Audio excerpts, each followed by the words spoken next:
Down the Rabbit Hole Mm-hmm. with Oz and Jesse. How you doing, everybody? And tonight we're going to be talking about demons and dolls. Demons and dolls. That is tonight's topic. Different things that have been possessed by demons, and they are inanimate objects, obviously. Is there anything you want to add to that? Or No, I mean, I think we're specifically looking at the ones that are the most popular and the ones that have had movies made about them, and then but mostly these dolls being not like spirits or whatever, but demonic possessed. Like, you know, everyone has a theory, but this is so like my mother-in-law. That's probably true for most people. But going over the stories of them and how these dolls have left its mark on culture, on our pop culture. So if you're watching right now, we are on YouTube, we are on Abstract, we are on X, and that is at Ozthecryptogoat, all lowercases, no spaces. So don't forget to smash that like button, subscribe to the channel, share the show with your friends. If you're watching on YouTube, make sure you subscribe. If you're watching on Abstract, make sure that you follow us. And obviously the same goes for Twitch and X as well. And whatever platform you choose, we appreciate you. But we are trying to build our YouTube. So if you can go over to the YouTube and hit the subscribe button, like and engage, much appreciated. All right, let's get into it. All right, our first doll, you want to pull up the picture? Yeah, which one is it? Annabelle, because she's the most popular doll. And what people don't understand is she does not look like she does in the movies. Annabelle is very much a Raggedy Ann doll that has been said that it is possessed by a demon. So I didn't realize that this doll isn't as old as I thought it was, this whole story. So this starts in 1970 when a student was given this large Raggedy Ann doll as a birthday gift. And her roommate just noticed that the doll was moving on its own. It was like started subtly and appearing in different positions, not how they left it, not where they left it. It would be in different rooms in the apartment, like weird stuff, like just randomly doing weird things. It even escalated to the point where they would find little pieces of paper that were like, please help me, or help me, all over the house. The messages, everyone was like freaking out. So it intensified to the fact where people were getting scratched when they came too close around the chest. People could feel someone pulling on them anytime they were too close to Annabelle. They even had a medium who said that the doll... A medium? Does that mean they're like... No, they're not not a large steak. shirt size. They're not a steak. Medium they're well. They're no. Okay. So like just want to like clarify for the no. chat. A medium, guys. Like a seance. So a psychic seance. I have my one of those. They have like the little finger bells, and they have dance like with the pointy I don't shoes. know. When I think of seance and psychics, I think of like the big crystal ball, and everyone's holding hands and saying weird things. Or maybe that's just because everybody thinks I have a crystal ball. They're like, Oz, can you look into your crystal ball and tell us the future every single day? And I'm just like, you know what? Every time you ask me what's in the crystal ball, it gets a little bit fuzzier every time. No, that's definitely not. Unless you donate, obviously. If you donate, it gets really clear. Either. It's like it polishes it up, Okay, so I'm just messing. The medium claims that the doll is possessed by a spirit of a young girl named Annabelle Higgins, who had died on the property several years before. And feeling sad, they gave the spirit permission to stay with them. When the paranormal activity escalated, the original owners were called in. They concluded that the doll wasn't inhabited by a child spirit, but which they said doesn't possess objects, but was being manipulated by a demonic entity, which means they were just manipulating the doll, making it like, oh no, I'm a cute little girl stuck inside a doll, don't get rid of me, when it really was just something horrible and demonic. Because that's like the case with most things. They pretend to be a little girl. Like, oh, I'm a little girl, you know, Little girls are the devil. They aren't, but that's how they Girls. used it. Anyways, because My mama said little girls are the devil. no, her activity got worse and worse, and then they put her in the box. Activity? You mean like she was physically okay? So she was either physically lashing out, knocking things over. She was never where she was supposed to be. They'd put her in one room, they'd find her in another.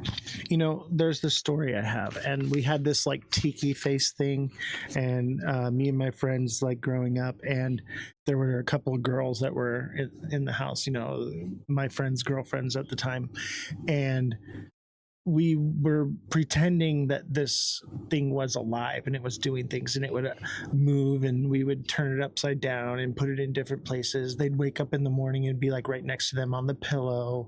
It was so like I could imagine that there could be some human interaction with this, like everyone just messing with each other. Yeah, like I mean it's all fun and games. Like it's kind of normal for people to play tricks on each other, so like absolutely I give that a little bit of validity here.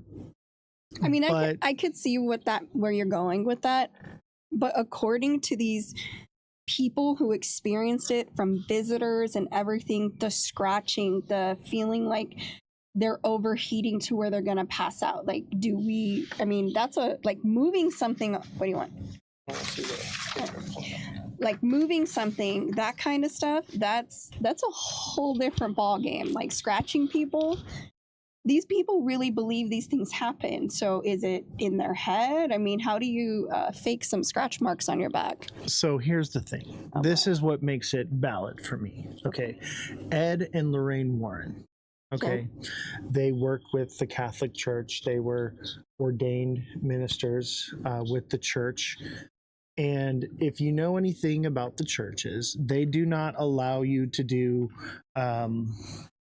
basically like exorcisms and things like that without approval from the Vatican, right?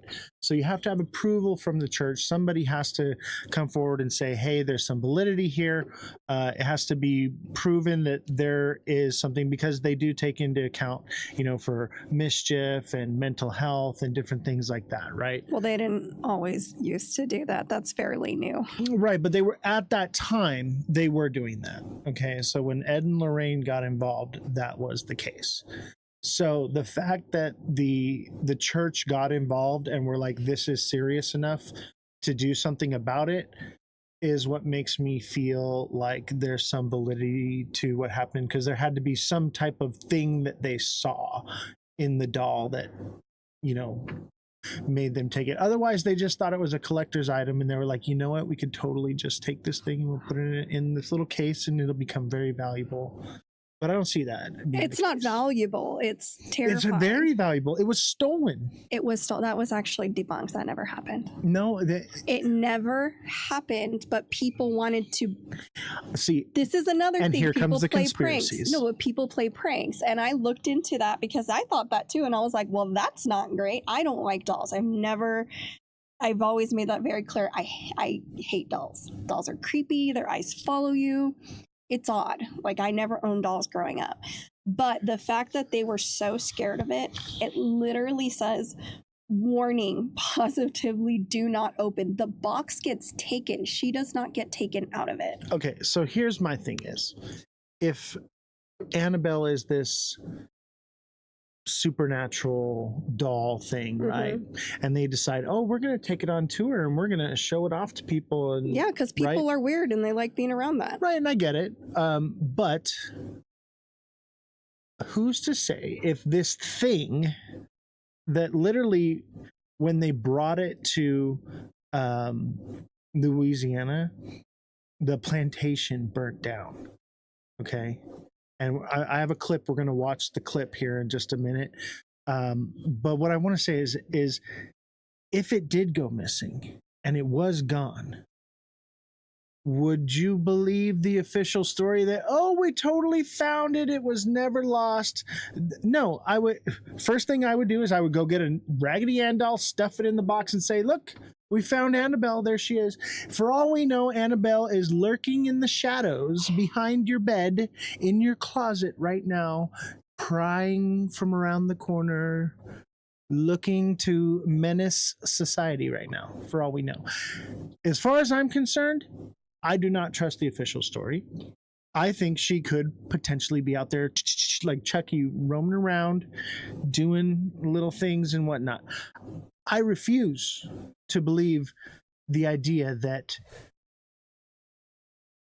she's just, oh, she went missing. Oh, no, she's back. I don't believe it. I don't believe it. You can't prove that one way or another. Either way, I choose to believe to look over my shoulder because Annabelle's down the rabbit hole over there, okay? But hear me out then. Okay, so by that logic, maybe she never even left and it was all a publicity stunt and it wasn't the real doll, but because people will buy anything and people are delusional and they love this creepy kind of stuff, they could have just been faking it. That and makes she's more still sense. There. Except for the videos that I found while she went on tour. Some YouTubers went and they opened the box and were allowed to like touch. That's her impossible.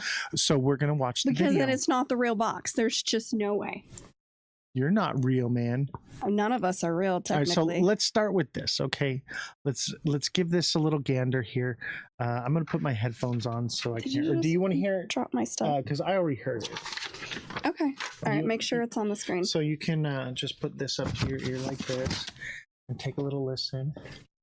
And so let's listen to this. This is from YouTube. These guys are freaking hilarious, by the way. I love. Can they see it? Yeah, they can see the. So it's right here. Okay. So let's take a little listen. Recently too, what happened in New Orleans? What happened? Fam, they moved the Annabelle doll. Did you see that? They took the Annabelle doll off the real case and they're doing a tour with it. Oh, They brought it there? Yes, and the first one was Louisiana. Oh my God. The warrant literally told that person, this is the most dangerous thing we have at our museum. You must be sick in the head if you want to do a tour with it. And then they're doing a tour. Yeah, That's crazy. look at this. He's doing that then. Fam, he has holy water Yeah. and a prayer beside him, and the Annabelle doll is right in that black thing. Oh my And then you gosh, see him bro. every time they have to do this. That's crazy. Yeah, you said a lot of like the were like buried and stuff like that. There's a lot of that were Damn, right after the Annabelle doll left, two things happened in New Orleans that was really big. One was the plantation caught on fire. Oh shit.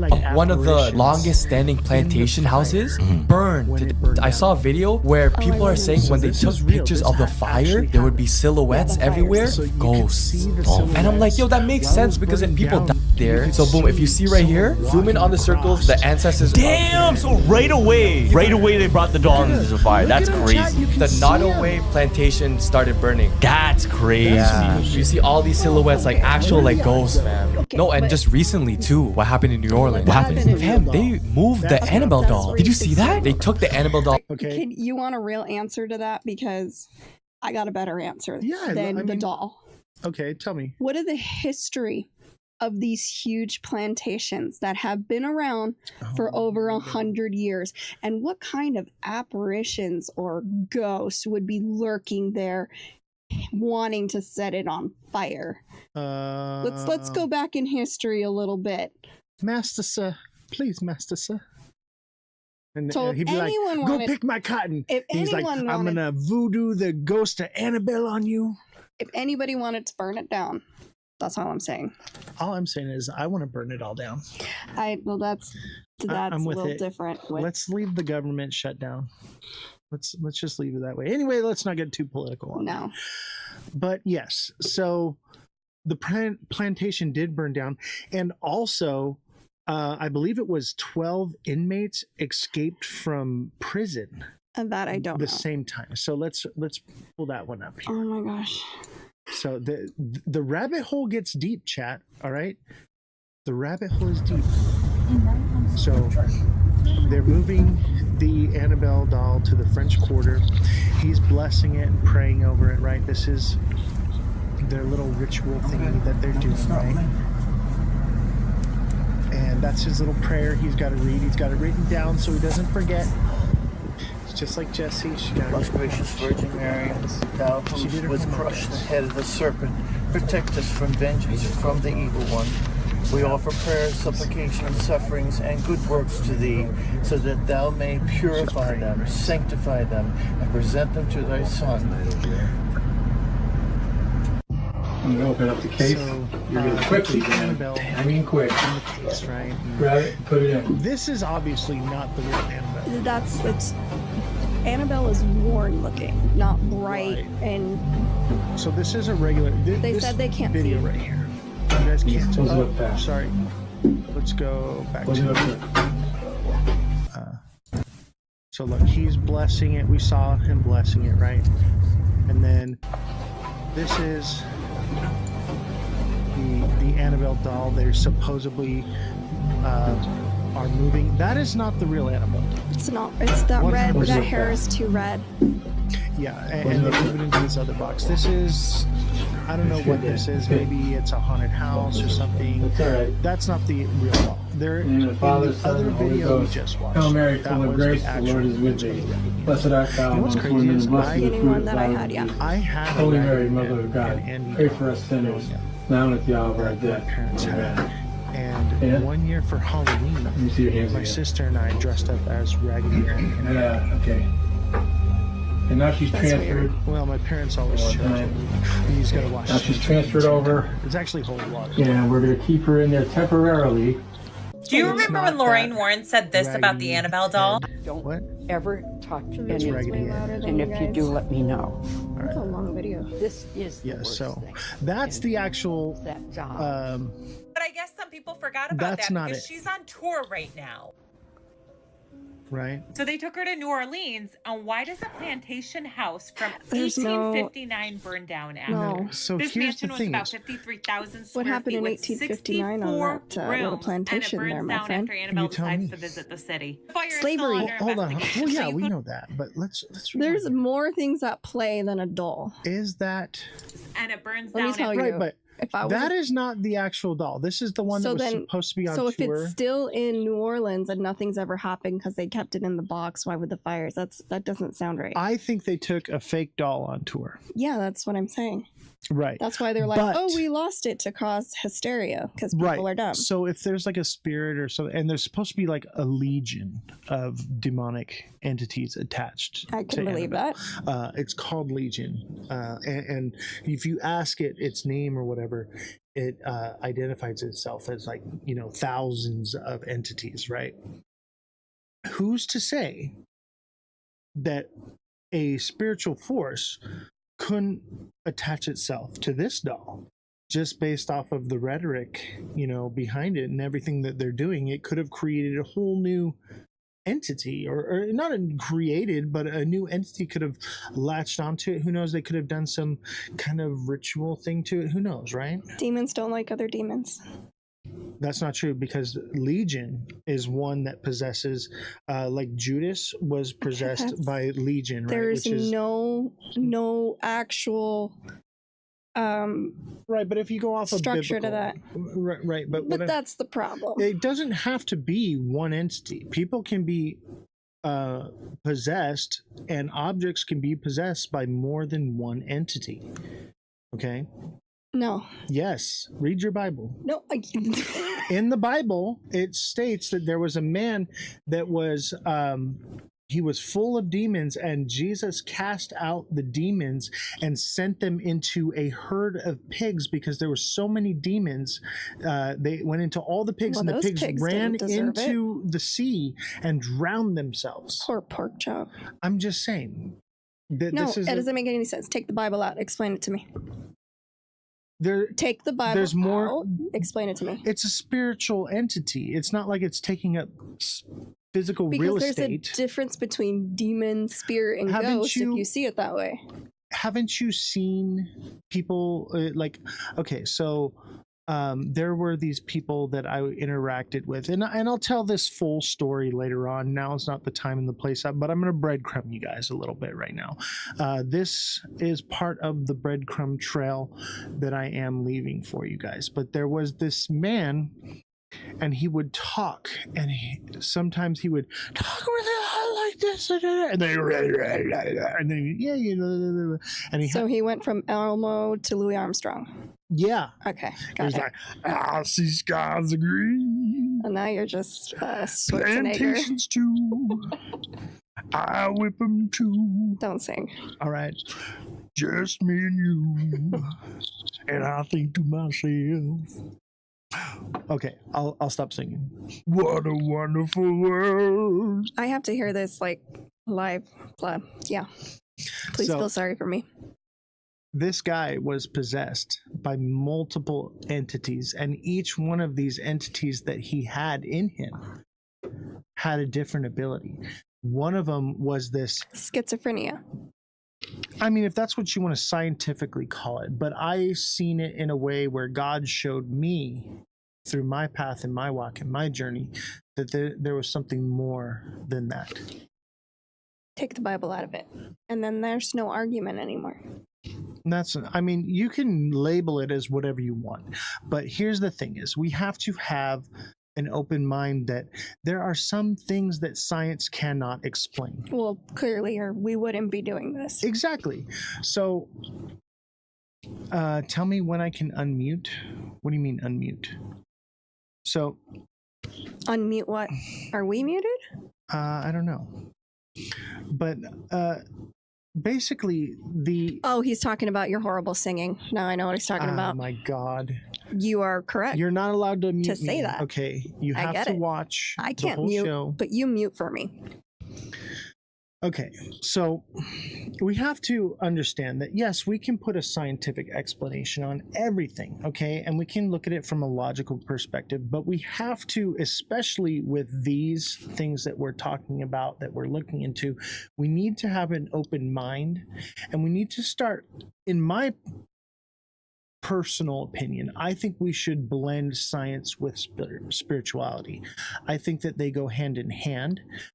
Because we have the separation of church and state and all these things, right? That's a no-no, right? But I do believe that they are similar, one and the same. Yes, we have physics, but there are things that defy the laws of physics. You know, there are things that we can give it this label, and that's how we can describe it and give it away for our puny little brains to understand. But there are just some things out there that we cannot explain. No matter what scientific explanation you want to put on it, for me, in my life and my experiences, I have come to find that yes, there is versions of people who are mentally unwell and they are schizophrenic, and then there are other people that are possessed by demons and they are granted powers because of those demonic entities that are within them.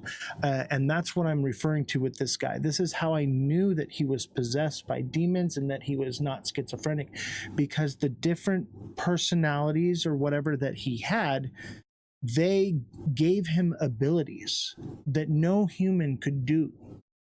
And you ever saw the movie Split? Remember? It was the Unbreakable. I remember the movie. And basically the Beast, right, had this special abilities and stuff. I believe that those are demonic forces that actually possess people, that give them abilities. And then I believe there are people that are just unwell and they have split personalities. But I believe that the difference is that when you are given the ability to speak perfect Latin and you never spoke Latin before in your life, that is one thing that the Catholic Church uses to determine whether or not something is just a person with mental illness or someone that's actually possessed by a demon. Okay. Or maybe someone has access to more of their brain than we do. I mean, that's possible. Because you could remember, like, they've even said we could have memories of a past life, hence why we don't get the full access to our brain, because we're not allowed to have it. Our brain can only function at 20 to 30% at max. That's if you're super, super smart. Gen X says Mark 5'9". You wanna look that one up? Should we? I don't have the computer. Let me see here. Let me see if I can pull that one up right now. Mark 5:9. I believe that is the demons in the man.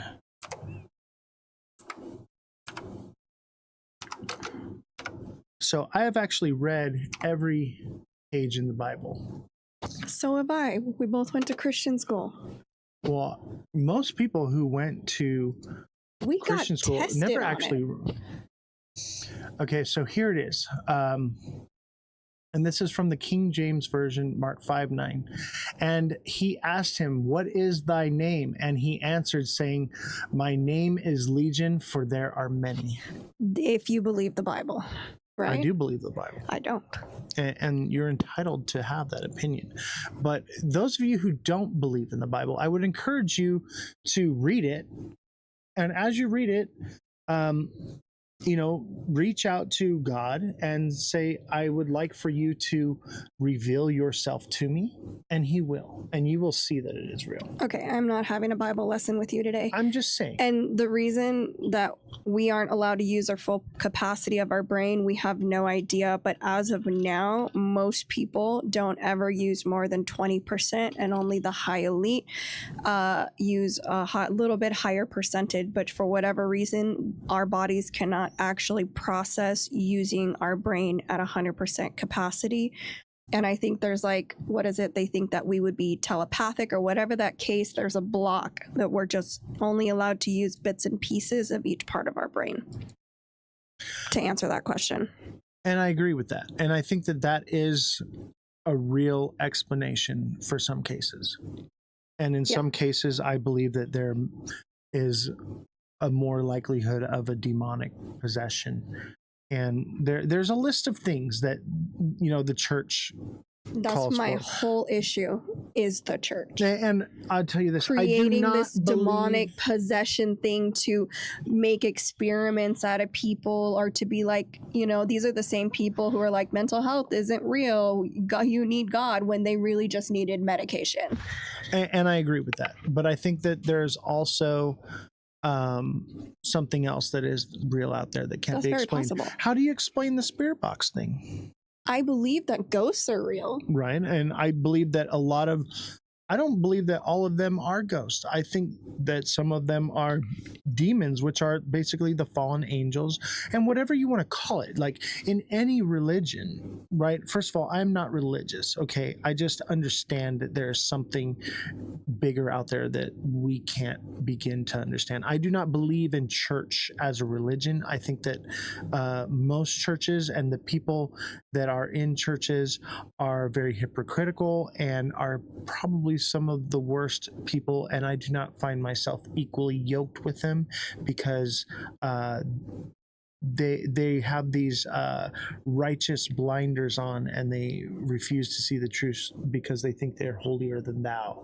So I do not find myself having church with them in a building. I do not believe God is in a building. The best church I ever had was with my grandfather. We used to feed the homeless every Sunday from 1983 to 2007. Every single Sunday, never missed one. And one time, my grandfather, it was just me and him, and on a Sunday, we went down to the liquor store. We grabbed a couple 40 ounces of malt liquor and went to the park. Just me and him. I was 21 at the time. This was much later on. And we just sat down with some of the homeless people there. And we said, "Hey, you guys want to share a beer with us?" And we passed around the 40, and we were just sitting there talking, and we were just fellowshipping with one another, telling our past stories and things that we've been through, our struggles. We prayed for them, and that was the best church I ever went to. It was helping people, even with just a beer as a way to open it up. Nowhere in the Bible does it say you can't have a beer. I don't understand where all these if you believe the Bible, he turned water into wine. Exactly. And that's lit. Just saying. That's what I'm saying. That's the kind of God I want to have. If someone could do that in front of me, I'm like, I'd be a believer. But I turn water into wine. I just add a little bit of fruit and sugar to it. That's not how that happened. That's how I do it. Are you done preaching to me now? I'm just saying, I I'm get not it why you religious. guys have to believe what you do. It gives you purpose. It gives you something that's greater than yourself to explain things you don't understand. I totally get it. But there are things that just don't make sense because they don't make sense. Right. But according to Mark 5:9, he calls him Legion, for there are many. And Legion is apparently what is in Annabelle. Okay? At least what I've come to find. So let's finish watching this clip. Oh, it's so long. Annabelle decides to visit the city. The fire is still under investigation, so you could call it a creepy coincidence, but if you watch So the these are not Conjuring the and real, Annabelle movies, you will know it's a how movie, evil I she take it. truly Lorraine. is. But that's not the only weird thing that happened over there. 10 That one inmates is. escaped from a prison shortly after. So these are the The inmates way that they did it, they like escaped escaped from from prison. a wall behind the toilet. This is not Now even what their she size, says is a this little Annabelle's hyperbolic, like, size. oh, only a doll could fit through She there. could have No, helped them. And only guess where could fit she's through at there. now? San Okay. Antonio, Texas. I'll be praying for you all. Can we also point out that when these fires happened, everyone was angry? The world is divided. And these were representations of ugly history, of ugly U.S. history. And I don't think that one is connected to the other. someone could have literally just gone out and said, hey, Annabelle is out of her cage. Let's go light something on fire because it'll go viral. You know, What? people are crazy. Okay. I'm just saying, but maybe it was the spirits that were let out from Annabelle that caused someone to do such a thing. Me personally, I think it was just somebody was like, hey, we should totally set this plantation on fire because, The history that you know, it fuck holds. these people. And two, oh, we can blame it on Annabelle. That's what I would do. That's what I would do too. But right, we don't know. But that the most likely scenario, the history that those plantations have, they probably deserve to be burned. Not saying that anybody should have got hurt. I'm just saying I don't care what happened there. I don't think you should burn down a building just because it was the man who, you know, was the judge for the Salem witch trials. Like, you don't burn the building down. No, it's a part of history, and there's things we can learn from history. They literally rename cities when atrocities happen there. There's a few in I agree. California. They're like, we're gonna rebrand. We can't be But if you associated. burn the building down, there's nothing there to point at and say, hey, that's where this thing happened. No, once it's there, eventually, over time, it's lost and no one talks about it anymore. There's no remnants of it. There's no history left behind That's the point. I know. So like burning down a plantation because atrocities happen there doesn't mean that we should burn all those things down, take down all those statues. No, they should be put there in place so that way there can be teaching that happens from it. Do you know what they're taking out of the schools for kids to learn? What's that? Anything that has to do with that time period. So it is in someone's best interest to get rid of them so they're not landmarks and people can't be like, see, we were terrible people. No, it didn't even happen. History is written by the winners. So whoever wins rewrites history in their favor or whatever they're liking to Well, be. that's not what's happening because those plantation owners didn't win.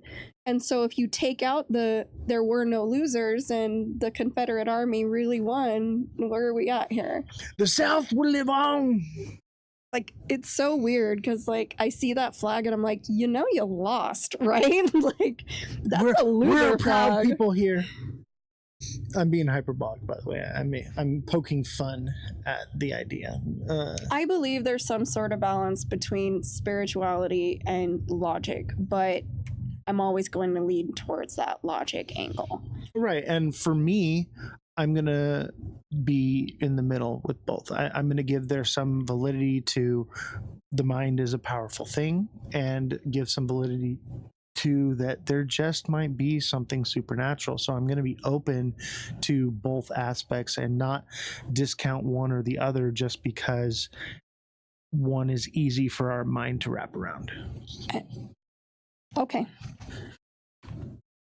Okay, so let's finish watching our little clip here. It's not. It's 30. Let's finish it here. 25. We like to fuck around and find out. So what do? We take Annabelle on a world tour. Okay, we're just moving her all over the place. They send her to So New they're Orleans. moving her all over the place. New Orleans, man. There's a lot of creepy energy in New Orleans. I disagree. It depends on what you discern as creepy. To the I ground. mean, there's vampires. They and, literally had the fire out at one point and it reignited Little itself. clip. If little that's not clip. the ancestors speaking their truth. Yeah, it's not a Anyway, little clip. I know, that's what I then just said. 11, But I want you guys to see. 10 or So these are 11 the prisoners that convicts escaped, right? Escape a prison. Okay, there are 10. That's pretty much all convicts. there was to Some take from this. convicted Hold of on. unaliving people on the loose This in is New what I want Orleans. you to Actually, I see think they've right called. here. She would cause chaos. I just didn't think it would end up like this. Annabelle. So this is the a actual Ed and Raggedy Ann Lorraine doll Moore. that's made like So thousands of I other wanted dolls. chat to get a chance to Except see that this them. doll And was used in this is communication. supposedly having the original seance. doll. I don't think it A is, though. nurse had Maybe it received the is. doll 1971 as a And they're just present, kind of Christmas explaining, present from her what mother. happened. The nurse And the doll received the stands about doll. 3 foot What high. we talked about. Right, And she would take exactly. it to bed with her at night. So I just wanted you guys to get a little context of who they are. They're not the people that you saw in the movie or whatever. So there's that, okay? So this is the video. This one is short. So there were some YouTubers that while it was on display, and this is what makes me believe that it was the real people. Oh, did we lose it? Is They've this one opened we already Annabelle's watched? box to investigate whether Oh, she's yeah, so this is actually the one. haunted or So not, these and they YouTubers found right out here, something terrifying. Owner of the museum they let were them given open the an case for only experience 5 with minutes the to make this doll, meeting with the relatively open, safe. And they even and asked a watch priest and to see say what a prayer. happens here. So after opening the case, there was no coming back. We didn't want to waste any time that we had to be able to do this. At any point you feel threatened or anything like that, don't hesitate to leave the museum for a think it's little a bit. They sign. used She's a the little Estes cute. method to communicate with the doll. It's the same one they used to talk to Peggy. Watch what happened. Annabelle, or any spirits here, you can speak through Colby to tell us a message or to talk with us. Is there anybody here in the museum with us? 200,000? What? Are you connected in any other way to other haunted dolls? Everybody against you. Meeting with the doll showed immediate results because after getting into the car, they had a serious argument and finished recording. You believe. You always believed. I mean, these guys were seriously traumatized from this. This They've opened Annabelle's seems box to pretty real and legitimate to me. This is why I believe that they had the real doll on tour. This, I think, is the real doll right here. I thought it wasn't. There was another image, though, that looked more like it. Maybe that was the wrong image. I'm not completely sure. But I do know that this image is from Ed and Lorraine's basement, where they have all these different artifacts and things that they've gathered over the years. Maybe they're just pack rats and they saw cool things and they're like, oh, it's got a demon, we better take it with us and add it to our little collection. I think that's plausible. Maybe not. I mean, my dad's a pack rat. Okay, my dad wants, if you've got something that he doesn't have, he's got to have it, and he would blame it on the devil to get it away from you. I'm just saying, it is plausible, right? I think you're way out there with this one. Why not? Because, like you said, they were religious people. It's the devil. Give me your action figures. You know how I feel about hiding behind God for your bad actions. Own them. Don't say, oh, I did this bad thing because the devil made me do it. I know, but that's what I'm saying. That's maybe what they were doing. Like, for instance, I have this. Those of you who have been around for the show for a long time, on my desk I have the baseball here, right? Signed by Mike Trout. Now, if I had this and you were a preacher and you were like, oh, the devil lives in that ball, I better take it with me. I better take that ball from you. People use God to do terrible things. You're proving my point. And I believe that is a possibility. Like, I'm not taking that off the table. I'm open to the fact that there are some things that we can explain and we can wrap our head around, and there are some things that we can't. And just because something happened doesn't mean that we just jump straight to ghosts, right? Right. We should look at the logical explanation. Why would they have this whole pack rat, display of things? Have you seen New Orleans? They just do stuff like that. Well, this isn't New Orleans. This is Ed and Lorraine's basement. All these little artifacts are supposedly. I got that picture from New Orleans. Oh, this is from New Orleans? That's New Orleans. Okay, well, there is a place, and it's Ed and Lorraine's basement, and we can maybe post a They clip moved of it it later. though. That was the whole thing. They gave it to this place, and they kept it in that box and gave them the box so that people in New Orleans could go see. You can go see it they today. got older, and they were like, you know what? We need I to don't make think some they're money around off anymore. of this stuff. Yeah, now. they're not around anymore. We've been pack ratting this stuff for umpteen years. It's time to cash in on our Don't investment. you think it would be weird if you were religious and you want to have all this negativity in your basement? Don't you find that odd? That's why I'm leaning towards the idea of maybe they're just hoarders, and they were like, oh, that looks really cool. I want that. It has the devil in it. Let us take it off your hands. Free of charge. Sure. It seems plausible. No, it doesn't. All right, next doll. Okay. All right. So Yeah, I know. here's my thing is I don't think that the real Annabelle went on tour. Whether you believe it or not, do you believe the stories about the doll? That's what it's about. Whether do it believe the went stories. wherever, whomever, wherever it came from, do you believe that this doll had a demon in it that was literally just harassing and terrorizing people? I do, based off of the video of the YouTubers. Because the YouTubers, This you is know, where we are. I mean, But there's history. I'm not saying that it's wrong, but what I'm saying, there's a lot of history of people like, oh, we visited in the doll. Well, you know what I mean? Like, right. So there's a long track record of things happening. Obviously, YouTubers can be YouTubers, right? We're YouTubers, you know. right. I make up things on the fly all the time just for show value, right? That's fun. It is what it is. But, you know, let's not, you know. Because when you bring religion into anything, you make it a touchy subject. I understand that. I just think that Not just for me, I don't care. there's but some for others validity. that don't want to hear that.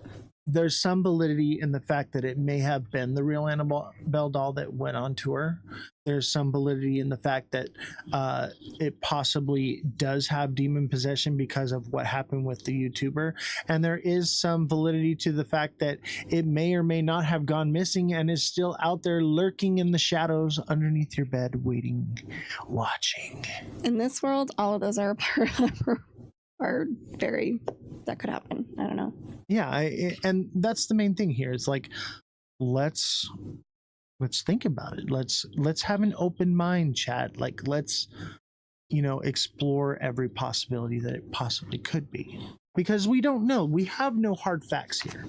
No. That's the fact of the matter, is there is no hard facts. Everything we talk about, there's no hard facts, whether it's alien, ghosts, whatever conspiracy theories that we are jumping down, there are no hard facts. Well, the moon It's all landing is a hard speculation. fact. That's Okay, we definitely have the video footage of something Okay, happened. so Millions that- of people saw no. it. So what I'm saying is it's all speculation, and we all have to come to our own logical. Right. And the idea is for you Answer. as the viewer to decide for yourself. We're not here to tell you what to think. We just decide what we think and our opinions, and everyone has their own. You know what I think?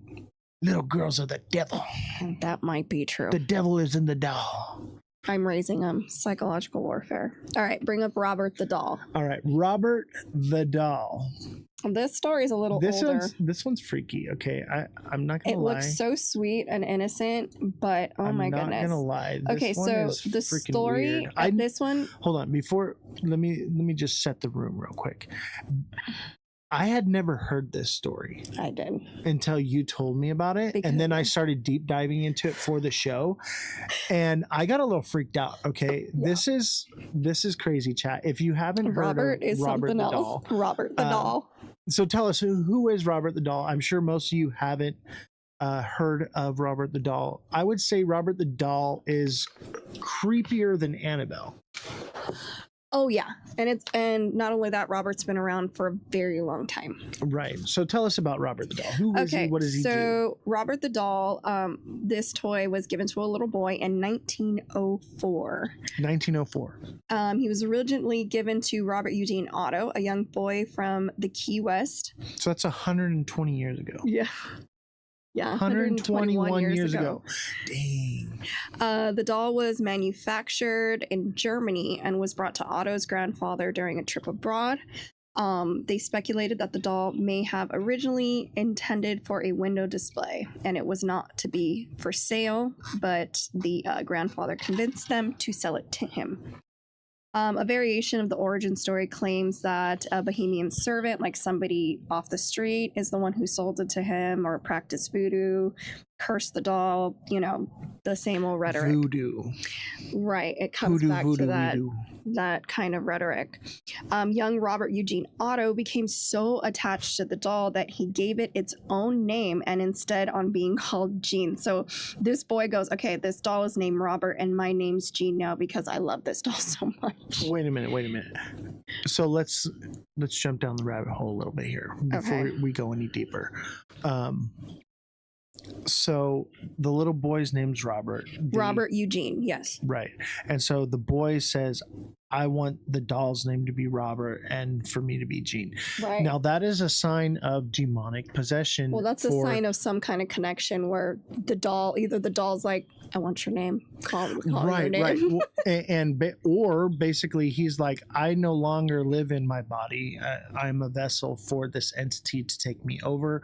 And now I reside in the doll and it has possession over me.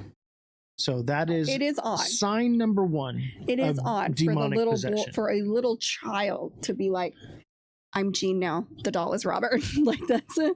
I don't know if my 5-year-old came up and said that to me. I'm like, oh, okay, that's a little weird, but sure, son. Like I don't know how I would react to that. Every time you say Gene, I think of Gene from Bob's Burgers going a jiggly, jiggly, jiggly, jiggly. Anyways, as a child, Gene would often blame any mischief or misbehavior on the doll, saying Robert did it when toys were mutilated or objects were overturned in his room. Neighbors, according to legend, neighbors claimed to see the doll moving in the upstairs window when the family wasn't at home. The Ottos and their guests also reported hearing giggling and seeing the doll's face expression change wherever the doll was. Okay. Let's rewind a little bit. Mm-hmm. So the story that I read about it is basically the doll was doing weird things and moving on its own and creepy weird things were happening. So they locked it away in the attic. Okay. Well, before we get to that, that wasn't just the only case. The incident that occurred for that to happen. Okay, so one night after hearing commotion in Gene's room, his parents found the room in disarray. Gene was terrified, shaking and screaming in his bed, insisting Robert was responsible. All of his toys and everything were mutilated. Everything in the room was destroyed. Hold on. Don't you think that a kid could be having a temper tantrum and did a bunch of crazy stuff, or maybe split personality disorder, yes. or you know, whatever Very personality, logical, yes. and then uses that as a reason to blame it on something? Because I'll tell you what, right now, my 5-year-old, or I think she's like 6 now, when she was younger, even now still, she would do things and blame it on the devil. The devil made me do it. I believe that. So, is it perfectly logical for a child to lash out and do something like that and then blame it on a doll? Yes. Absolutely. Yeah. The question is this. They were not home, and the neighbors saw it moving around in the attic. Right. That's what's creepy to me. That's what leads me down the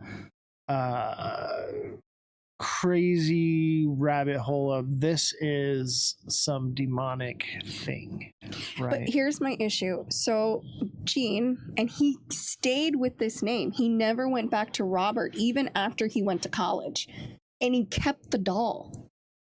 He kept it. Okay, so not me. I'm gonna light it on fire. You know, I had a Furby one time, and this thing was possessed. Okay, and it was like going. It was going like crazy. And we took the batteries out of it, and it kept like going. So we torched it with a torch. Yeah, that was the right move. Those things were creepy. And it was literally on fire, still going like yeah. It was creepy. No, so this dude, he literally brought it back to his childhood home after studying and being abroad. His wife, Anne, was reportedly uneasy with Robert and had him moved to the attic. Visitors claimed to hear giggling and footsteps coming from the attic after the doll was confined. So this is Robert's reputation. He's obviously in a museum now, locked up, like you see right here. And the story is, if you take a picture of him without asking for permission, you just get bad luck and bad things happen to you. And they literally Elaborate. Okay. like car accident, something bad happens, they lose their job. You get the bad juju. Yeah, they get that bad vibe, that bad. And so what they have to do is send in an apology or come apologize to the doll for taking its picture Dear without Mr. permission. Doll, Robert the doll. Dear Robert, we are so sorry that we used Flash. Please forgive us. Our utmost apologies. Could I please get the winning lottery numbers this week? I've been doing so bad. I believe the government was surveillance through Furbies. I think that was like a test program, by the way. I believe that too. They had like that little like camera sensor thing. And you just do you remember the Simpsons? Oh, you didn't watch the Simpsons. There's a Simpson episode that made fun of the Furbies, and they were literally monitoring children to see what kind of toys they like, so they knew which toys to make for Christmas.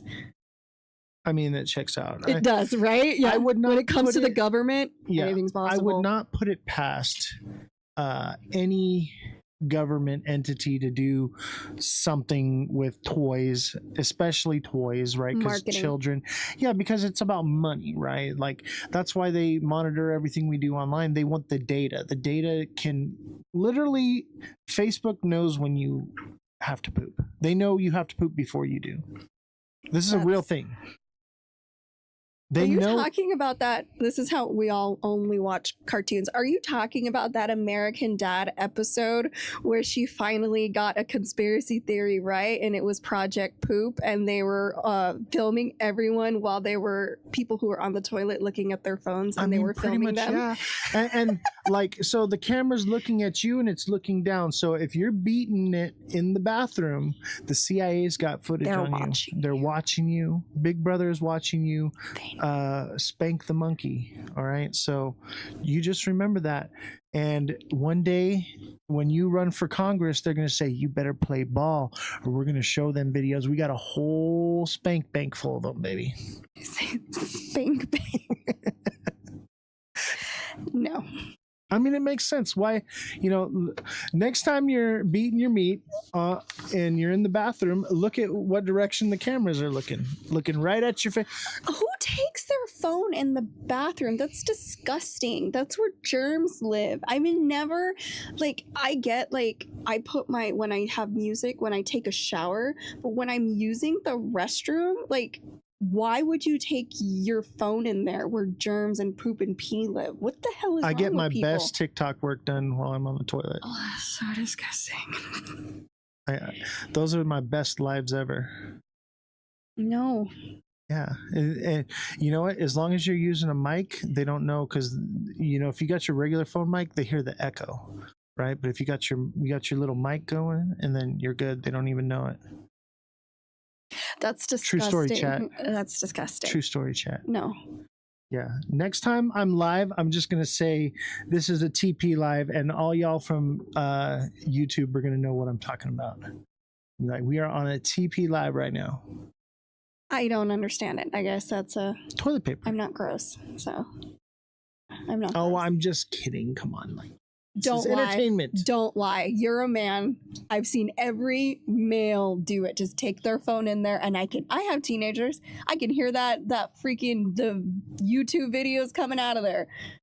If I don't take my phone to the bathroom, I have the most boring poop I've ever had in my life. You mean you're left alone with your thoughts and you don't want to be? Yeah. I need entertainment while I poop. At least Angry Birds. I used to do the Angry Birds while I poop. That was my main thing. Yeah. So I'd be dropping poops and shooting birds. Okay. That's I think you're addicted if you can't. That's what I'm saying. Remember when I doing things I put my people are oh, I was trying to get a hold of you. I put my phone down. I don't remember where I put it. I'm going out and doing stuff and living my life, or baking, or talking to my kids. People have gotten so dependent, and it's go live. Don't be on your phone. If you can't go to the restroom without your phone, I get the most work Wow. done on the toilet and while I'm golfing. That's where I get the most business handled. I'm killing 2 shits at one time. I don't think that's 2 the turds same. in one stone. What? Getting 2 birds with 1 stone? I'm killing 2 turds with 1 stone. No. Yeah. No. I can kill 2 turds and get stoned. But think about both those things you said are solitary and confined. Yeah, I don't like solitary confinement. But that's what you're choosing. No, Because no. you're using your phone. I'd rather have my celly in there with me. My phone is my celly. It's my cell phone. You gotta have the homie in there with you. Can't poop alone. I digress. All right, next one, Valley of the Dolls. Some of y'all never been locked up, and it shows. Okay, well, that's a different story for a different day, ain't it? It is. It is. What is it? Some of you never had a second cop car pull up, and it shows. Yeah, I've had like 11 cop cars pull up on me. You got me beat. I was a menace. He told that one. I didn't tell the whole story, but they did put me in solitary confinement for 15 days straight in the dungeon. I was in the dungeon. And that was the most awful and mentally trying time of my life, was being in that situation. And if I didn't have the mental fortitude that I have, any other person would have cracked. All right, Shelly's in second place with the 9 cars. 9 cars. That's pretty good.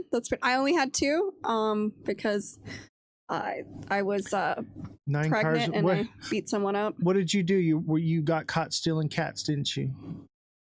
No, she got caught stealing horses or chickens. I knew it. I think it was the cats. Every time I see her, she's got a new cat. No. She's just a good person that loves animals. I mean, I do love cats. I do love cats. I would steal some cats. I'd be like, oh, they're sitting on their porch. They need a home. It was horses? I Oh, knew it. You're lucky they didn't hang you for it. Hey, that was the old rules. That's what they do. I told they you, lynch you. she wouldn't have stole anything bad. It would have been something that was beautiful and she was trying to help. They said, oh, she stole a horse. String You're in her the up. bathroom now. See, this Call is for what backup. look at. I'm in the bathroom. This is what I'm talking about. See, what is he's wrong in the with y'all? bathroom. What is wrong with Hey, y'all? make sure you wash your hands, please. It's too late. What is it? Okay, so that's my thing. If you're on, okay, so We really got down a rabbit hole I know, here, because didn't we? I mean, we have other stuff to talk about, but look, okay, I'm visualize. Okay, you're in the bathroom. No. Oh, okay. You're in the bathroom. No, okay. So your phone is in your hand. How do you squiggle out? So you take your phone and you like push down, right? And the undies, and you lift up your phone, but then how do you wipe? Do you just like lean to the side and not to your phone? Like, how does that work? And then how do you wipe? I will tell you how. Okay, no, Very let carefully. Me finish. Let me finish. Very carefully. And not only that, do you wipe, and you're not going to do it well with one hand and do it correctly because you're too busy looking at your phone. That then you got to. How do you? I got one of those neck things from the TikTok shop. And it No, just you sits right here. don't. No, you And don't. I got my phone, and then I just And use my then nose. Not only that, then Use you my have nose to your sweep. phone. Swipe. Do you I'm swiping like this. do you put it on the sink and wash your hands, your poop hands next to the phone? How? Am I crazy? Like, is that not disgusting? Like, I would say visualize that. This is why I never want to touch anyone else's phone, because I would imagine that they're there's disgusting shit like on you. every phone. They're Every disgusting phone like has you. shit on it, guaranteed. And then you put it up to your face and you talk to it. I only talk on my phone in speakerphone. All right, more on Robert the Doll. Reel it in. I know. I'm sorry. You gotta I'm reel sorry. it in here, guys. We're out here. I don't know how we even Reel got it in. there. Okay, so Robert the Doll. Okay, so that history. So he's still, again, he says that they say that he gives cursed energy, and not only that, you can see all the letters in the background. They keep every single one of them. There So are if you thousands take a picture without permission, and if you don't come back and apologize or send in an apology, you just get bad luck. What if you call it names or something like that? You Yeah, piss it doesn't off. like disrespect. Yes, it's been around a long It time. wants reverence. Kinda. So basically, you have to be all hail to the Robert. Right. Robert, please, if it would be all right with you, may I take a picture? My Now, does thing- it answer you and say yes or no? No, the bad luck just stops. I know, but what if you do want to take a picture and you're like, hey, bro, can I totally take a picture of you? And then nothing happens to them, according to Key West, where he is staying. Yeah, but don't you think that there's a possibility that they made all this up? Absolutely. And that people just get it in their mind Absolutely. and it's like... they are manifesting it. Yeah, they're manifesting the negativity They're like, oh, into their let's life. see if this is true. And then they manifest it and they're like, oh, my life sucks. I better Right, send and then it. they start Sorry. noticing negative things happening in their life because they're dwelling on negative thoughts that this might have happened, or it's freaking real. This doll, I knew about it because it was connected to other things, that the stories that we had growing up. So, but this doll has been around. Like, look at it. Like, that is 121 years. 121 years in almost beautiful condition, but you can see it's wear and tear. It's the moth eating, like all that kind of stuff, because it was left in an attic. But that thing, was this doll ever cute and loved before? yes, I would imagine so. Okay, so this doll's name is Robert, right? That Mind was you, the boy's name. He loved his doll so much, he gave his name Robert to the doll, and he used his middle name as Gene, and still went by Gene his whole life, leaving Robert with his own name. But mind you, that 120 years ago, the quality of craftsmanship for dolls wasn't like what we have now. Now we have all these different materials and things. So like, back then, like kids would get a hand carved wooden horse from their dad And they would, for Christmas. You know what I mean? So it does. This is the quality of what it was. So I don't see it being no of much idea more what the quality. dog's name is. They never mentioned that because it was just an entity of its own. I'm was Robert scared the doll. of the dog. Like it's gonna bite my ankles. I hate Chihuahuas. They are the worst dogs ever. Like will never hate an animal, okay? But I don't want it around me. I don't want to look at it. I don't want. They're fierce. It seems They like don't it's an care. abomination. Okay, dogs were not meant to be that small and that angry. I disagree because I'm Hispanic and I'm small and I'm angry. So And let's go down that road. So if your we're new good. nickname is Chihuahua. Chihuahua. We'll call you Yo Quiero Taco Bell. No, that ain't it. Okay, Valley of the Dolls.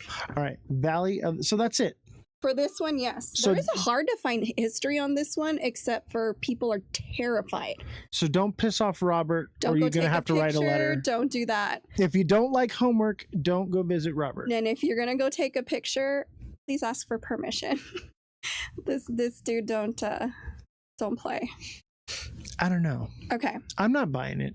I before history we get is it, history. It's like saying that, what does the Bible say? Some guy lived to 500 years. We know that's not true. it seems psychosomatic. And like, wouldn't you want to write a letter that they're possibly going to put up in the case for somebody to I would read? never be around dolls. So that I'm going to I'm write not a the right letter and person. never been there. Be like, I'm so sorry, Robert.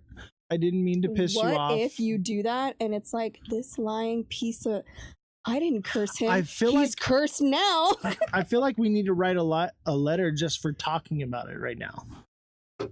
Right? Because What? I if have it the is worst real, he luck. must Like, know that we're talking shit right now. Well, if we send the letter, You wrote those. You better write a letter. You better write an apology. look, my life already sucks, and I already have bad luck. Come at me, bro. There you go. I'll call their bluff. You know how I am. Do Jesse is Do gonna it. get. So we got another image of Robert the doll. Let's check it out here.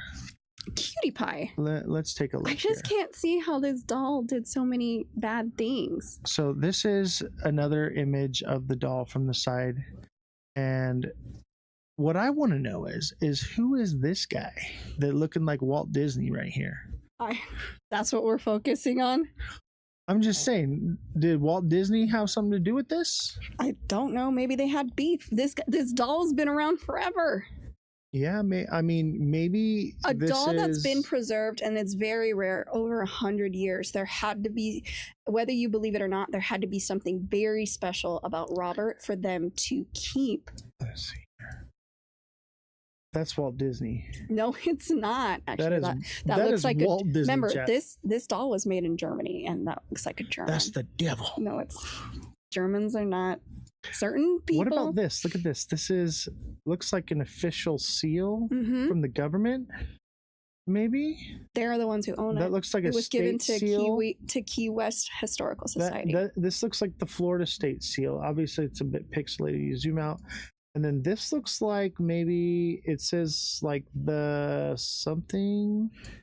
So there's some kind of something to it. But look at this. This looks like the swastika with the eagle above it. No, it doesn't. I'm just saying, I deep dive into this stuff. I was looking at the background stuff here. What I want to know is, what is this? I think it was the little boy holding it. What is that? I don't know. It looks like a goat eating a child.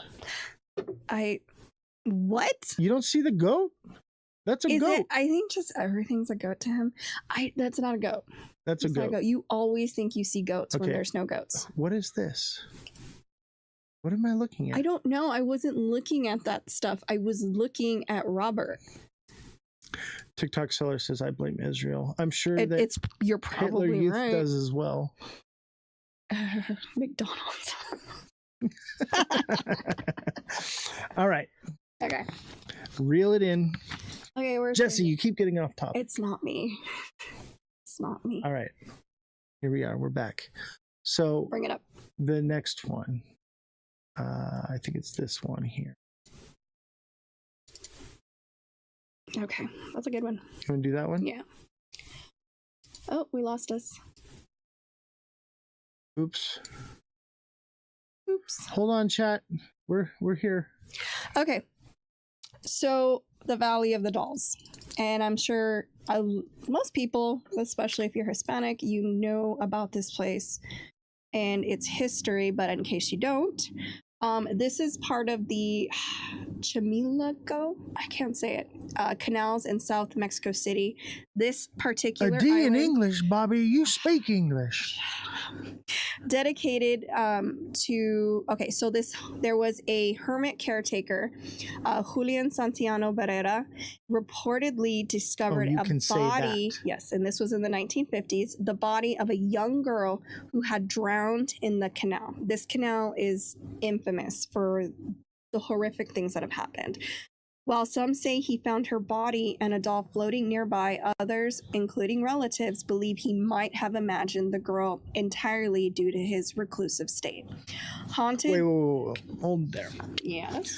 So they're saying, because he was basically a hermit to this island, that he was seeing things, is what people are trying to say. That's you. Your missus, everything has to be scientific and has to have an explanation behind it, right? Okay. Don't you think that he could have seen something?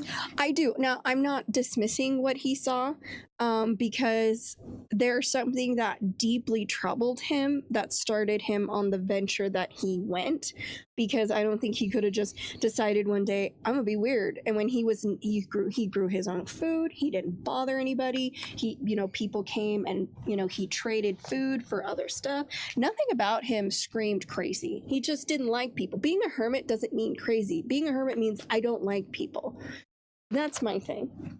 It seems like maybe trauma could have been due to it. Seeing a dead little girl might be traumatized. Right, and that would totally do it. But and that would explain some of this. But at the same time, don't you think like maybe there was something that happened before? Like, let's say that, because he said he found a drowned girl, right? Mm-hmm. But where's the girl? There was no body found. There was, I'm getting to that. Right. So my question is maybe this is induced paranoia. But I'm the logical one? I'm just saying, like, we got to look at it logically and illogically. That's what I was getting to. Right? Yeah.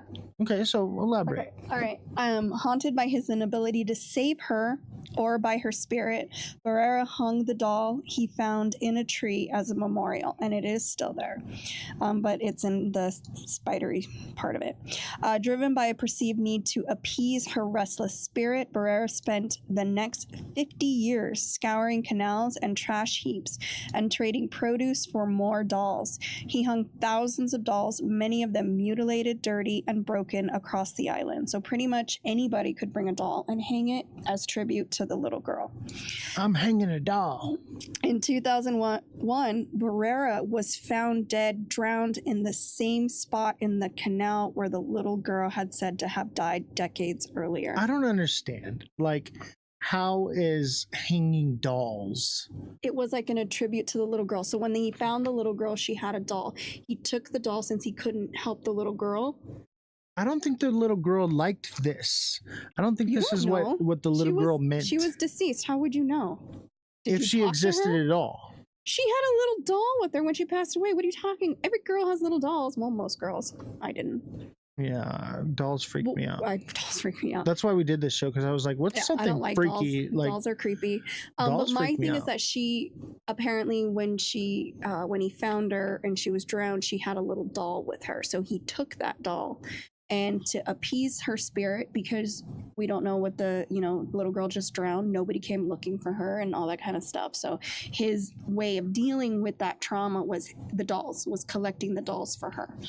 I'm leaning towards, like, the dude was smoking some good stuff and, had a traumatic experience, thought he saw something, maybe went a little bit off his rocker and started doing this to find a way, like a coping mechanism for. Yeah, I would think this that seems more psychological than it does. Like the other ones seem more demonic. This seems more psychological to me. Okay, so remember, he was found dead in the same spot the little girl had died. His nephew Anastasio, who had inherited the island, continued the tribute. Then he also died of a heart attack in the same location. All three of them died in the same spot. The island is now. Legend centers believe the dolls are possessed by a spirit of the drowned girl. Over time, it included the souls of the other dead children as well as Barrera's own spirit. And there's also the conspiracy that he was killing children, and this is why he put up all the. It depends. Where's the children? Yeah, I mean, you can kill somebody and no body, no case. So that's a lot of kids. But their thing is that it was to appease the spirit from bad things happening. But 3 people dying in the. But here's the thing about this canal, and what people don't really understand. This is the same canal that is connected to a lot of folklore. I can't say this one either. Nojales? No, that is right. Dark spirits that disguise themselves as black-eyed girls or animals like fish and leopards lure victims into the water. This is the like same canal. Yes, the canal that is connected to this island. Also, part of this canal is La Llorona, the legend of the weeping woman searching for her children that she drowned. It is also associated with these waterways. The paranormal activity to this canal's dark history. The canals were part of vast Aztec lake system. After Hernan Cortez conquered the region, it is said that more than 30,000 Aztec bodies were dumped there, potentially opening a portal of evil entities. Okay, it's a whole different, because everything connected with this canal is connected with a lot of dark folklore for Mexico City. Okay, so I'm leaning towards supernatural now that we have the full story here. It does seem plausible the dude could have, went off of his rocker on this one. Oh, of course, anybody. But maybe something drove him to that. Maybe some type of spiritual entity. Like, if La Llorona is in my backyard, I'm probably not going to be the sanest person. Well, think about the water. It's all about the water.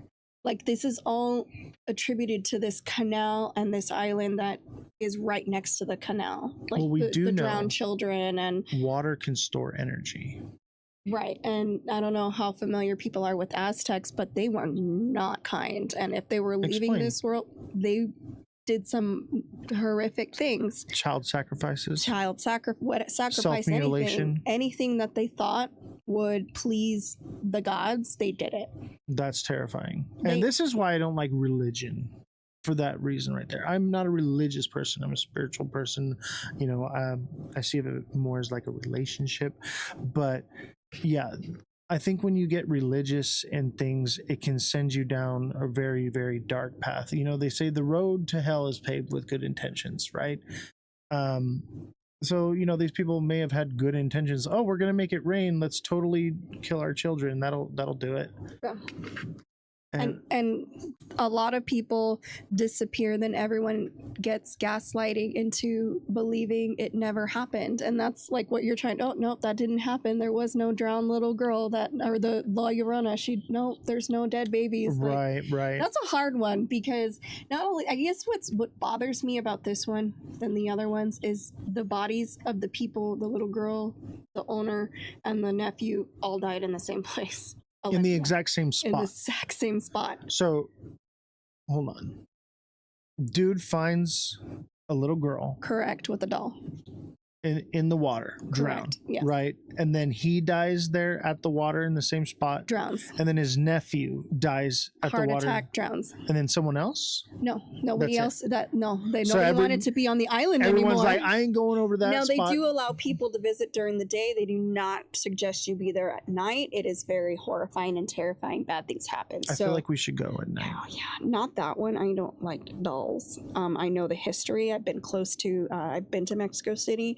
You stay away from that. Canal is a huge tourist spot. I grew up with the story of La Llorona because my mother was mean. What about the cucuy? No, we grew up with all of that. The cucuy chased you down the hallway when you were going to the restroom. Like my mom, just didn't want us to leave our room or our house at any given moment. She was just like, "How can I scare these kids?" And they were real folklores. They've been around forever. If you get up and go to the bathroom at night, going to the kitchen. If you go into the kitchen and steal snacks, the cucuy and the La Llorona is going to come get you in the night. That was what she did. She goes, that was our nighttime stories. We didn't get no Hansel and Gretel or. And see, this is how religion can control bears. people. Lore like this can control people, right? We're literally controlling children to stay in their beds and not get into snacks by telling them that the creature from the Black Lagoon is lurking in the shadows. It's like when you get told, and I found out that this isn't true. Like if you go to bed with wet hair, you'll be sick the next morning. You know that's not true, right? Yeah, but you don't want to go to bed with wet hair because it can breed bacteria in your pillow. That's the real reason, right? Why you don't go. But we tell children these crazy stories so they'll think, oh my God, if I get out of bed, the crazy demon monkey's going to grab my ankle and yank me into hell, you know? I mean, because kids, maybe that did happen. Right, but if you tell kids things logically, they're just gonna disobey, right? So we come up with the cucuy and the chupacabra to scare them into who says those doing things aren't safe. real? I mean, I that believe story came from somewhere. I've actually seen a chupacabra. A bald dog? They have one on display. It's a bald dog. It's a bald, oversized dog. It's a chupacabra, and no one can tell me otherwise. It's a hairless dog. It's a chihuahua. Chihuahuas are chupacabras. They're not hairless. All right. So do we have another picture here? Let's see here. So that's our picture now. And here's my thing. Is it seems made up until you factor in the idea that maybe there is... Those are the trips you can take. Okay, hold on. Let me pull it up here.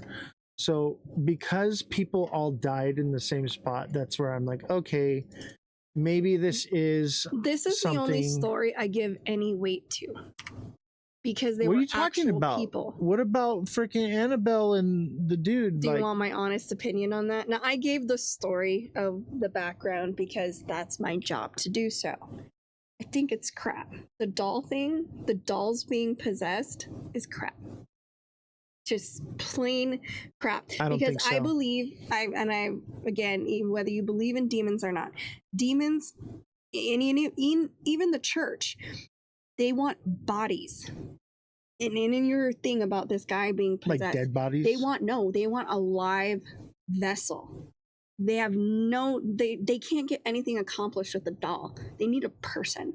They need a body. Okay, that was one thing that I was researching. Because I was like, they need a body, they need a host.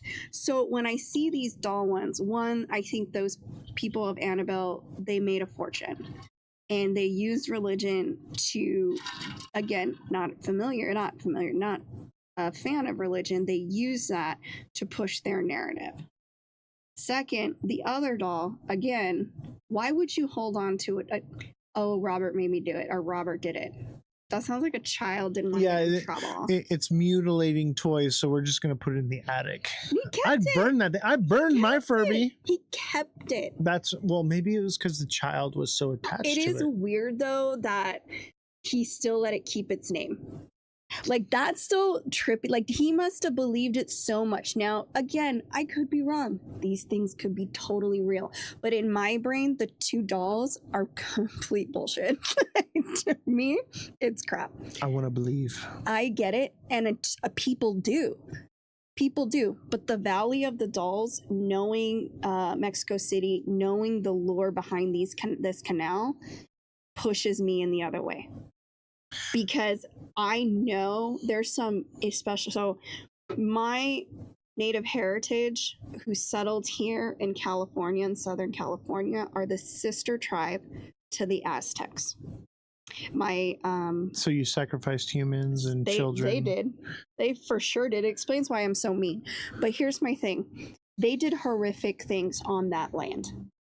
I'm not going to make excuses. So did the Mayans. So did most tribes all around the world, but I honestly think, out of reading all of it, the Aztecs were pretty freaking bad. Right. So, and like the Annabelle doll thing, it goes back to what, like the 70s. You know, the Robert the doll goes back to, 121 years ago. This goes back like what, thousands of years ago? These folklore have been around for a very long time. Now, granted, this guy who had the Valley of the Dolls was in his, it started in the 50s. He was older, and, he was very reclusive. So people wanted to dismiss him.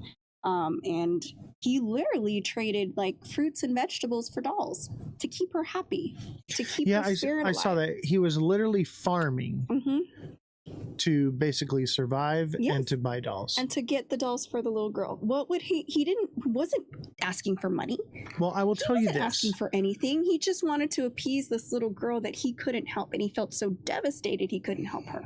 After he passed, and then his nephew took over and he passed, there wasn't as many dolls as there is today. Nope, the reason it's so much is because people go and visit and they bring a doll. And we're talking about thousands and thousands of people probably every year that are bringing dolls. So now it's more overridden, and it's become more of an attraction. A tourist attraction. But as long as they keep bringing the dolls, the spirits are happy. Maybe there was a couple dozen, maybe a few hundred to begin with. Now we're talking about thousands. So it's a whole island of the dolls. It's become this lure over time. I wouldn't put it past Mexico to do something like this to bring in tourist attraction and American US dollars. That's true. For every supernatural thing. But the story of the two deaths are documented. Follow the money. The money will tell you the truth. But these little things didn't start till a few years, like 10, 20 years ago. This happened in the 50s. I think we forget that we're not in the 1900s anymore. We're in the 2000s. And so the reason why this was cornered off for a while, because Mexico is very superstitious. Whether you realize that, I get Americans are. No, Mexicans, Spanish, any of that in that family were superstitious to the max. And I think their big thing was, we need to stay away from it. The canal wasn't used for a long time unless it was necessary, because they were afraid of the bad now spirits. They're doing tours through it. Because Americans it must have not been that bad. Because Americans will pay to do dumb shit. I don't know. we went from we're not Cha-ching, going right. anywhere near it to like, oh yeah, let's just totally take families with their children through the canal. If it was unsafe, why would they do that? No, I'm not saying it's unsafe. I'm just saying it's haunted. There's a big difference. I live in a house I know is haunted. I see it all the time. I'm not move. We gonna live together, and someday I'm gonna try to get them to pay rent. Do you understand? This studio is haunted. I believe that because the house you live in, the house I live in, these houses were made in what 1930, like 80 years old 1940. or They're more. almost 100 years old. Yeah, There's everything. some sketchy shit. Everything around here is old, and I think the older something is, the more likely it is to have like something attached to it. So. Yes, so something no. can be haunted. Okay, people. Okay, you're saying that. Oh, people don't. Why are they? Okay, you say that, but how many people go to the Winchester house? How many because people? It's freaky and weird and different. Because it's haunted. Is it though, or is it just Because a there's staircase that leads to nothing? But A that's door what I'm that goes saying. out to People will pay, nowhere. But I'm saying though, ghosts or not, people will pay to see haunted stuff. And Absolutely. doesn't mean they're not haunted, or they are. Or the story when the 50s was something completely different, and then they rewrote the story for cha-ching. But what you I'm know, so saying that is way you they can coexist have their without, tourism. but you can coexist without being possessed. I think that's what people don't understand. You can coexist with the ghost. You can coexist with aliens. You can coexist with things you don't understand. Well, I think there are good entities and there are bad entities. And I think in this circumstance, I would say this is a bad entity because, you know, two people evidently lost their life and possibly a little girl. So there's probably something evil and demonic. You know, when I look at the La Llorona, okay? Doesn't that tie in? She was looking for the children she drowned, and there was a little girl that popped up on the guy's island. I think this is La Llorona. This is probably the That's real the one story I believe it's because the postquel, right? Like it's not the prequel, it's not the origin story. It's this is what happened a very long time. Right. So I'm thinking this is what happened after. And what I think is La Llorona's origin story comes from the Aztec background that comes with this. So like correct. That's a lot of more likely. A lot of evil and demonic and you know, killing of children and people and mutilation and all that stems to cause a dark force and energy which then possessed a mother to drown her children, which then possessed a man to see basically he saw the, you know, them getting drowned, right? So here's the thing: is it's like a cascading domino effect, right? So he now saw an apparition of this drowning girl, or maybe it was a real drowning girl, or maybe he drowned a girl there. We don't know, right? But it obviously is this cascading effect of demonic energy over the years, and it's probably the same entity because these things are timeless. They don't die, right? And so over the years, it's transferred itself, and it transferred itself into this man who caused him to go crazy, or maybe it was in the doll. Right now, you say it's not in the doll. I think it can be in the doll. Maybe it's in the island. Maybe it's in the water. Maybe it's in Annabelle. Maybe it's in the air, in the ether. Right. I do believe that entities can attach themselves to you without entering into you. You have to give an entity like permission. A tick? No, like you have to give it permission to enter into you, right? So I would like to hear when a demon asks for permission. Well, it's like, I mean, when you do like a Ouija board, right? You're giving it permission to communicate with you. You know, those are fake, right? No, they are not. And let me tell you something. I will give you a firsthand experience of a demonic entity trying. I played with Ouija boards growing up, and the only creepy thing was my dad turning on and off the lights so that we would scream. Right. Maybe there was no entity that, you know, no energy in that space and time. What I'm saying is those things do exist. They are real.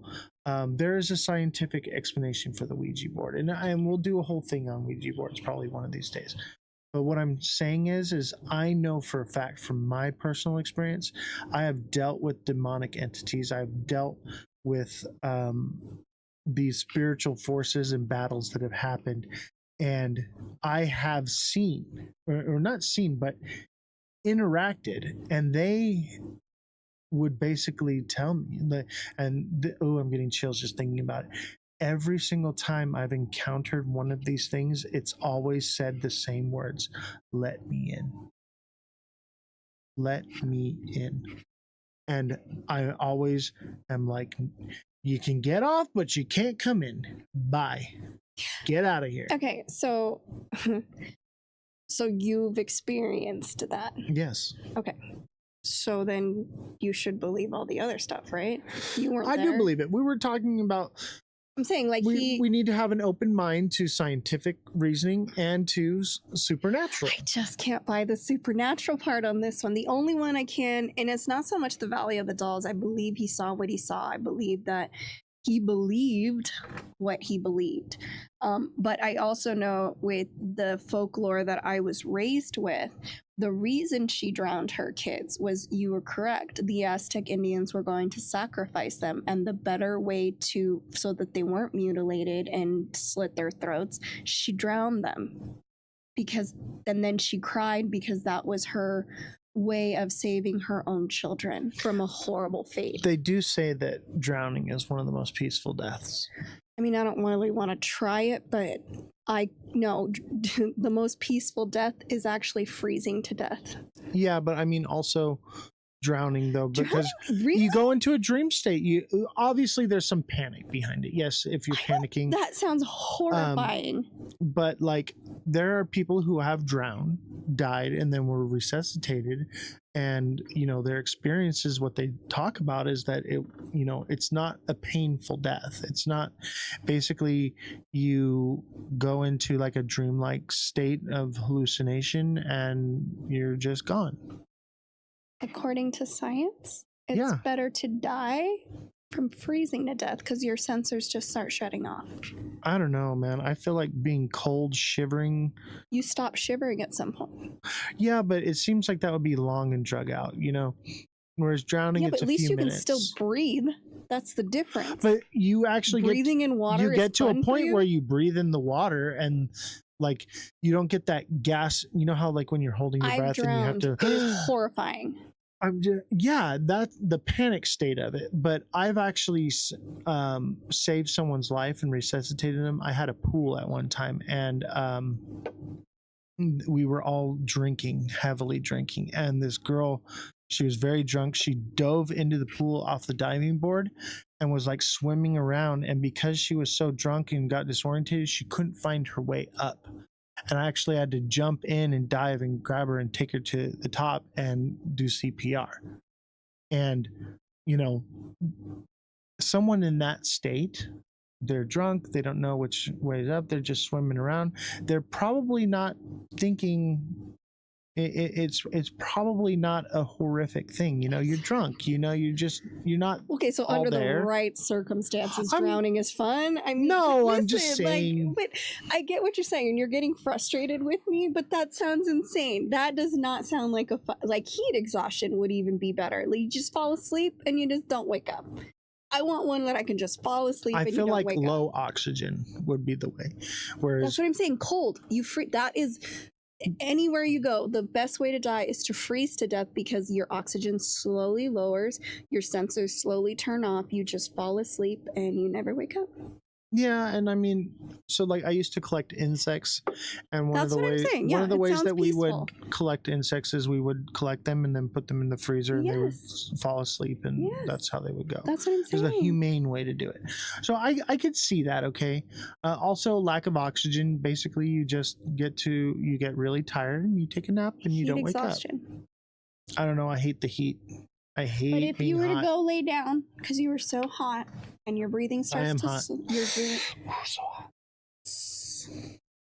I had to. Did I go see too that. far? I had to see. I went too far, chat. I don't know. Maybe it's the mustache. That's what's so hot. Maybe it's the red beard. Help me. Anyways, but heat exhaustion. You just get tired, go to sleep. Yeah. Anyway, so back to what we're talking about, the Island of the Dolls, right? Honestly, I want to know what people think because I don't know how people are familiar. Again, I love Hispanic heritage, and this isn't just Mexico. Spain has a lot of their own folklore as well, and that's where most of my ancestors are from, is Spain, and from the sister of the Aztecs that settled in Southern California.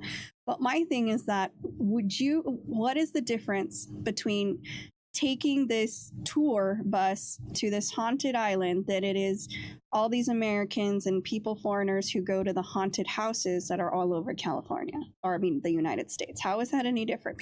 You're like discrediting it. Well, it's not that scary if people go, but there's haunted houses everywhere.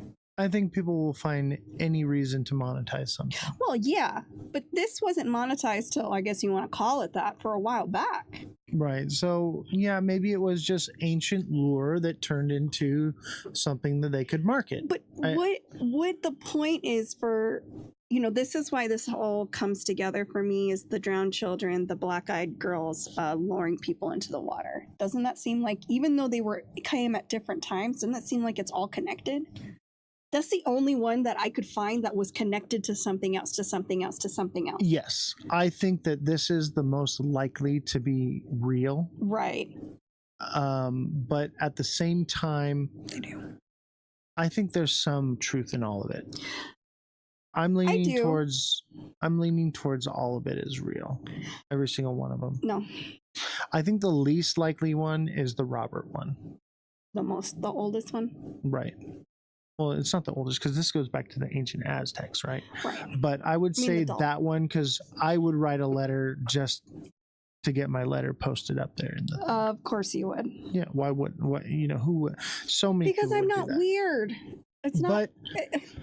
But I do think that entities can attach to objects, but I think they would much rather attach to a human. And I think in the Robert case, the human was the little boy, and that's why he switched names, because the little boy went into the doll and the demonic entity took over the little boy.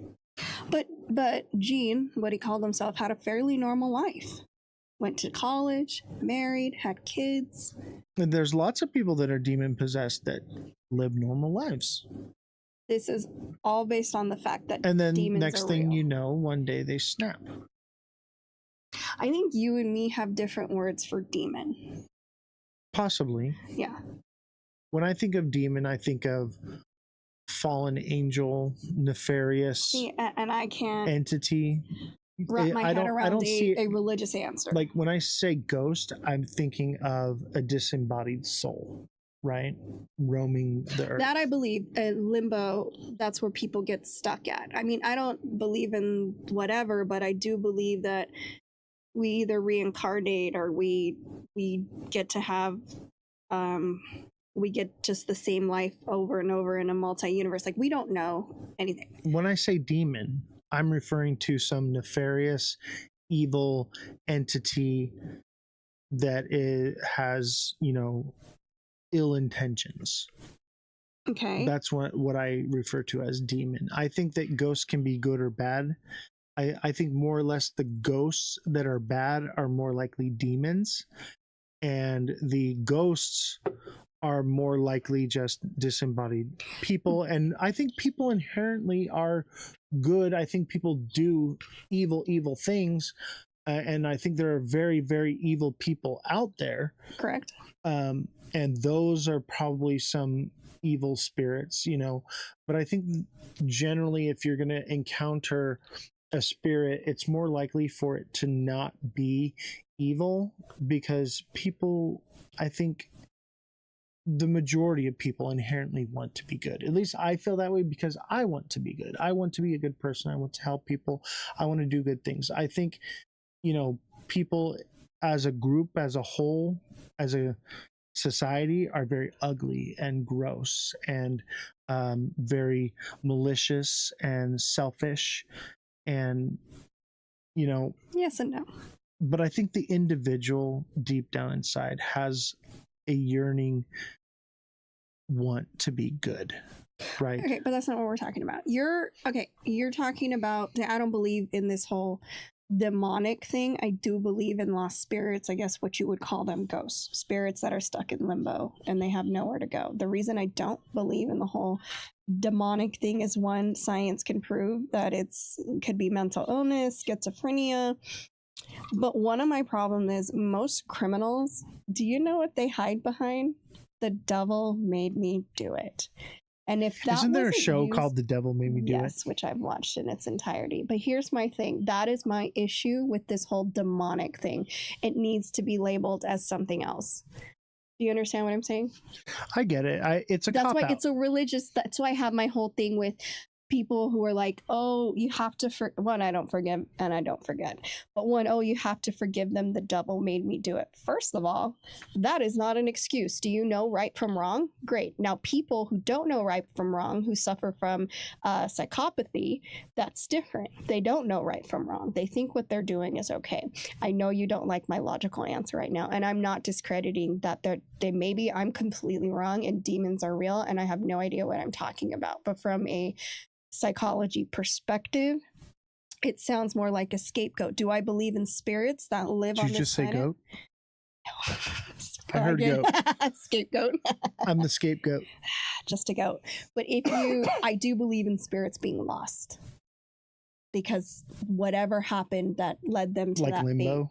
Yeah, limbo. I've always believed in limbo, and until they find peace, they can't leave to wherever you believe you go after this life. I believe in that. But demons is very specific.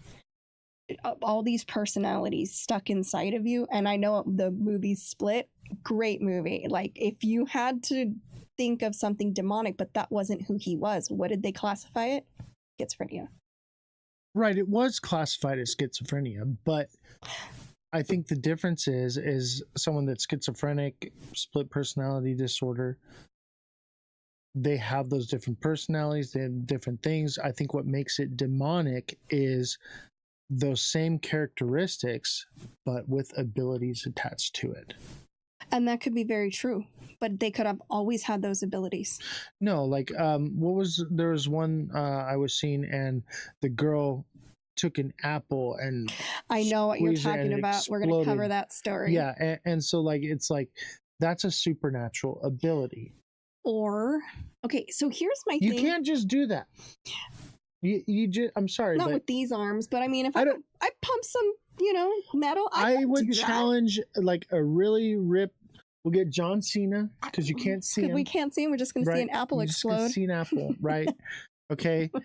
And I think that even someone like John Cena would struggle with doing something like that, because it's just not human nature. And an average person being able to do something like that, that's a supernatural ability, right? Like almost like a superhero type ability that they don't normally have that ability. And then in that moment of possession, they are granted, call them gifts or abilities to do things that defy the laws of physics, defy, everything that we know that science tells us to be true.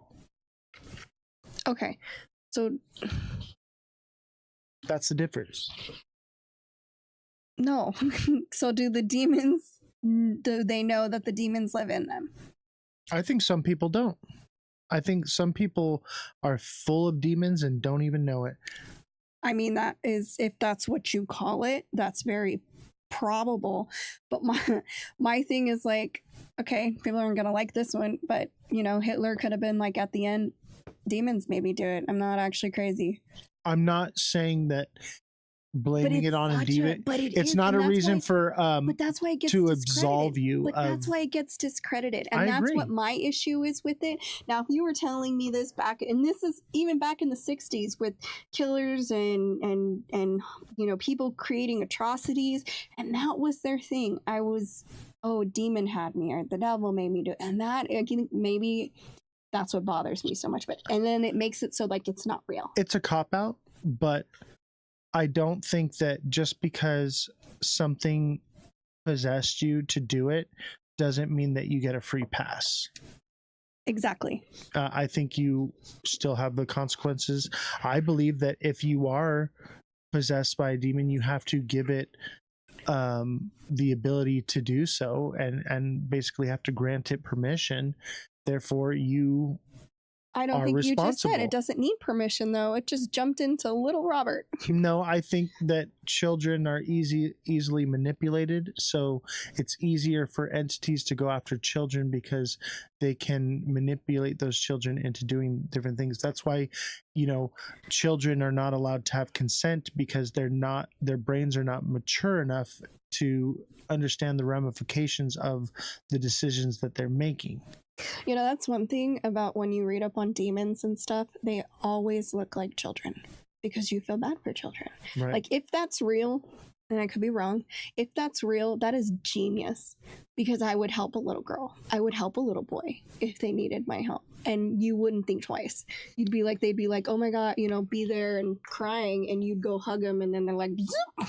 Thanks, bitch. Yeah, I think that, and you know, these entities are nefarious, and they will do whatever it takes to manipulate people, or you know, to get their end result, Why right? did it in my head went to a Dave Chappelle, gotcha bitch, like Gotcha bitch, gotcha bitch, like that is what it feels like if there's a little, because I'm a sucker. If it's a child, like I'm gonna want to help, you know. And I'm like thinking now, I'm like, if that's true, oh man, so quickly I would have a demon so fast, because it'd be like, oh help me, and I'm like, oh my gosh, come in. I think that's why they Come to choose to use the form of children.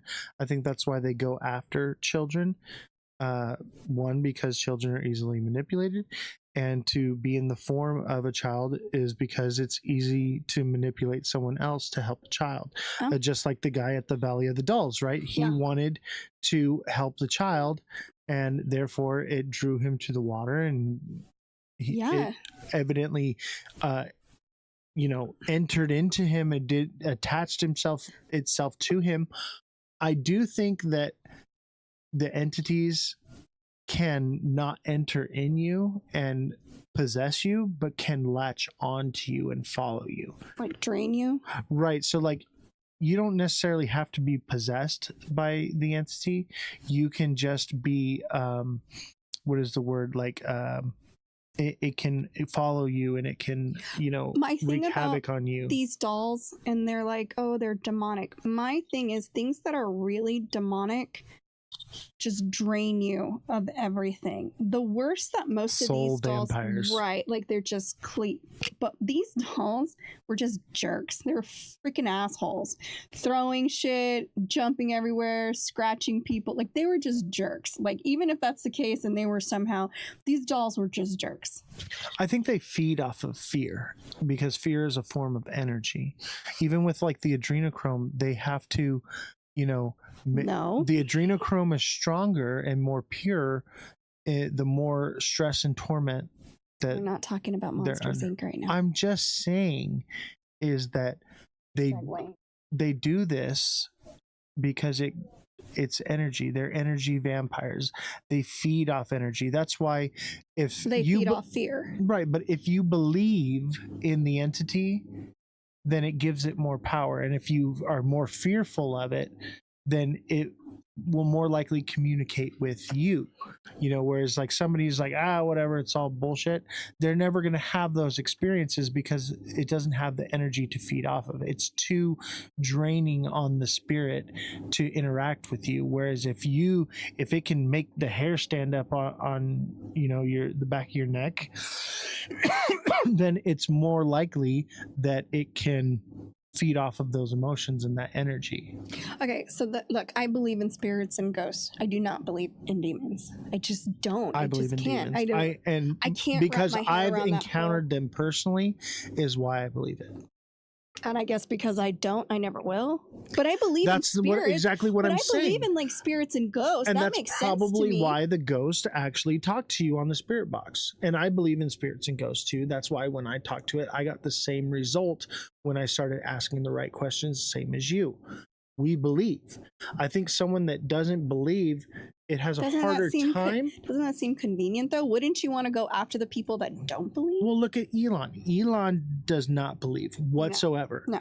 But he's a believer now. A little bit. He's a little bit still now. hesitation of what he. Right, because he's very logical. and he's like, well, maybe I didn't hear what I thought I heard. Right. But he doesn't have as many encounters as we do. Because he doesn't believe in it. Because he doesn't believe in it. It's too much energy wasted on someone that doesn't believe. But if it can make someone who already does, like you're in danger. I'm not in danger. You believe in it, so I'm good then, right? I'm filled with the Holy Ghost, so I cannot be possessed. Okay.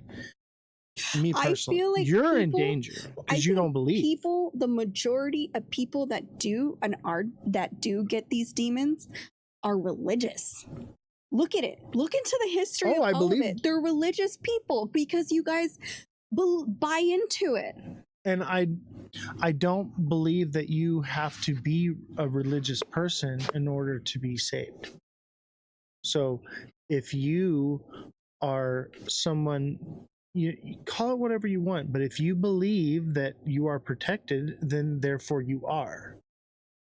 That's the difference. Someone who doesn't believe is not protected, therefore could be manipulated. That's a different conversation for another day because I know what I wanted to say, but I feel like you guys are the most vulnerable then.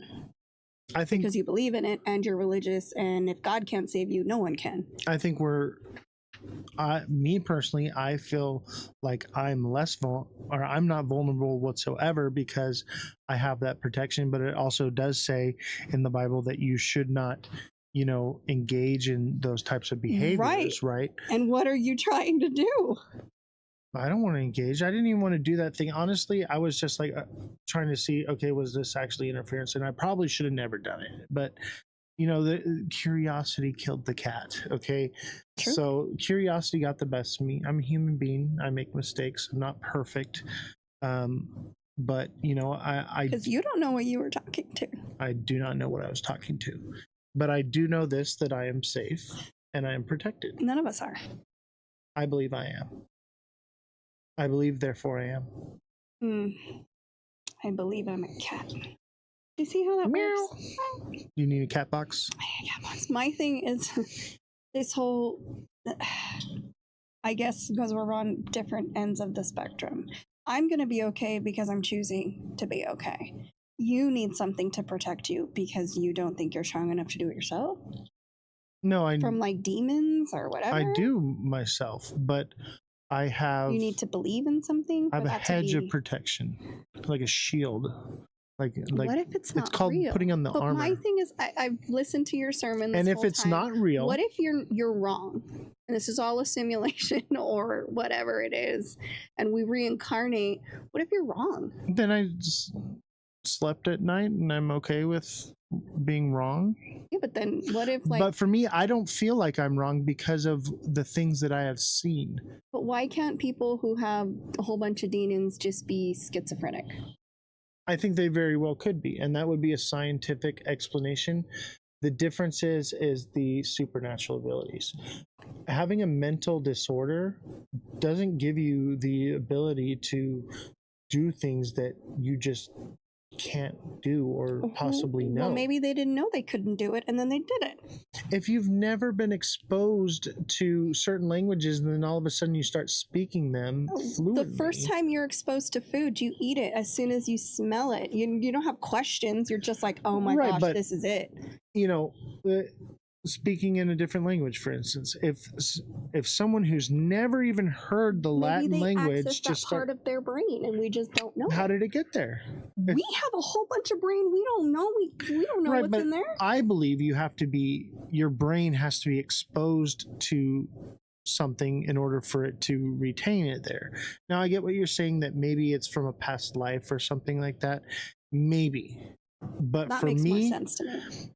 I don't think so. I don't know.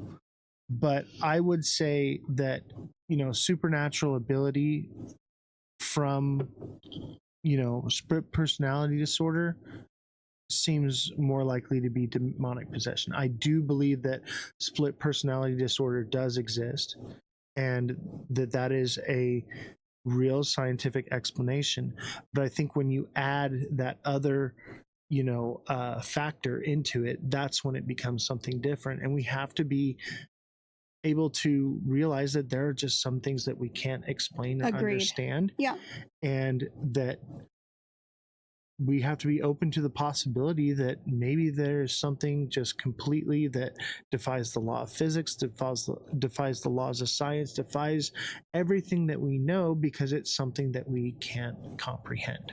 And I believe there's things out there we can't comprehend, but I guess you're going to call it demons and I'm just going to call it schizophrenia. And it's all the same thing. It'll all be the same thing in the end. I think a lot of the arguments with all these different things is it comes down to the names.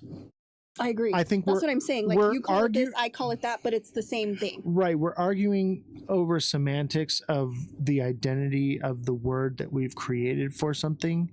And that's what people don't understand. It's all the same thing. We're all talking about the same thing. We're just giving it different names. Even in the world now, like, we are all talking about the same thing.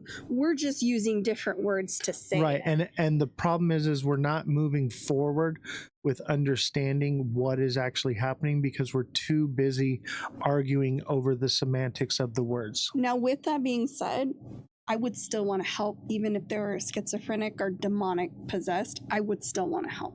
Does that make sense? Like, I don't have to believe in it to want to help somebody be okay. And that's where we all fall on. Like, okay, how do we help this person with whatever is wrong with them? But and I think, help can come in different forms. I think some people find help from medication. Some people get help from prayer and religion. Exactly. And prayer doesn't necessarily have to be religion, like I said, I don't believe in religion. Okay, well, I mean in God in But general. that's us arguing over the semantic of the word. The semantic of what you call exactly. it. That's right. a perfect example of that. Yeah. So, I think we get to the root of all this, the sooner we as a society accept that there are things we can't explain and stop arguing over the semantics of the words and start having a more open mind about the different things that we are encountering, because there are just some things that science can't explain. I mean, yeah. And the reason I do agree with that is because I believe ghosts are real. And if you're watching, don't forget to smash that like button, subscribe to the channel, share the show with your friends. I forgot we were live because that was in my head. The subscription button if you're watching on YouTube and you're not subscribed already. We are trying to get to 500 subscribers, so help us out with that. And we appreciate all of you that are watching and hitting the like button consistently. We are live on YouTube, Twitch, X, and Abstract at Ozthecryptogoat. So come check us out. If you're watching on TikTok, you're not watching on TikTok because we're not live on TikTok anymore. I'm done with freaking TikTok. We can't say what we want to say. And that's the beauty of the show, is we get to openly talk with free speech and expression. While we still can. While we still can. And that's why I pushed so hard to start this show now, because my intention was to do this much later on. And we appreciate you guys so much. So much. Thank you, everyone. You guys are incredible. One thing I do want to touch on, though, because this is my same thing with the moon landing, is these dolls, little Robert and Annabelle. Mm-hmm. What if those stories are true and we're assholes? Like, we're discrediting their whole experience. Like, they're terrified and scared for their life, and we're just like, it didn't happen. I think that's why it's important to have an open mind. That's my only thing. Like, that's always sits in the back of my head. Like, I know I'm wrong sometimes. I mean, it's not really that much, but like, I know I can be wrong sometimes. I'm me. How often am I wrong? All the time. Never. That's why you're the fact checker, because you're always freaking right. I hate it. It's annoying, right? But more times than not, I try to be as as educated as possible about everything. But in the back of my head, it's that I could be wrong. And that's what hits me with these dolls, was like, gosh, what if I'm wrong? And these dolls did all these horrific things, and I'm just telling these people, your experience is wrong. What you felt is wrong. Everything you went through is wrong. That's not fun either. I don't want to do that to anybody. Think of people that are demon possessed, right? Telling them that they're discounted, we I don't want to do that either. I don't want to discount somebody's what did I say? Perception is 90% reality. What you perceive is your reality, and to them that was their reality, whether they made it up. Now see, that's where that's where we try to decide, but perception is reality, and that reality for them that's what was real. For me, I've experienced demonic entities. I've experienced schizophrenic personality my mother disorder. Seems pretty demonic. People, maybe it's true. I've experienced both, probably, and there's a fine line where you can use discernment to identify the difference between each, because I believe both do exist. I do, but again, the back of my head, it's could be wrong, but the reality is, I'm too logical to think anything else. But again, I don't want to discredit someone's perception. That just seems mean. I believe that you think you saw those things, and I wouldn't discredit that because that was your experience. It wasn't my experience. So only you would know that experience. Does that make sense? Right. And if you're watching, I would implore you to have an open mind about things. Do not, put people down or discredit their experiences, because we as humans may never understand any of these topics, and you should never, mock someone or put them down or anything like what you're talking about, because the fact of the matter is that no one does. That is, we don't know nothing. Yeah, we have no idea. We have no idea. Right. So no one is right, no one is wrong. So for you to go into the world and act as though you know what you're talking about and you know everything, that is when you realize that you know nothing, is when you stop learning. Right. So if you cannot be taught something and you cannot be receptive to something new, that is a form of holding yourself back from learning and educating yourself. So I would implore you to have an open mind, question everything, listen to everything, but believe nothing. And I know we bicker, but it's more so we have very, very different of opinions and thoughts and how we do things. But at the same time, there's a mutual respect, because his comes from a real place, mine comes from a real place. You don't get to discredit the other ones. I don't believe, and he may not believe what I have to say, but the point of this show is to listen to all perspectives, listen to all the theories, come up with your own way of thinking. Maybe you learned something you didn't. Maybe you think we're crazy. It doesn't matter.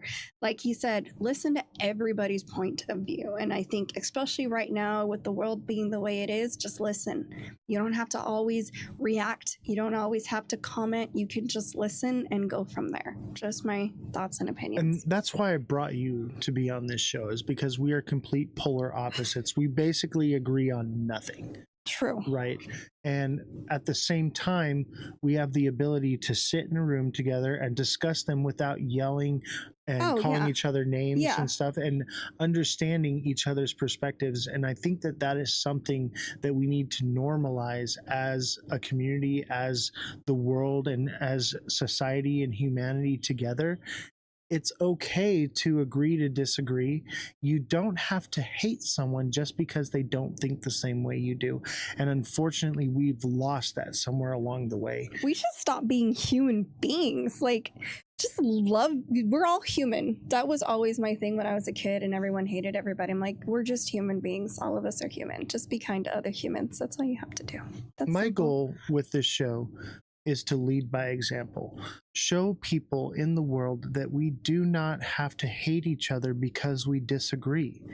We can get along, we can sit in the same room, break bread, and conversate with each other without tearing each other apart. And let me tell you something right now. If you are in an argument with somebody and you stoop as low as to start name calling and using derogatory marks, you've already lost. You lost. Yeah. I can't stand that. You know how I am. I'll make a factual statement and it'll bother somebody and they're like, oh, you're a stupid bitch. And I was like, I fun. Okay? Yeah, exactly. Say it again. Say it a little louder. Please say it. Argue with people with intelligence and facts and even opinions, right? That's how you win an argument. When you stoop down to hateful rhetoric and violence, then you've basically lost. You've already lost because you could not come together and put down a complete thought. And the moment you realized that you lost, you decided to lash out. And that's how you know. Like a tantrum, like a child. Like That's a what it bothers me. Even my kids have better composure than most adults these days. And it's like, just, they're all listening to each other. They're all joking. Nobody you know what I mean? Like there's camaraderie, and we no longer have that. Yeah, your kids are unhinged, by the way. I know, but they're fun. Yeah. They're completely unhinged. They say the most crazy things, but they all get along. I Mine never are like have to cookie worry. cutter children. Yeah, mine are. They're like me. We're like, nothing matters. Everything matters. It doesn't matter. Live your life today. There could be no tomorrow, and we have a lot of fun with that. But there's a camaraderie and a closeness because of the way we are. And I'm sure you have a different kind, but it's the same. And my kids, they will make fun of everybody and anybody. You are not off the table. They don't care anything you are. Yeah, with this show, everyone's getting roasted. Yeah, everyone's roasted. On the table. What is it? I used to tell my mom. It's all or nothing. My mom would say, "Oh, that's racist." And I'm like, it can't be racist if I hate everyone equally. Period. And I'm sure you're on the other side. Well, I love everyone equally. Exactly. I hate everyone equally. Therefore, I don't care. I can't be prejudiced. I will roast anybody. And that's just because, I don't know, I have thick skin. Come for me. I don't care. The most hateful, evil people in my life, I still have love and compassion for them because I feel like something must have happened to them to bring them to that place of such hate and anger. And I feel that maybe with compassion and love, there is a way that something good can come from it. Horribly disagree. I think you get out of this world what you put into it. So if you put in good things will come out of it. I believe that, which is why I try to be the best kind of parent I can be. But there's a parent in my life who made the choices they made, and they deserve what they get. There's no forgiveness. There's no, oh, I feel sorry for them because of their upbringing. I had a horrible upbringing, which made me change it, change the direction, then being brought up the way I was. I don't have that love. I don't know, I'm different. Once you cross me, that's it. You're done. You get exiled. There is no second chances. I will forgive you, but that doesn't mean that I need you in my life. If you are going to destroy my peace and what I am doing to live and put me in an environment where you're taking away my happiness and my joy, then there's no room for you in my life. That's understandable. But that doesn't mean that I don't forgive you for the things you are. I still have compassion. You're a good person. What is it that made you that way? You're a good person. Because even if things made them that way, they chose to stay that way. Absolutely. That's unforgivable. And it's not that it's unforgivable for me, but it's like if you choose to stay that way, then I choose to remove you from my life. Doesn't mean that I hate you or that I, don't love you or whatever it may be. I just choose to not have that in my life because my peace is more valuable. And I get that. Like I said, you're a good person. I clearly took a different direction because I cannot forgive. I don't forgive and I don't forget, but I also don't dwell on it. That's what people are like, oh, it's going to eat you up. It doesn't. I live my life perfectly fine. And I dismiss and disregard. That's just who I am. That's just this particular person did that to themselves. And I had to break generational curses that she had every opportunity to do, but she didn't. Yeah. And that's what we're doing here. We're breaking generational curses by coming together and listening and understanding and having an open mind. Because, like I said, so different, but yet I respect you and what you are trying to do here. I want to save the world. We can't save the world. We might be able to save one person. And that's probably all that's going to happen. If we save one person, it was all worth it. I guess. But right now, we're going to need a lot more than one. I agree with that 100%. We're building an army, chat. I know. We hope everyone's getting ready for whatever might happen, just because I am terrified. Not because, not for myself, but for other people. I'm not terrified. I'm prepared. I've been preparing myself for what is to come for a very long time. No, that's what I'm saying. Like, I'm not scared for myself. I am ruthless. But I'll do anything for my family. What I'm worried about is other people that think that, oh, this is going to get better, or, oh, it's not. The theater is on fire. I saw that. Oh, yeah. The theater is on fire, but it's not on fire. The screen says it's not. Screen says it's not. And people are missing it. People really think, oh, we just got to get past this and it's going to get better. I'm like, it's not getting better. Be prepared. Stock up. What if it's a special effect in the theater of fire, and then that's why they put it on the screen? The theater's not on fire because you're watching backdraft. And it's a 4D immersive experience. And that's a good lie, if that's what you mean. I'm just saying. But it's true. And people don't want to see, like, both sides, man. They're both freaking nuts. They're freaking crazy. Yeah. And I'm like, and the more people... Reel it in, baby. Yeah. Reel it in. Come back to earth. This ain't happening. Like, it's... You think my kids are unhinged? The world is unhinged. Oh, absolutely. My kids a little bit more, though. I think your kids are unhinged in a good way. Yeah. They question everything. Oh, yeah. They don't believe nothing anybody tells them. They believe everything you tell them. You tell them that XRP is made of cheese, they're going to believe you. Every show, you're going to bring in just a little sprinkle of your damn crypto. Hey, I am the crypto goat. Just because your mustache, Frito Bandito, does not make you a goat. Although it kind of does look like horns. Demonic. Are you demonic? Oh, that's why you're... Oh. The goat has nothing to do with demonic. And that's a misconception. I just realized that. So many people demonized me because they thought that the goat was an emulation of a demonic presence or whatever. I just realized that was the figure, because I went to Catholic church. That was the figure. Yeah. So let the record show the goat represents sacrifice. Now we know why he's so pro demonic and pro helping, because the goat thing. I will tell you this.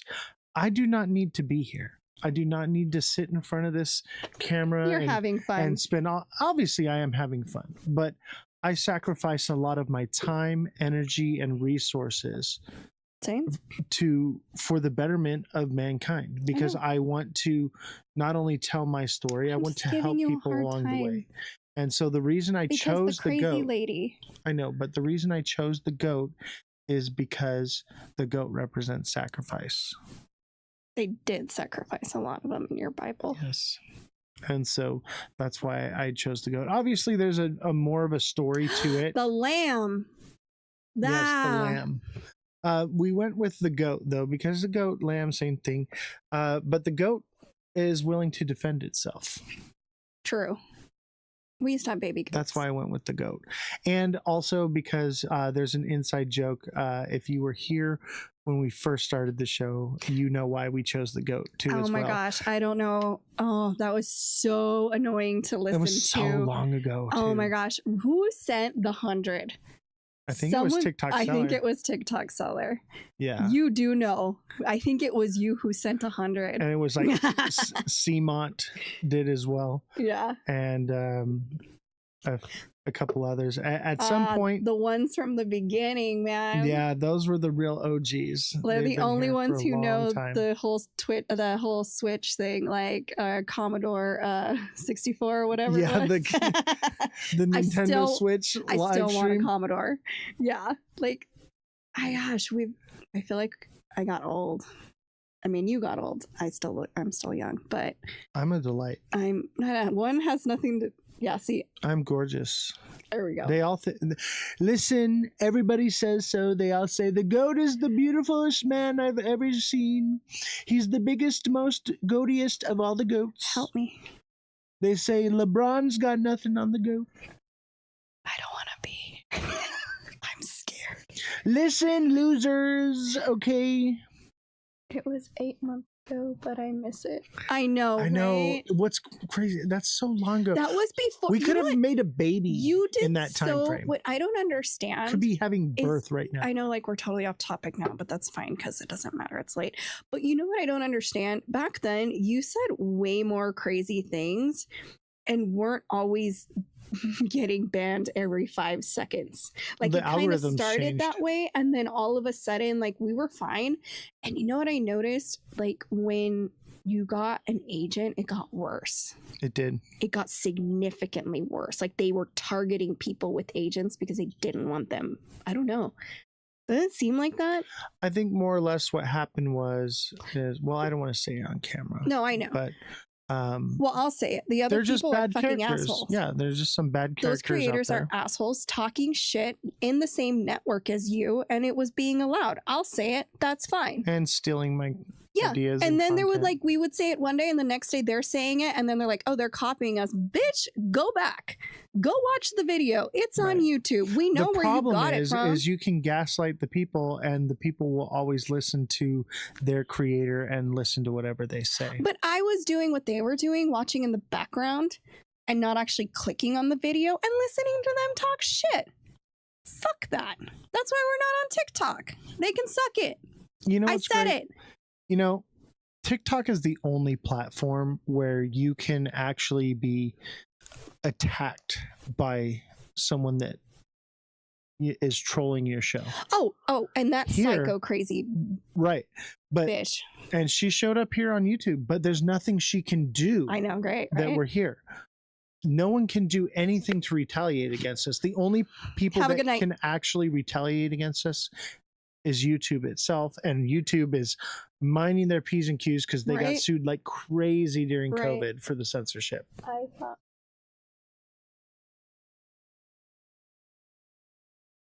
The Yeah. love letter. He's talking about from Crazy Bitch Lady. Yeah. Yeah, they do copy, and that's look. He can be nice as he want, and he's a better person than I am. I'm not a good person, but I sat back and I listened to the things they said. I was even in their chats while they were talking shit. And it's the big ones that you can think of. The girl and the boy that worked together, the other one with the weird, hair on his face as his emblem. They're all douchebags, period. And the fact that they're going out of their way to get rid of people that might be competition for them and push them out of the space because they are wrong and this one's right is fucked up. You know what's great is since I've left TikTok, they have nothing to talk about except for argue and bash each other now. It's like freaking They've the become these novelas. That's all it is, novelas. Yeah, it's what is it? Crypto days of our lives. That's all it is. The crazy angel lady gave you another love message. The crazy that one angel too, lady TikTok seller. literally is messaging people going around saying that I'm a bad person and not to listen to me, but then in the same breath, like I'm speaking major truth, and everyone in the chat is like, yes, everything you're saying is right. And then she's saying, don't listen to him, and it just makes her look even more crazy. And then at the same time, she's like, I bought XRP because angels told me to. My problem is that they buy into her and they spread that because she gifts them like crazy for listening to her stupidity. Yeah, they're bought and paid for. Dude, that's another thing. I want people to go look at people's chats when there's like 200 people in it and there's only like 4 people commenting. Why is that? Just take a good look. Yeah. Why would that be? Massive, crazy numbers, yet no one engaging. Yeah, crypto days of our lives. That's pretty much what it is. And my thing is like 200 people, only 4 people commenting. That's And it's the moderators. bought and paid for. But what do I Yeah. know? Doesn't That's make why any I sense. call TikTok LARPing. Yeah. When I realized that the TikTok people run the same way as the news, I had to stop following them. Yeah. You know what's crazy is now that I'm not doing crypto content, they have nothing to talk about. I'm not even making it on YouTube. But, like the only Alexa place said, it's days of our lives. It's just the freaking novellas talking. They're all talking. The only place you can get TA from me or any crypto knowledge is through my Discord. And so if you are watching and you're not a part of the Discord, join the Discord and I will be more than happy to help you. I have not left crypto. I am still doing crypto. We're still doing the TA class. We're still, trading and doing all that. I've taken a bit of a step back from crypto, but if you need help, I'm here to help you. You have a class tomorrow, right? Yes, I do have class tomorrow. Okay. 2 p.m. tomorrow, Pacific Standard Time. We have a special guest. The CEO of Wi-Fi is coming into the class to help teach some really of his cool. strategies. Also, for people in the Discord, if you are not in the class, you will be taken out of certain chats. It's for the class only, because I'm going to say it. So. Yes. So if you are not in the class, you will be removed from the moonshot.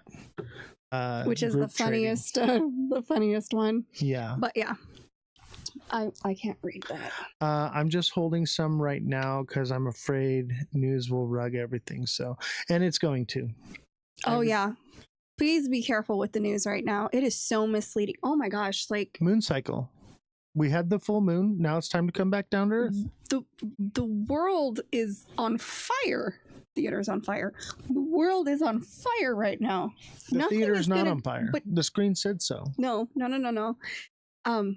But everything's on fire right now. The markets are bad. The food prices are out of control. Gas prices are out of control. All of that is out of control. Yeah, people think that things are going. Who has money crazy. To invest right now? Yeah, I'm on YouTube. The liquidity is more spread out than it's ever been, and people don't have money to invest. And what are they going to do? If you can't afford food, you're going to start pulling out investments. Exactly. Because you need food. So people are like, oh my God, the market is dropping. Yeah, of course it is. Dude, I can't. Did you see the shit show at the airports today? I did not. Oh, are you talking about in California? Because they took out the people that are needed for the landing, and they had to delay flights and there we go, 30 of them, because they cut. Remember, he did a huge cut, and I guess something happened. There was chaos. Well, they shut down the government, so there's the 30 traffic control. So what happened? There's no TSA, but there's ATC. Yeah, traffic control went bye-bye, and they had to either cancel or delay flights. And now, what is it? They don't want you to leave. They want you to stay, pay the prices. They don't want you to leave. Prison nation, martial law. We're already there. They've occupied Chicago. And the thing is, all the Supreme Court says can't do it. They're doing it anyway. I feel like we should do a prison nation show for the rabbit hole. You said you wanted to do spooky. I do want to stick with the spooky weird stuff, but if there's real life things going on right now. If it keeps going, we'll probably Oregon, take a tangent California, and Illinois. Yeah. Literally occupying them, which isn't, what is it? It's not the Third Amendment, or what is it? The Third Amendment? Fifth Amendment. Fifth Amendment. Yeah. We don't have to. It's occupying soldiers in your home, though. That's pretty much what it is.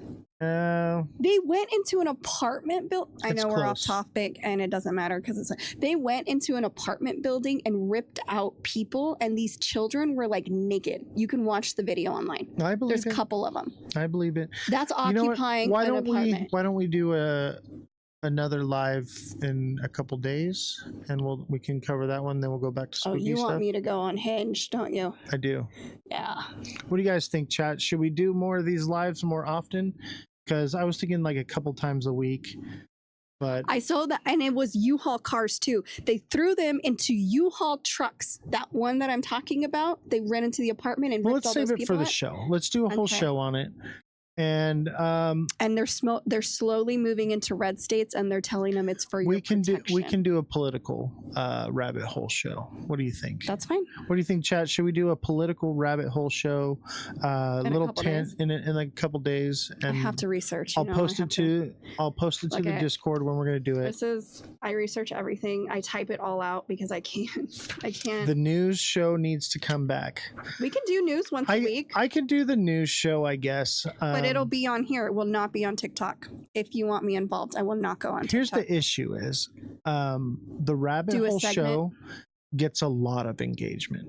And she's every time Shelly's right, we can just do a little segment here and there. Well, here's the issue is the rabbit hole show gets a lot of engagement and has really boosted our algorithm in YouTube. So whenever I post crypto stuff, we get low bad engagement, which hurts our algorithm. So let's not do it for YouTube. So I'll Let's probably do a TikTok platform. only, or maybe just abstract. Why don't we do it? Okay, I will bring the news back to abstract. Abstract exclusive. Okay, but I will not go. One, I will not go on TikTok. But two, why can't we just do the other platforms then? Why not? Why can't we just do YouTube? The problem is it hurts our algorithm.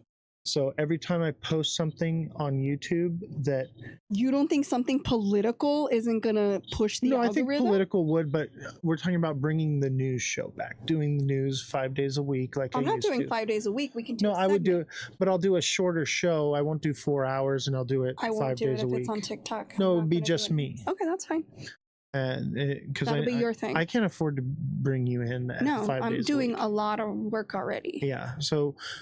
We'll do the rabbit hole show. But the thing is you don't need to do 5 days a week of a segment. Jesse, I think we do because that's regular news. Segment. That's what I said. Jesse, less work, a 15-minute segment. We'll talk about it. We'll discuss it, and we'll see how we can move forward. But I do want to continue, doing. I like the show a lot. And being like a news anchor, right? That's basically what I was.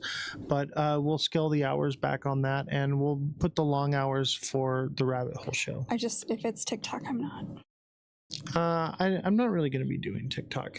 TikTok is our promo show. We're going to be doing live battles and just building a platform there just to get new viewers to come to YouTube. That's the only reason I'm still doing it. On YouTube, I can say whatever I want.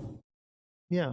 About whoever I want. On abstract, we can really do whatever we want as long as it's not diddling children like Trump. Oh, okay. Diddly. That's Diddy what you diddle? said earlier, didn't you? Diddy diddle. Oh my gosh. That's another one. I'm gonna see if I can pardon Maxine Glenn. I can't believe that. He acted like he totally gaslit everyone, like he had no idea who she was. You don't remember the person that sold you children?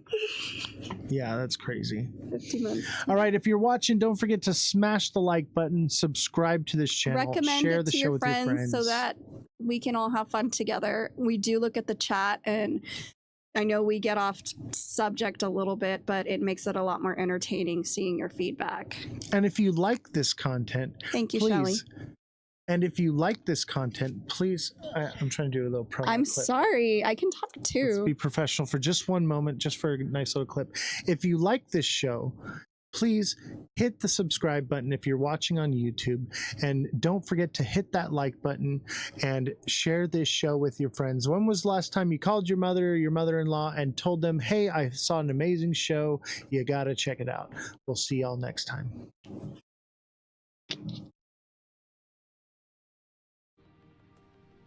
Hello everybody, welcome to the Ledger Lounge. I am Ozthecryptogoat. Don't forget to smash that like button, subscribe to the channel, share the show with your friends. We have a special guest coming on today, Crypto Callie. Crypto Callie will be in the live today.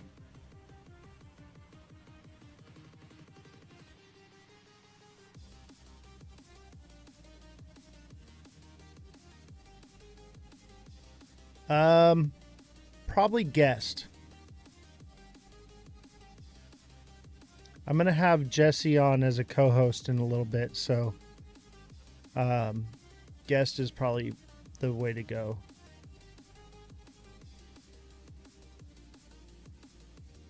I'll have you up in just a second.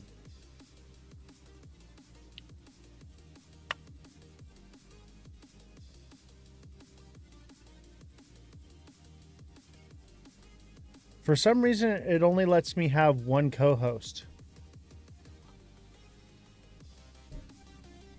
I think Jesse's coming on as a guest too. It'll be more like a panel, if you don't mind. I'll make sure everybody follows you.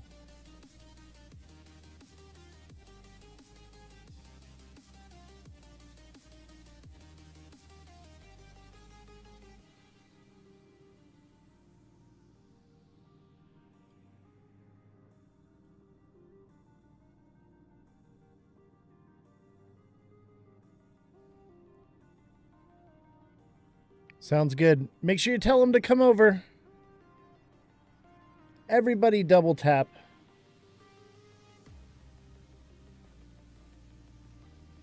Hashtag FYP in the chat.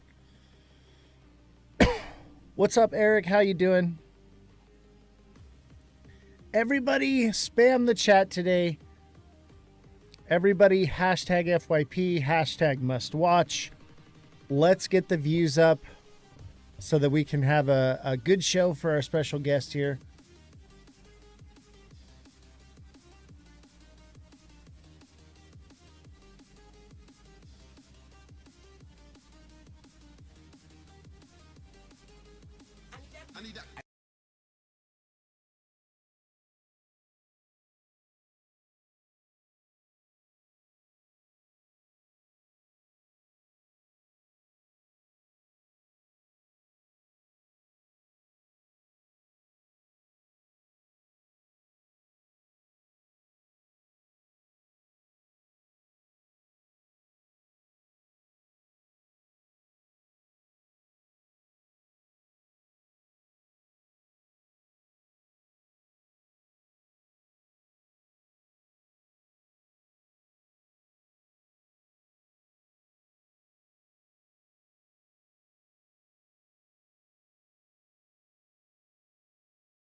Sell the whole bag. I think it's gonna pump again. Come on, it's gonna pump again. You gotta join the bear club. Nah, the goats.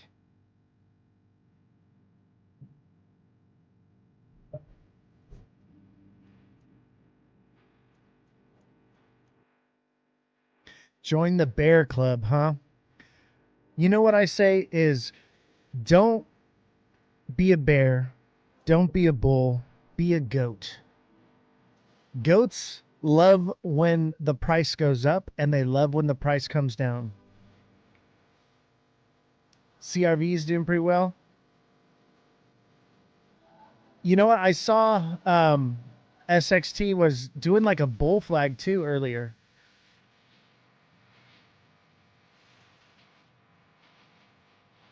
$9.3K likes.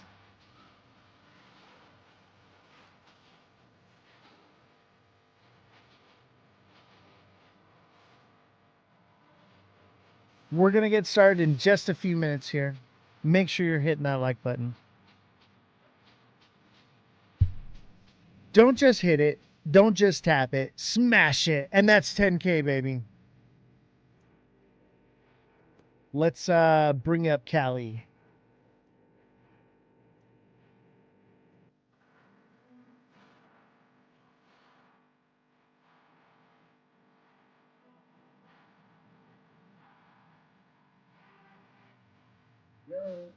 Yo, what's up, bro? Welcome to the Ledger Lounge. Thank you for having me, brother. Of course, man. I've been anticipating this for a while because we all know that Callie is the lovable bear of the space.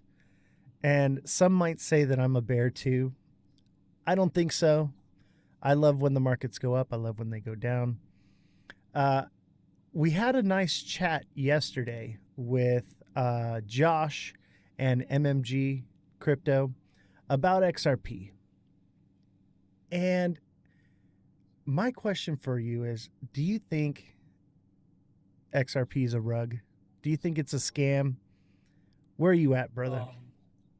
So, you know, Zach always says that in this space you can't speak in absolutes. Okay. I think that XRP has a lot of red flags. I think that it has the setup to be a historical rug if they ever wanted it to be the case. But I don't think it goes down that line. My large concern with XRP doesn't actually come from Ripple itself.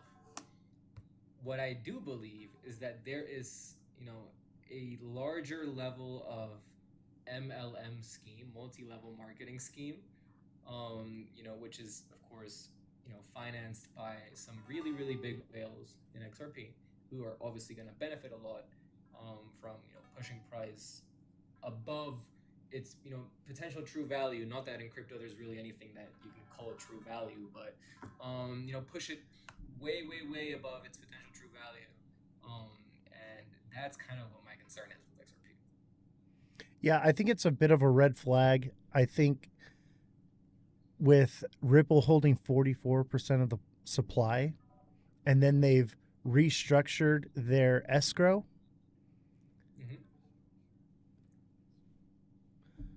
Hold on just a second. You're good.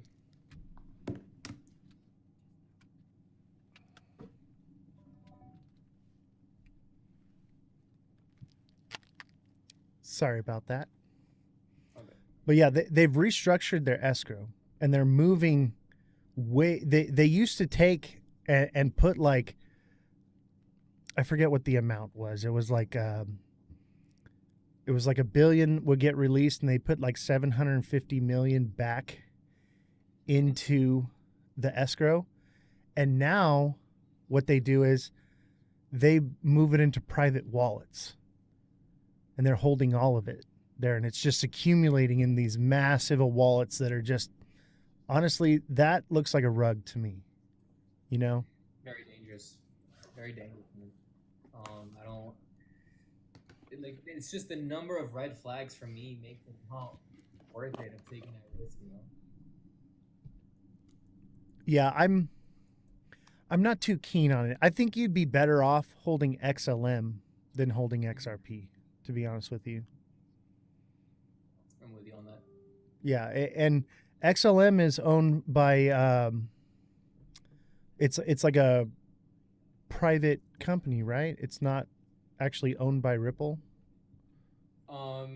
It's from someone who was a co-founder of Ripple. I forgot what his name was, but he co-founded Ripple, and I think he also like co-founded Mt. Gox, the founder of XLM. Yeah, and they're not dumping on their holders. So, and dude, when that thing moves, you make way more money off of it than this. It's way smaller market cap. Mm-hmm. It just seems like to me, it's the smarter investment. I think the whole narrative behind XRP is going to make it do phenomenal things that it shouldn't do, which is why I'm still invested into it. But is it going to hold that price? No. And I think the narrative, the reason it is this crazy projected numbers is so that retail ends up holding the bag on it and they don't sell. I mean, I was talking about this in my little recent video.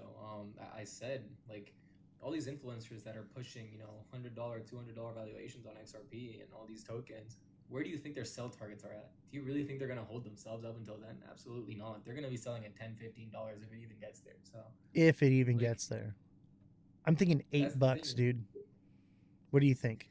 I'm thinking 7 to 10. Yeah. 7 to 10. That's right there. $8, Dude, when $8 comes, I'm dumping my bag, bro, and I'm putting in a short. I don't normally short, but this is one that I'm going to short for sure.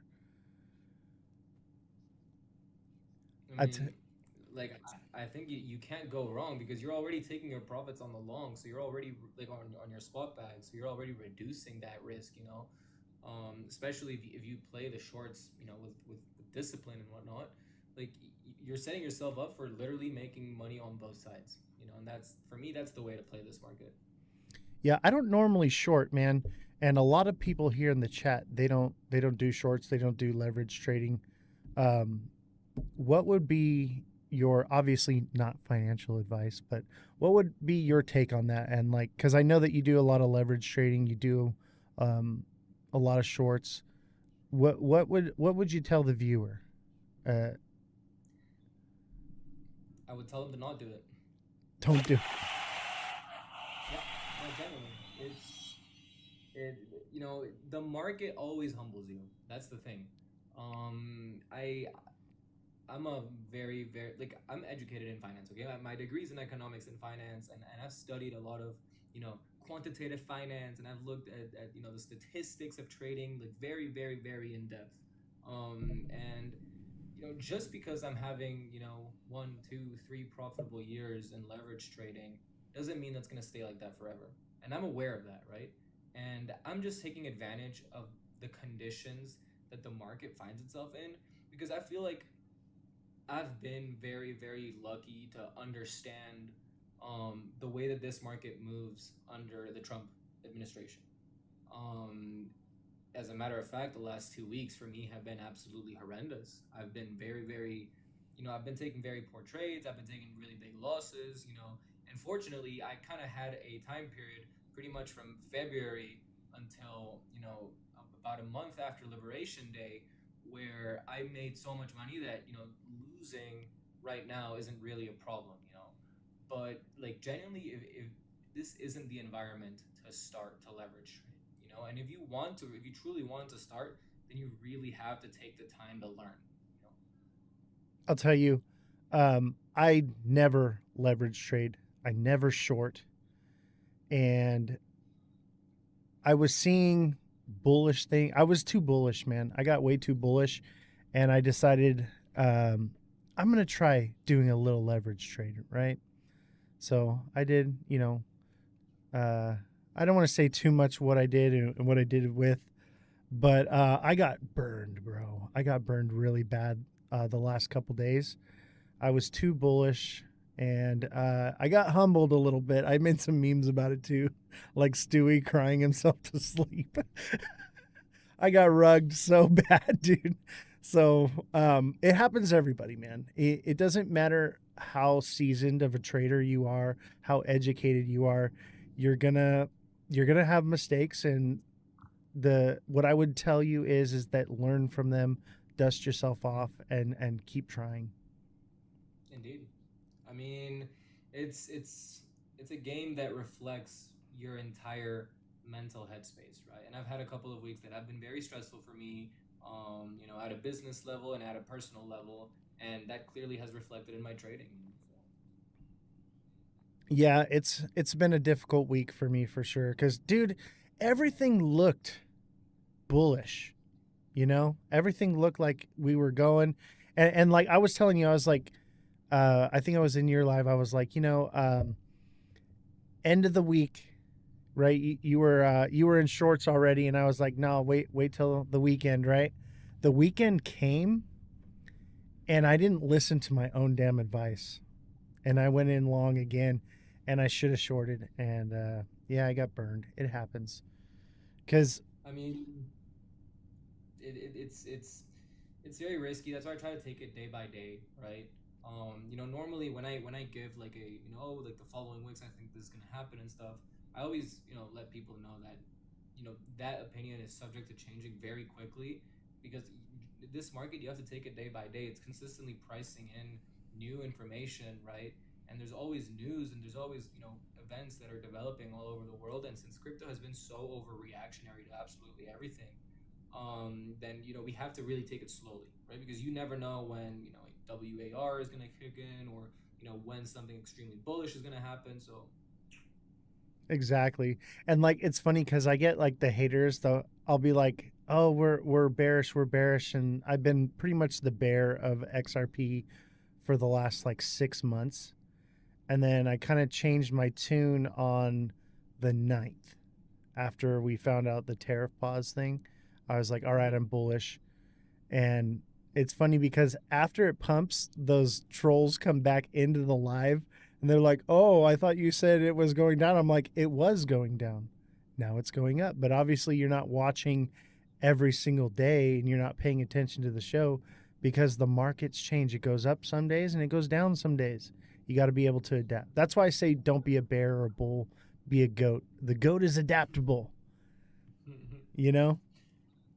I guess the saying that I like from my end is, bears are patient. So, very true. Bulls are aggressive, bears are patient. So, dude, one guy in here is holding a short to 126 for XRP since like April 29th. Still holding that short. You said 126? Yeah. How's he not liquidated? I'm not sure. He said he's still holding it. That's actually insane. I can't lie. It's probably a lot of money too. That's absolutely insane. I can't lie. I mean, that person, they're in that trade and they're still holding with conviction that, I'm not going to, question them or anything by any means. But, for me, normally, like, that's one of my bigger, like, problems, it's like you got to be able to adapt. You got to be able to pivot your situation. If you see that it's a losing trade, you have to have an invalidation point. If you don't have an invalidation point for your bias, like, you have to be doing something wrong because you're not applying the correct risk protocol to your trading. I think it could hit 126 after the bull run come November, December. What do you think? I mean, maybe, but will they be liquidated by then is the question. That's a good question. That is a very good question. You don't want it to hit your target, but after liquidation, you want it to hit it before, ideally. Right. It's a tough game, man, because I'll tell you what, we should have dropped hard on that, and that should have hit, and then the tariff pause came. And dude, the tariff thing has been such a wrench in the gears right now. It's almost unpredictable. You don't know what Trump is going to do. All he has to do is say one thing and everything pumps or it dumps. It's crazy. And what's even more dangerous is that he knows this. I know. He knows the impact of the markets. Dude, I think it's insider trading, man. To be honest with you, Absolutely. absolutely insider trading, because And then also what I think is not just the tariffs, bro. That BOMB from a certain Middle Eastern country on a U.S. airbase, that could have been much, much, much worse had there been, you know, U.S. casualties, because then the U.S. would have gotten heavily involved. You know, the fact that there was none kind of eased tensions off a lot quicker, and we were able to just kind of recover out of that. Not just in financial markets, but just at a geopolitical level. But I feel like that was a very it was a very thin line, man. Like we were very close to having a potential bigger crash in crypto markets, and a very serious geopolitical situation. absolutely, I was actually really surprised how quickly it ended. I don't think it's over, to be honest with you, but they're kind of brushing the reality of the situation under the rug. People think there's actually no ceasefire, and people think that there is a ceasefire. People think that it's over, it's peace on earth and goodwill toward men. People still think that there are trade deals that are non-existent. And the media manipulation of the markets has just been phenomenal. And look at the way things line up for XRP, for instance, right? Look right here. We have this big green candle. This was when Trump came out and said, oh, we're creating the Bitcoin reserve, right? We got this green candle. And then the next day we had the tariffs, and it just completely obliterated all of that movement upward. And then over here on a Sunday too. That was a Sunday into a Monday, by the way. Right. Which is even crazier. And that's when we were on like the Sunday dump. Like every Sunday was a major dump. And I didn't even see that coming. I missed that candle. I was kind of bummed about it.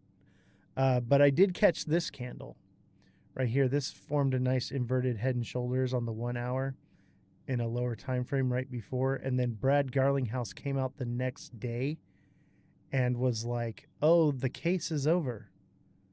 And literally right after we got that green candle, that the case is over, which it wasn't, total BS. We got the Fed report that they weren't going to lower rates. And it just completely erased all of that. And it dropped all the way down to that 163 that I'd been screaming to high heaven. I've been screaming to high heaven since January 29th on this live. Since I started on Mega Cryptos Live, I said we're going to 163. And then once we hit that, then we should turn and move out of the bear market. And that's exactly what it did, which was crazy. It was like months ahead of time on the projection. People called me a clown. And it was amazing. Big Baller says you called it to the penny. Wow. I know, right? I mean, I was a couple pennies off, but I actually did call it to the penny, but I said we're going to add a couple cents on there just to make sure it hits. And it did, and it was phenomenal. But the wrench in the gears, man, with the news, it's completely unpredictable. Which brings me to my next question for you. Alt season. I feel like alt season is a bit unpredictable too right now. I don't think we're officially in alt season.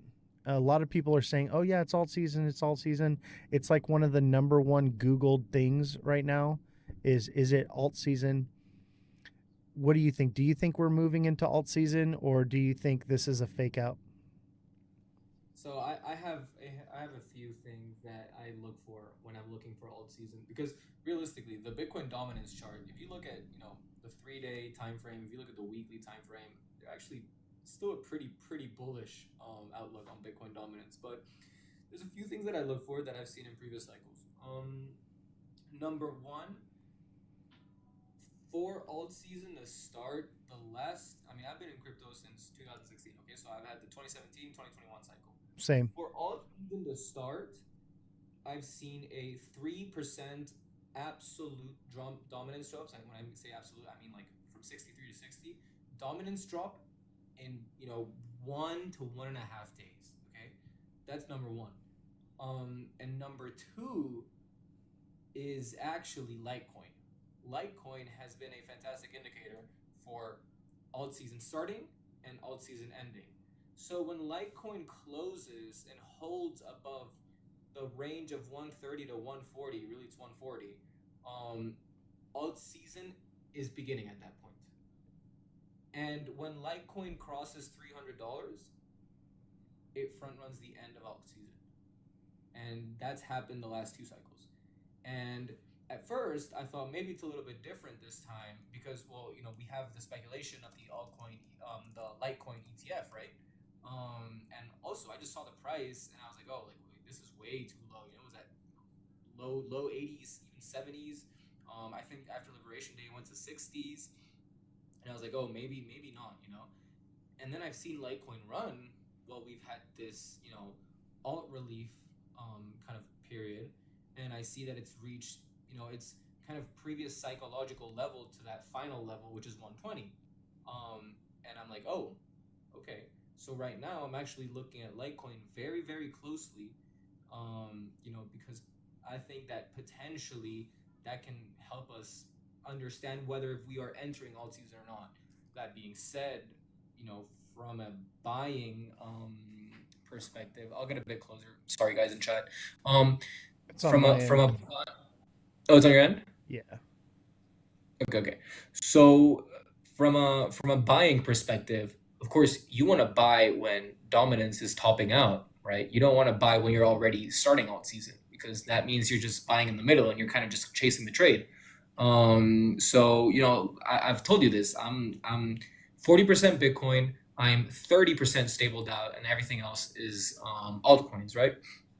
And if I see dominance be above 67 to 68%, if I see it between that and 70%, I'll deploy the rest of my stable coins into altcoins. And from there, bro, it's just a matter of, you know, hoping that things play out the same way that they've been playing out in previous cycles. And I do believe that there are a lot of differences in this cycle. But shit, man, like if we don't get any sort of rotation into alts, like heavy rotation, then I would be severely disappointed personally. Yeah, there's the narrative going around that maybe we're not going to get an alt season and Bitcoin's not going to lose dominance. I'm not really feeding into that right now because we still don't have a strategic Bitcoin reserve. I think we have one company that's created a reserve, and that's for XRP. So there's no real official Bitcoin reserve yet. And I think that that's the catalyst that would basically end alt season, right? Because they would never sell, and institutions would start getting into it and doing the same thing. Other countries would do the same thing and follow.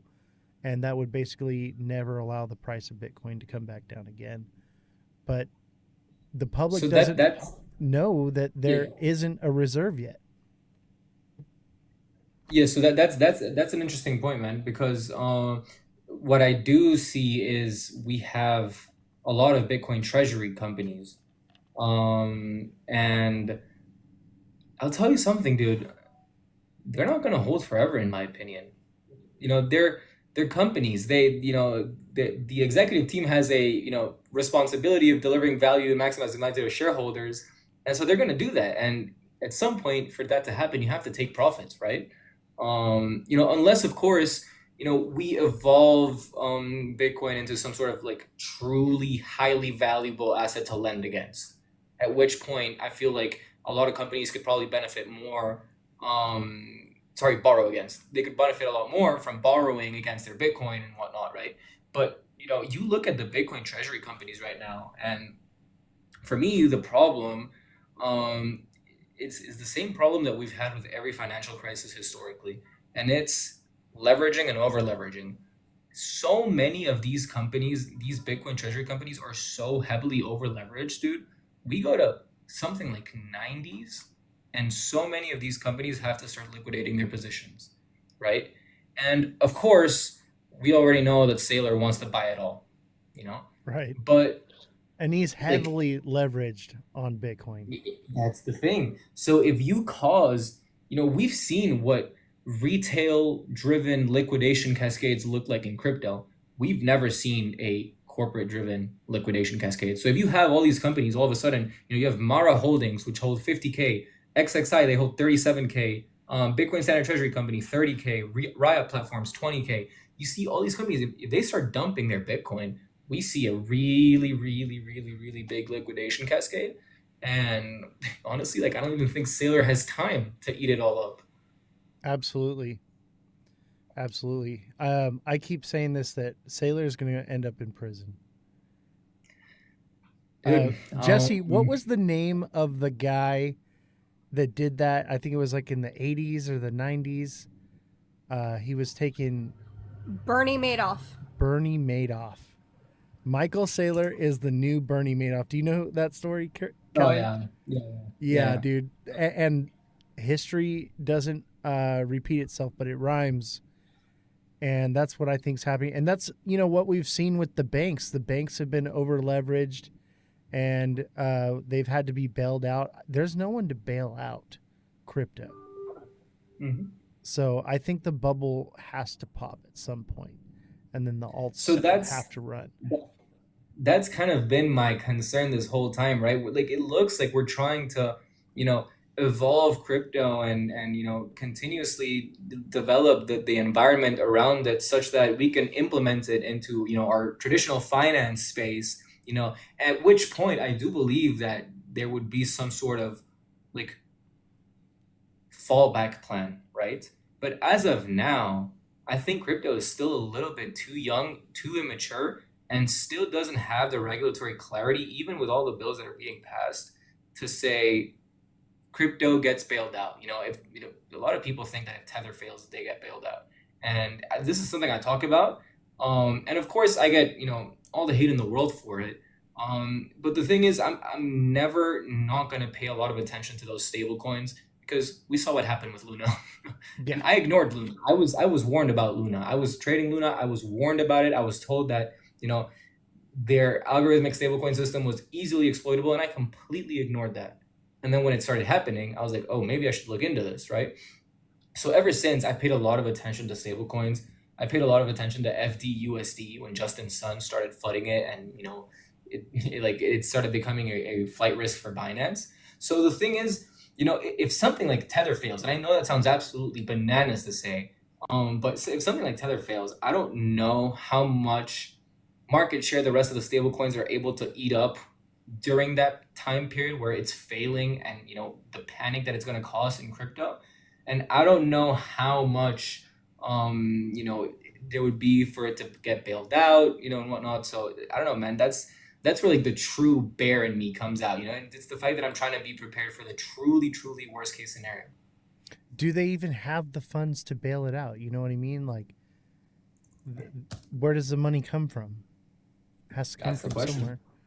And that's why I keep pushing that right now the narrative is utility, right? I think the next narrative is going to be security. People want security, and think about it. Institutions. We were talking about this yesterday. Institutions, right? They want to move their money. For them, it's not really about speed and cost. It's about safety, right? And that's why I used to be really bearish on Ethereum. Dude, nah, man. Ethereum's going to be faster and cheaper, and it's going to be the most secure. I really do think, and people are like, well, XRP can do that in this fast, but it's not secure. They're That's validated. why everyone builds on Ethereum. Yeah. I just don't see it happening. The pipe dream that everyone has, it just doesn't line up. It doesn't make any sense to me. I'm with you, man. I mean, don't get me wrong, man. I've doubted Ethereum at some points. Never again. And I'm lucky that during my doubts I didn't sell. But yeah, I've doubted Ethereum in the past a lot, and that's not a mistake I'm ever gonna make again. Recently, I doubted Ethereum, because I was like, it wasn't doing anything and everything else was moving and it was just kind of stagnant. And I was like, is this project dead? Has it lost its functionality? Is it no longer the indicator for alt season, you know, like when Ethereum gains dominance? And now I'm like, no way. Ethereum is it. And that's why I'm like SXT, baby. I'm not a coin shiller, but when I see something that's spectacular, I'm like, this is worth looking into. Have you looked into SXT? Yeah, so you've told me a lot about SXT actually. I still don't hold it. I feel like I have, a bit of time, even if I miss out on any potential, moves early on. And that's just because I'm waiting to see what happens with the market entirely, right? It's nothing to do with the project itself and everything to do with, can I get a better entry? Because sometimes I'm greedy like that. Dude, we bought it at 0.065. So you're up about 50%. Yeah. It's pretty good. Yeah, a lot of people watching this show bought it at that low price. We also got in it right before a big green candle, up to 15 cents. We got it at 10.5 and then traded it.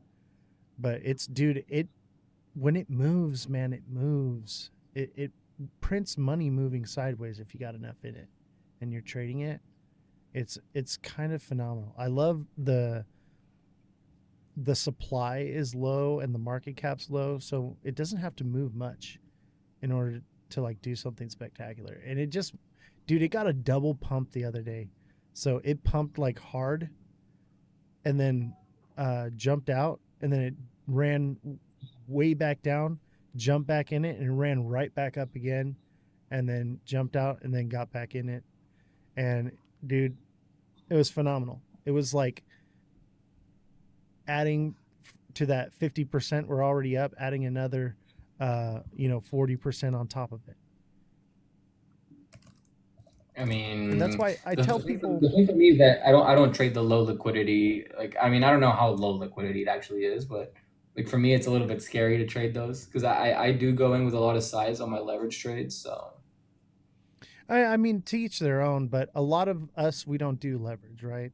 So I'm looking for that low market cap and the utility behind it. I think that the next narrative is going to be security, and that's what it is. It's so it works on pretty much every chain, right? So it'll work on XRPL, it'll work on Ethereum, it'll work on anything, but it's the only one that does off-chain data verification.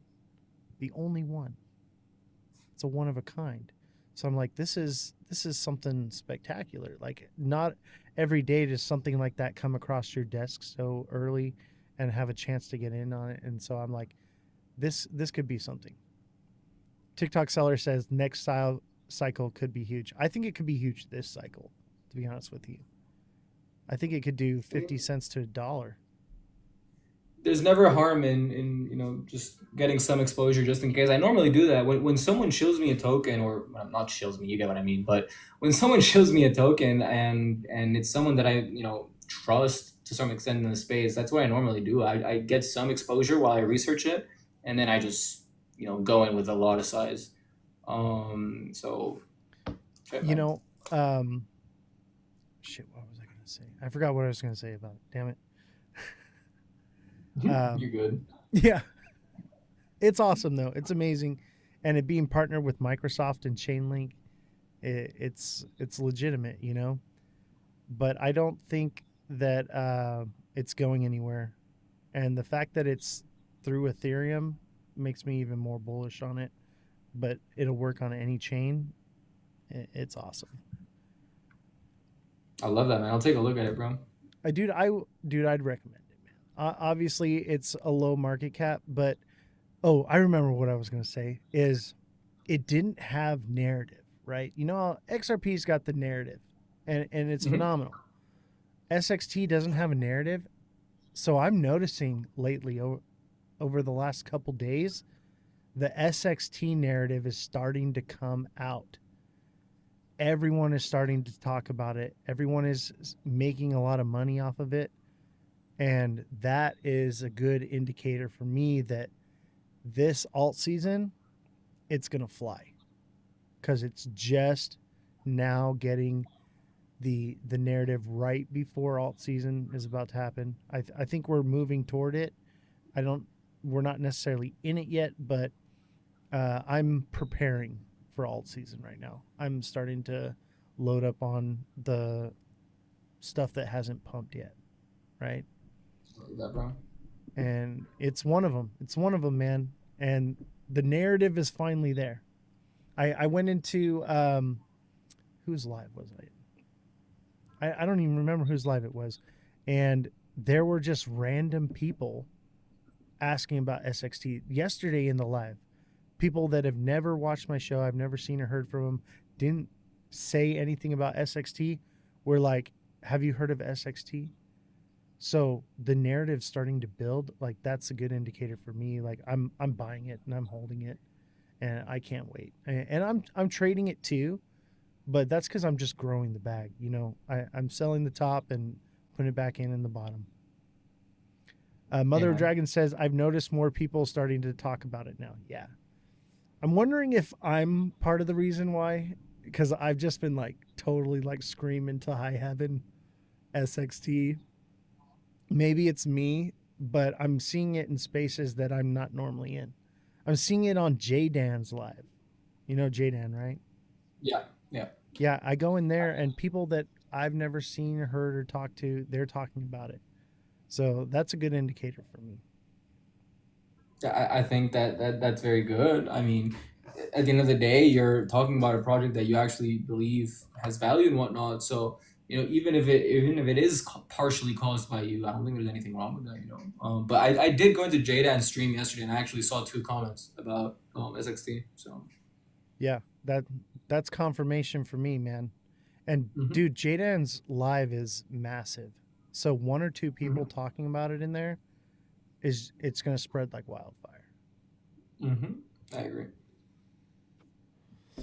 Let's see. I'm kind of off my game today.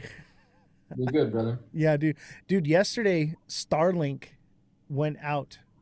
Did you hear about that? I saw that. Yeah. So we have Starlink here. We had no internet all day, and I wasn't prepared for anything, and so like we just kind of had like some people come in and chit chat and do like a little debate on XRP. We went through that pretty fast. Tell me something. Riff with me, buddy. Help me out here. No, I mean, I was gonna ask you then. You mentioned Chainlink before. What do you think of Chainlink? Because Chainlink is my biggest non-Bitcoin or ETH bag. Dude, Chainlink is, I think, everything. I think it is the line that connects the dots, baby. And now there are other things that do what Chainlink does, right? But it's the only one that's based out of the US. Right? So I'm pretty bullish on it. I know y'all watch Calvin Hill. Calvin Hill's super bullish on it. I take what he says with a grain of salt, to be honest with you. I don't like Calvin at all. No, I don't either, man. We actually got into it in his live, and I got blocked for a while, and then I was able to get back in contact with him, and we hashed it out. But I went into his live and I said, "You use your followers as exit liquidity. Shame on you." Kind of does. But... Yeah, dude, we were gonna plan a live where we were all gonna just leave this live and jump into his and start trolling him. We never did it, but nah. Listen, though, you know, for me, it's been a really tough like journey in this space as a content creator. I'm very blessed that I'm very, very close to a lot of really, really big previous cycle influencers. So like Blockchain Boy, Crypto Network, and them, and they're good friends of mine, and they've kind of advised me, you know, throughout my starting phase as a content creator. And dude, the one thing I noticed, even though I was warned about it, is, dude, the amount of narcissists, paid shillers, you know, people that just use their community for their own benefit, to me is absolutely insane. You know, I understand that people have a hustle. I understand that you can't turn your $1,000 into $100 million empire just off of investing. And I understand that, people want to sell stuff. They want to sell courses. They want to sell books. They want to do, I can understand that, but there's a difference between that and just fully, lying to your community and grifting your community and everything. I think that's kind of crazy to me, bro. What is it? Is it Psycho Crypto or Crypto Psycho? You ever seen that guy? Dude. Yeah, I've seen him. I've gotten into him. Yeah, I've got into it with him too. And I guess Cosmic Crypto as well. But dude, that guy, he's probably one of the worst as far as XRP goes. He's one of the worst. You know what the thing is? I think that I always say this. There's two types of XRP influencers. There's the ones that are truly friggin' paid shillers and part of the whole MLM scheme. And then there is the ones that the message, it resonates with them. So they repeat the message and they, expand it to the rest of the crowd. So of course, because it's to my understanding that Crypto Cycle doesn't really understand too much. At least, when I first joined his Discord and got into it with him, he was like, "Oh, I don't understand the internet." And I was like, okay, well, it's 2025, first of all. But yeah. So, when you don't really understand financial markets, when you don't have experience in financial markets and you hear this message that you're going to get incredibly wealthy off of doing absolutely nothing and off of, no truly tangible skill set or anything like that, and you're just, gonna sit there and watch as magic happens and your wallet doesn't just grow to millions, not tens of millions, but hundreds of millions, if not billions of dollars, then of course it's going to resonate with people like that, and they're gonna amplify that message and whatnot. And I think that's extremely, extremely dangerous because they don't have bad intentions, but unfortunately that's even worse because they don't know better, so they're going to defend and die on that hill. The people who have bad intentions, eventually their true intentions come out, right? And you can bash them on debates consistently until the reality, their true colors come out. But for the people who don't know better, dude, they defend their coins until they're done, bro. Yeah, I think it's tribalistic, but I think people are too married to their coins, man.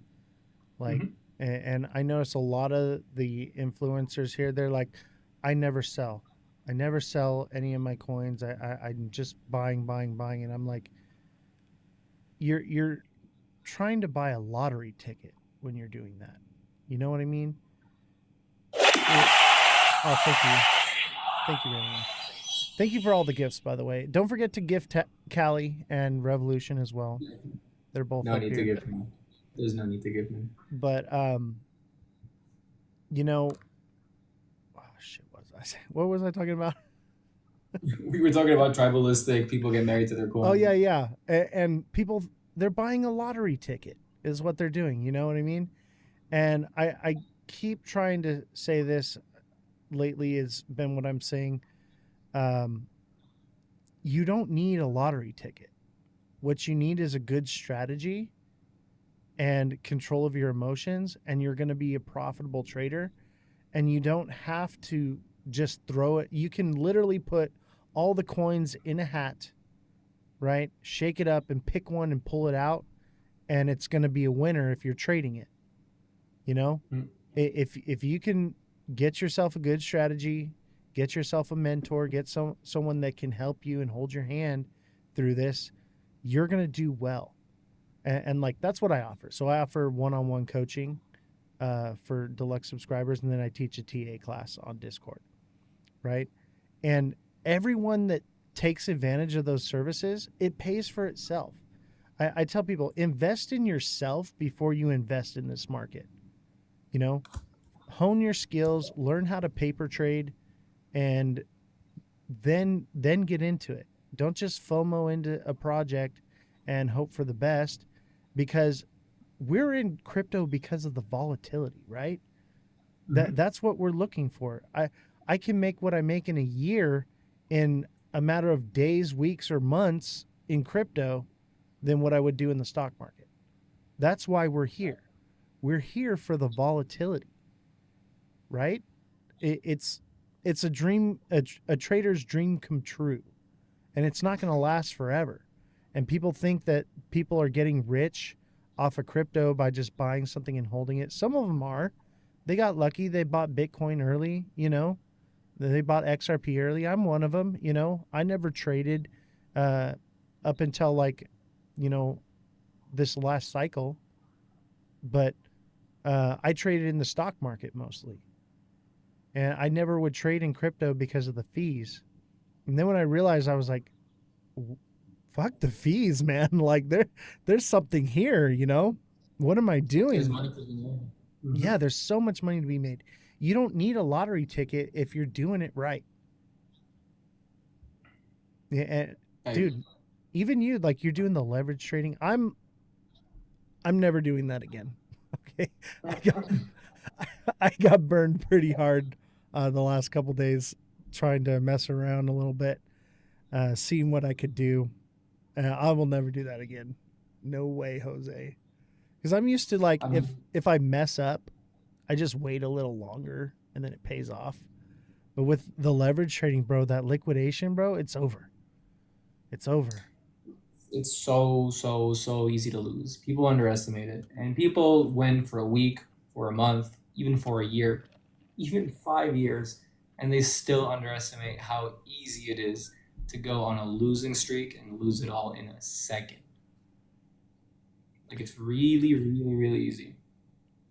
Yeah, my advice, not financial advice, do your own research, but my advice to you is come up with a strategy and trade crypto. And you're going to be guaranteed money. You won't have to worry about if you bought the right project. Any project you like is going to make you money. They're all nice and volatile, and it's going to happen quicker. But also practice with fake money. All right. There's plenty of platforms. TradingView has fake paper trading, right? Trade with fake money, come up with a strategy, and then hone your skills. Invest into yourself before you invest into the market, especially crypto.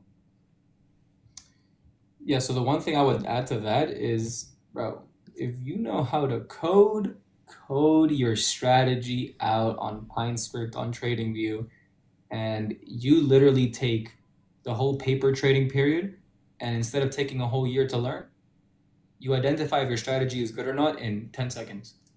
All you have to do is code the damn strategy. Explain that. So, it basically, like, TradingView has a back tester for you, right? And it's got the bar replay, so you can do it manually, or it's got this thing called the strategy tester, right? And the strategy tester, you can basically, you can code either strategies or indicators on TradingView, right? And right, I've done that with like Bollinger Bands, right? Okay. Exactly. So you can, instead of making an indicator, you make it into a strategy, and the format is very similar.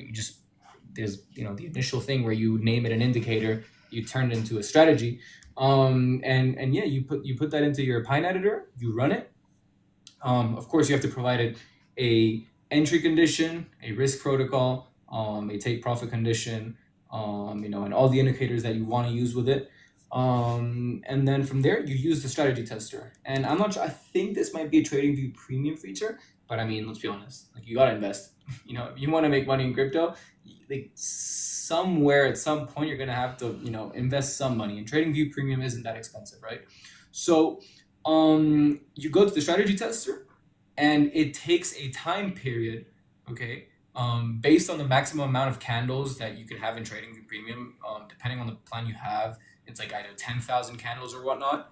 And then from there, it does a full back test. And since it's coded, there's no hindsight bias, there's no overfitting, there's none of that, right? Because the buy and the entry and exit conditions are the same always, right? So it does it for you. It identifies every single point at which it considers you should have entered and at which it considers that you should have exited and whatnot based on the conditions that you provided for it. And then from there you get results. So I can show you one that I have. I created a Virtual's protocol. Yeah. So I created a trading bot with that. And I mean, I'm not going to show the strategy itself, but I'll show how it works. Can I flip my camera real quick? Let's see, how do I put you on main screen? Hold on. So you go to the strategy tester, and as you can see, it takes all the trades for you in the past. All the trades for you. So these are all trades that it's taking, right?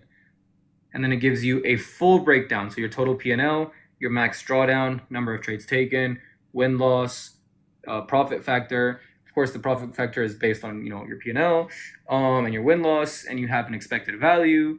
What else?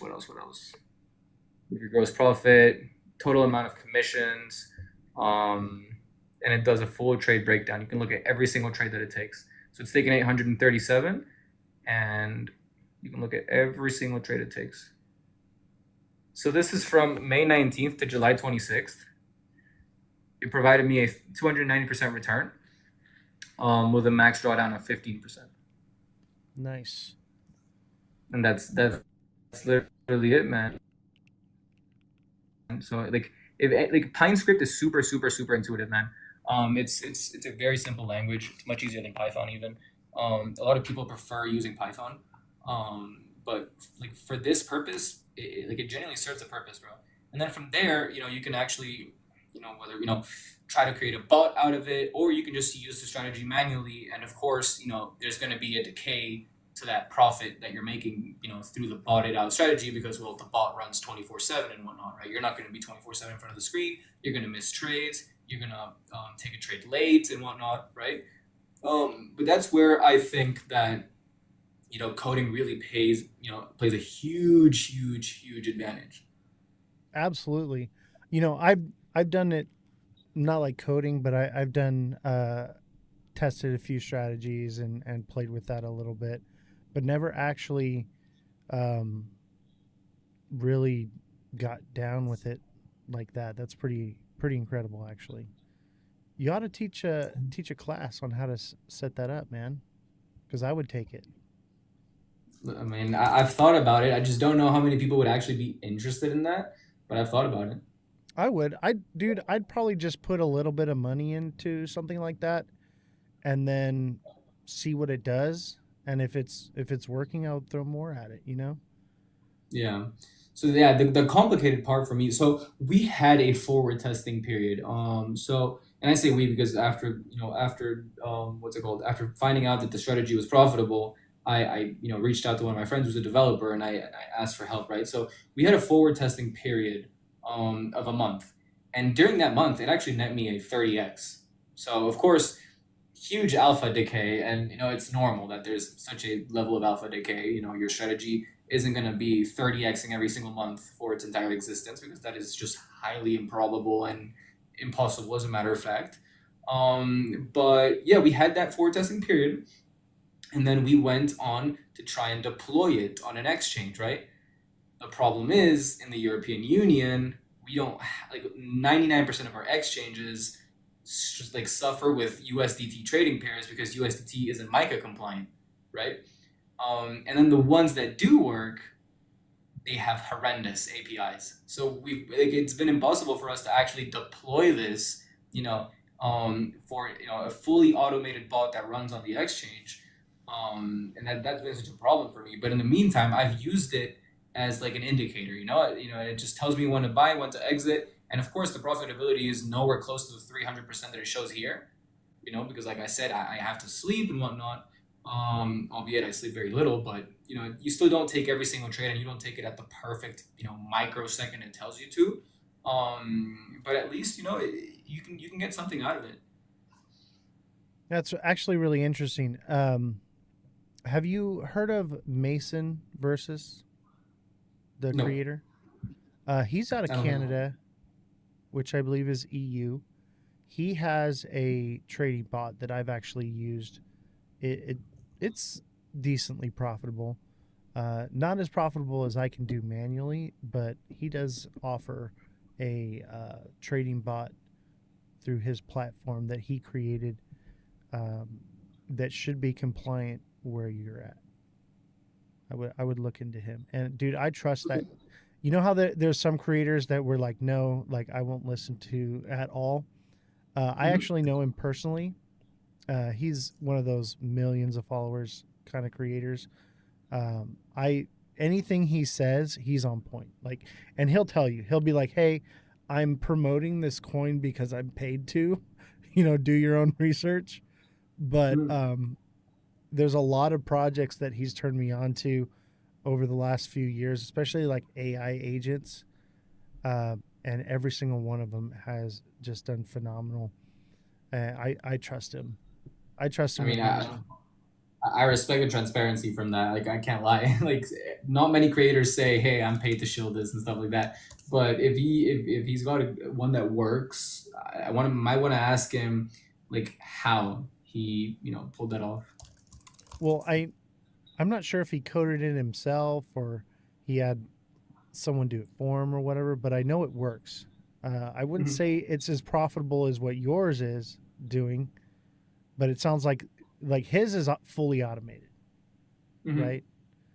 But it does something. I can make more trading myself because I'm more of a swing trader, right?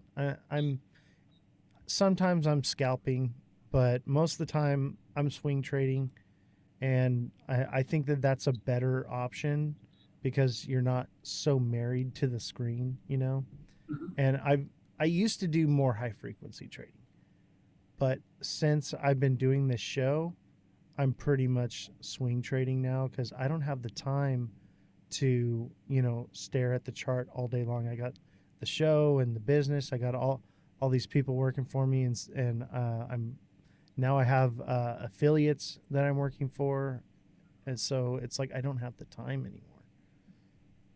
Honestly, I think the swing trading is better for the average person. I mean, for sure. No, for sure. Like that's what I see a lot of people do. They swing trade their spots. So that's the way I started with trading was actually instead of like swing trading my spot bags, I was swing trading on low leverage. So I know I would take a 3-4x, and that was extremely, of course, I caught that at a decent point in the bear market where it was the start of the 2022 bear market, and I was catching some, like, how in the bear market there's always random projects that just pump. And then, those are the ones I buy. Yeah, exactly. So I would catch those on 3-4x's, and of course, it's relatively low risk, right? Instead of losing your position at 100% loss, you're losing it at 33% loss. So for me, it was kind of worth it, and that's how I started out, and then I went on to more high frequency, high leverage, and whatnot. So. Bro says I lost 10K on Dej. Do you know any memes that I can jump on now? Holy shit! He must have top blasted the shit out of Bro, I don't do the meme coins. Like, I try to stay out of the trenches. I spent my time in there. Last cycle, I did a lot of meme coins, and I did well, but also at the same time, I didn't quite understand the cycles like I do now. I didn't know as much because I'd always just been like a long-term holder in crypto. And I would more or less accumulate. It would run up, and then I never took profits. I never did anything with it, and I was like, what am I doing here? And like, so I completely changed my strategy. And then this time I'm like, okay, I'm retired now. I'm not gonna fall for that shit again. Like, I'm taking profits, and I'm done working, right? But dude, I've been in crypto since 2016, basically buying up the bottoms on a lot of these narratives coins, like these ISO coins. Before ISO was a thing, I was buying them because I believed in the projects. So I guess I kind of got lucky. Not all of them are ISO compliant, but I did well. And when it ran up in January, I was like, I'm good. I'm going to dump this bag. And then like the tariff narrative came, and I was like, I'm done. I pretty much dumped when Trump got inaugurated, and I exited like right before the tariffs hit in January. And I've pretty much been out since until now. I mean, that's the smart play, bro. You know, people are gonna hate on it, and people are gonna say that, oh, hodling. Well, no, I don't understand where that, you know, mindset has come from. Of course, it's been influencers that have pushed the hodl narrative, right, so that they can dump their bags on you. But I think you did the right thing, bro. Absolutely. I trench a lot, actually. I trench a lot just for the fun of it, just because there's not always something worth leverage trading. There's not always a crypto worth researching. So when I have nothing much to do, I just trench, and I love it, honestly. Where do you do the trenches? Pump Fun? So I mean, I do trench on Pump Fun quite a bit, but I use like bots. I use what's it called, Photon and whatnot. What meme coin should we be buying right now? I'm not gonna lie, I haven't done it much recently, but wait, there's a few that are interesting, I guess. I think there's one that's called artificial, what's it called? One sec.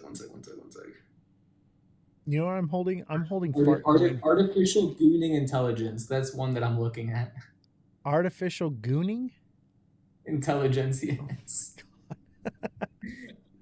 I found the name hilarious. I can't lie. Dude, I'm all, as far as meme coins go, like, so I used to be a Shiba army guy, you know, last cycle. I'm all about fart coin, bro. Put me in the fart army. Dude, that thing, fart, bro. Let me tell you something about fart coin. I will always hold fart coin just so that I can say I'm holding a fart. You know, I think you've heard me say this before, but dude, I will always hold at least one for that reason.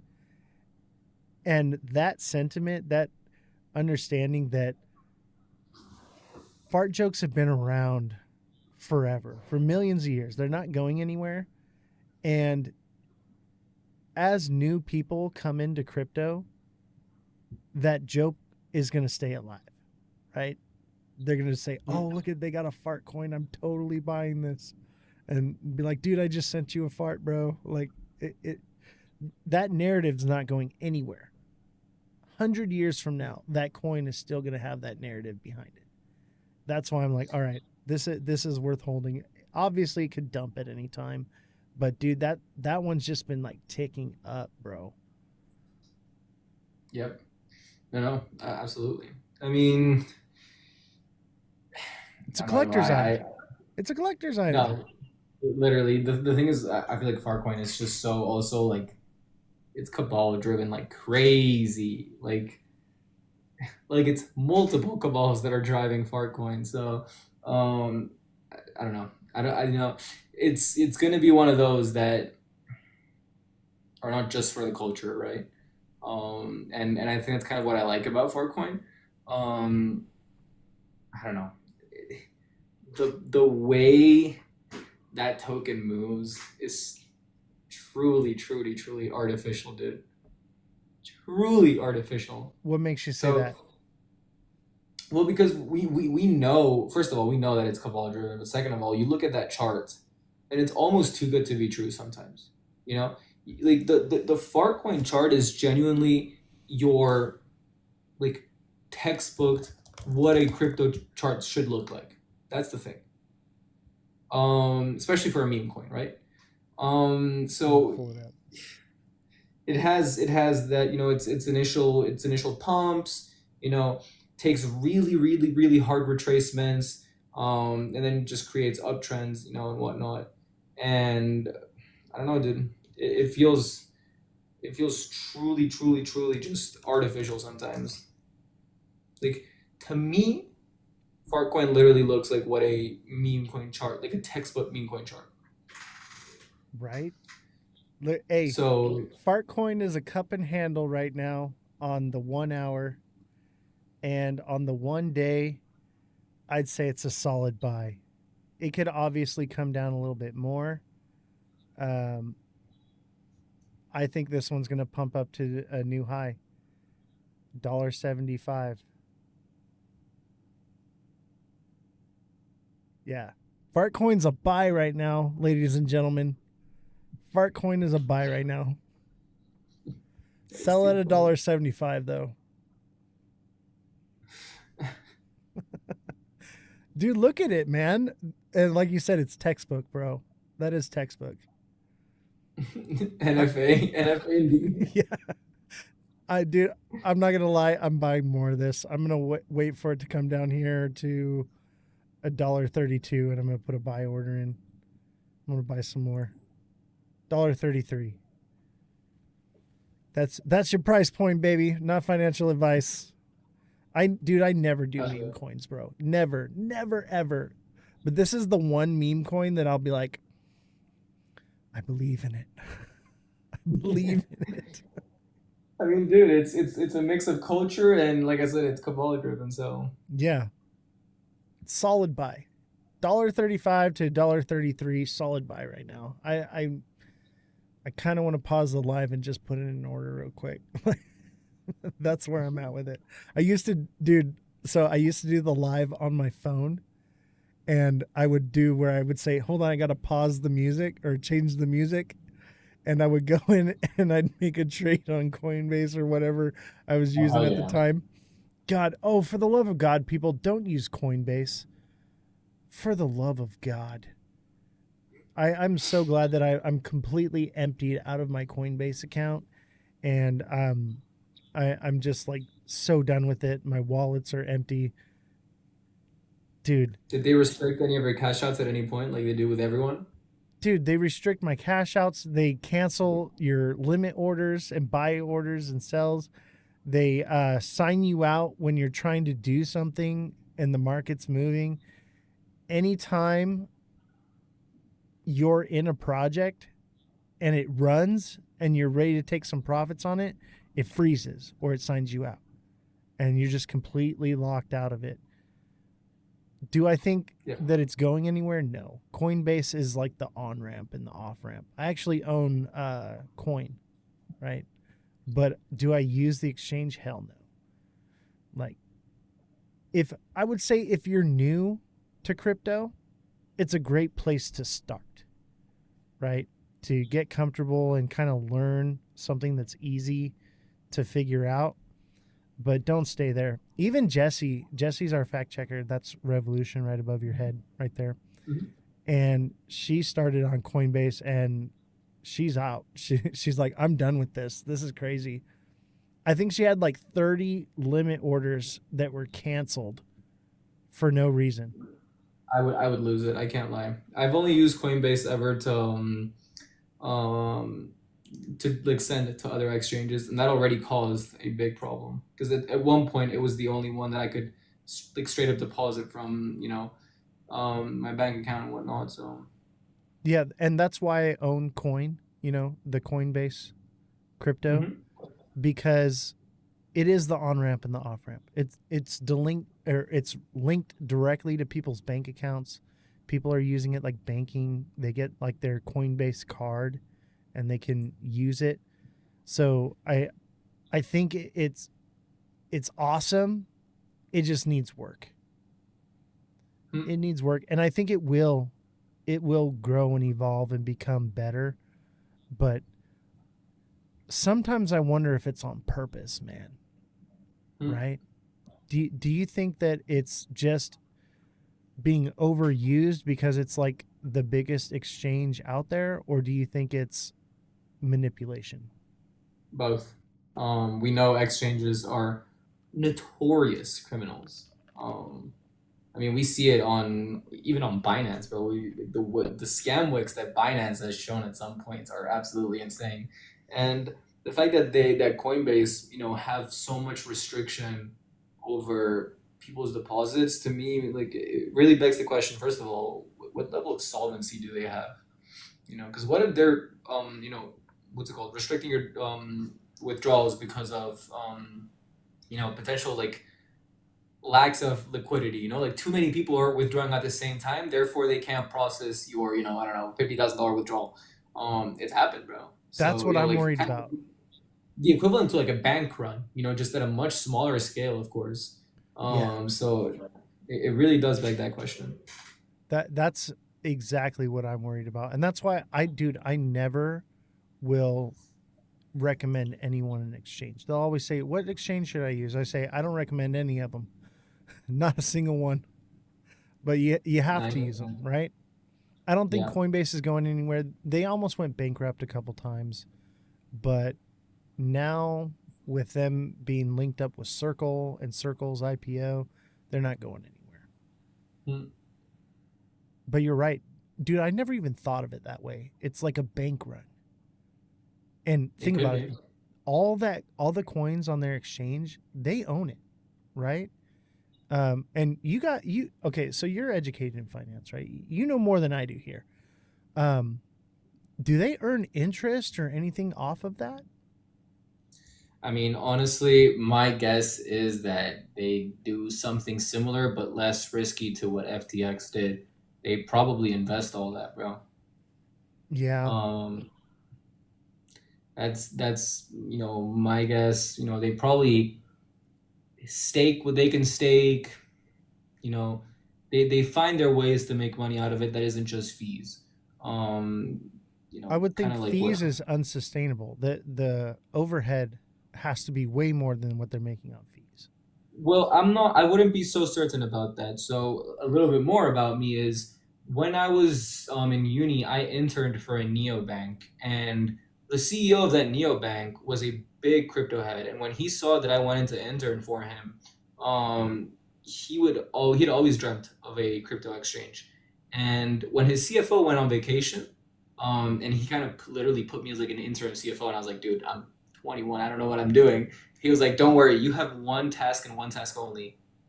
Help me make a crypto exchange. And we rebranded the entire thing to a crypto exchange. And one of the things I remember is that through fees, you can make an absurd amount of money if you have the volume necessary. So for this specific exchange, I remember that kind of like their break even point was some absurd fees. It was something like 0.8% per buy and sell, some shit like that, right? And they ended up making it 1%, so super super duper expensive. But when you have the volume of something like Coinbase, like bro, there's Yeah, Coinbase has not only the biggest volume, they have the highest fees, right? So they got to be making it. I don't know what the fees for Coinbase are actually. Well, I know they fluctuate. It depends on, how busy it is. I see. I mean, so that's the thing, dude. With that amount of volume. But I still think, I mean, they're greedy, bro. Literally, they're just like banks. So I wouldn't be surprised if, all the ETH that they have in treasury is staked or something like that. I don't know. Something like that. Interesting. Well, brother, thanks for coming on. We're going to get through the news and everything. We actually had you over an extra 20 minutes. So I appreciate having you on, and thank you for coming. And if you don't follow Callie, make sure you follow him. Great creator. Good music on his live. Great music. Thank you. And thank you. I always have fun over there, man. I like to come in and troll you a little bit. Hey, bro, I love it when you're in my stream. I hope you know that, dude. So you're always welcome. You already know that, man. And thank you so much for having me up, man. Thank you so much. Seriously. Absolutely, man. I appreciate you. Appreciate you, bro. Have a great afternoon, bro. See you, man. All right, take care. All right, ladies and gentlemen. Some tunage.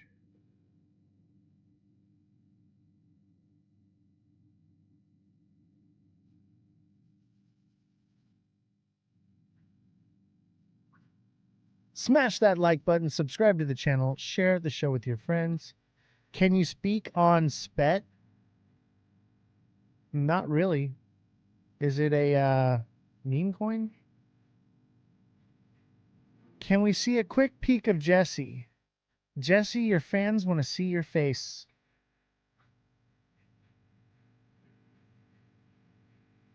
Jesse, why don't you come up and talk to your fans? They want to hear from you. I don't know if she's mic'd right now.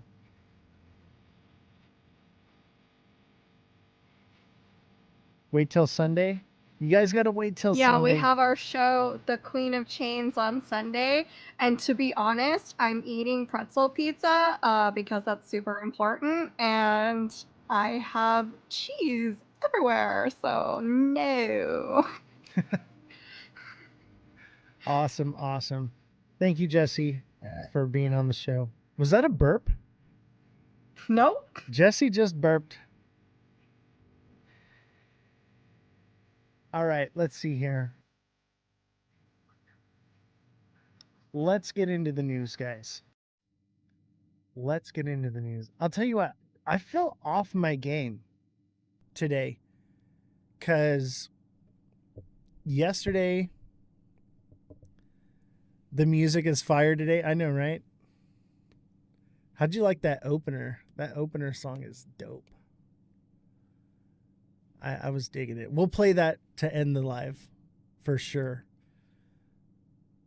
I have to say, I'm a little off my game.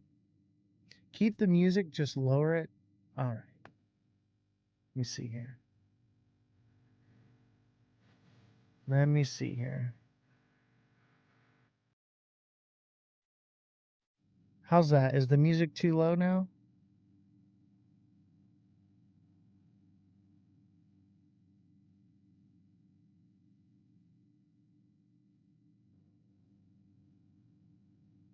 How's that? Raise it a little bit more.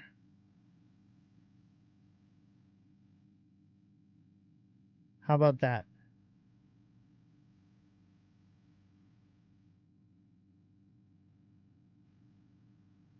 All right, cool.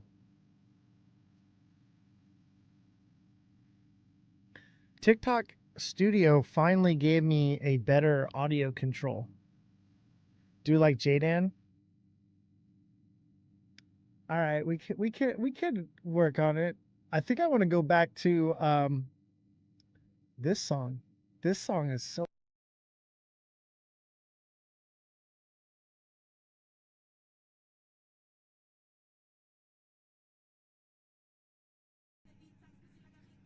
So XRP, Doge, Solana lead crypto sell-off, but altcoin season still in play if this happens. So Bitcoin dominance lost a key level, and confirmation could indicate or ignite a broader altcoin season, a Coinbase analyst noted. You know what I noticed is Google search alt season, or is it alt season, is like up right now.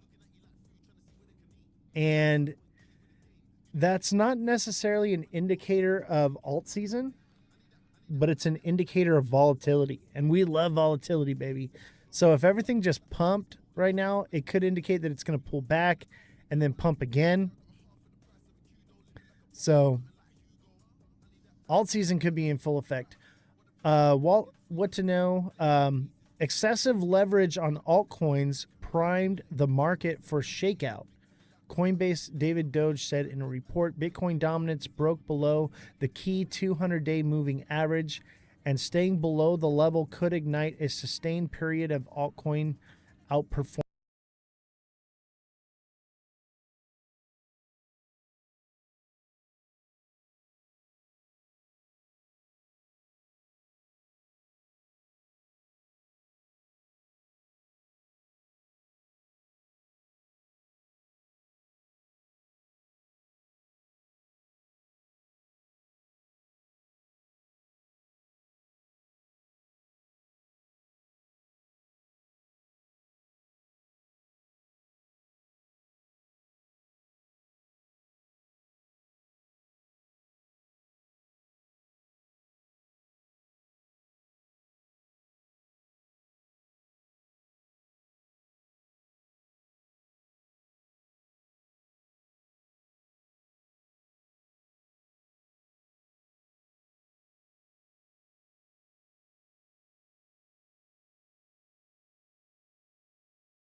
an even bigger cup and handle forming. Oh yeah, SXT is about to pump, baby.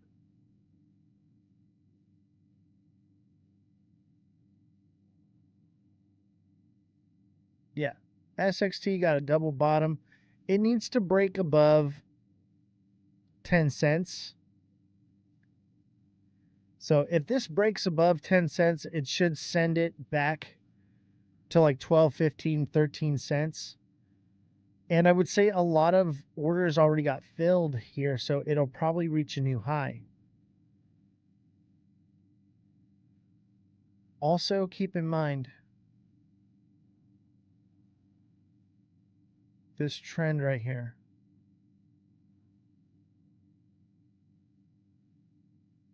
This is an ascending, broadening wedge, which can be bearish. It looks like it's got another move up, though. But if it follows the bottom line here and hugs this down here, it could potentially go run up along here and slowly move up to 10 cents and then collapse. Oh.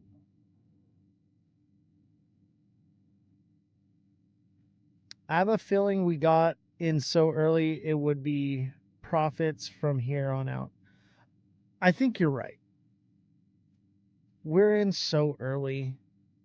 It's I mean, it could potentially drop back down to 6 cents, 5 cents, but that's just another buy opportunity. We're so early.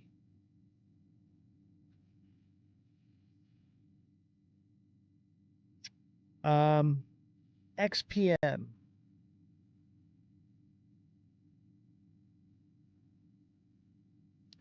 Mother Dragons, I told you, you need to be trading. Mother Dragons, you got to get in the TA class. I will put a spot for you in the TA class if you want to. You should invest into yourself before you invest into the market.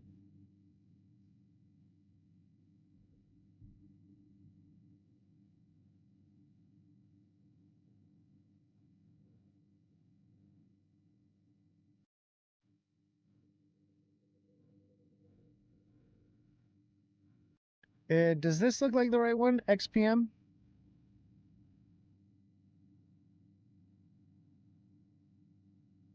Mother Dragons, you got to get in the TA class. I'm telling you. It's what you need. And you don't have to day trade. You can swing trade where you're doing a trade like once a week, maybe once a month. Swing trade. So this is that same thing with XRP. It looks like it could be a Head and Shoulders. It also looks like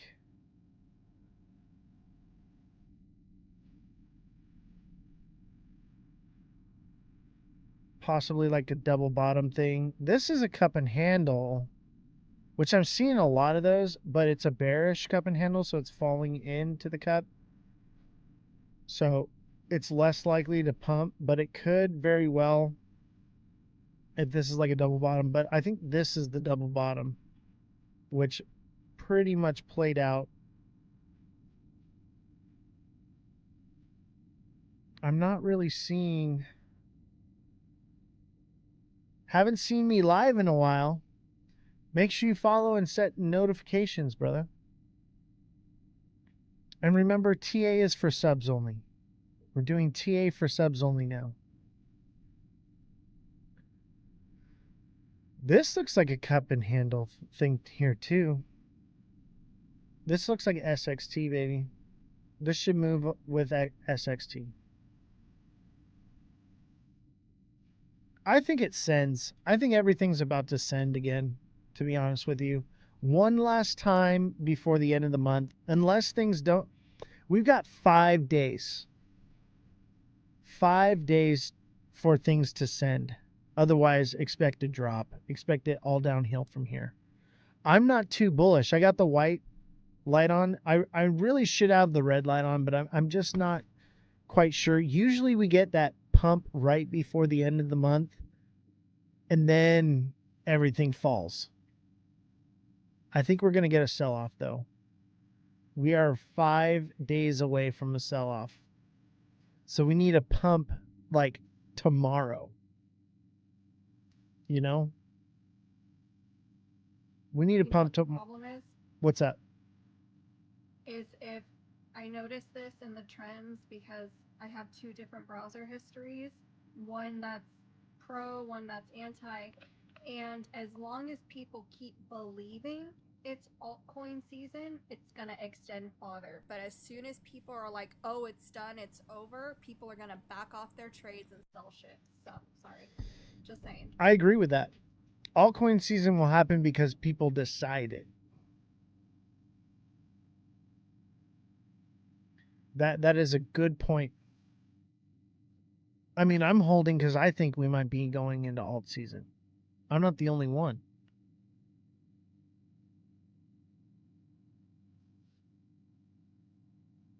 Let's do XLM.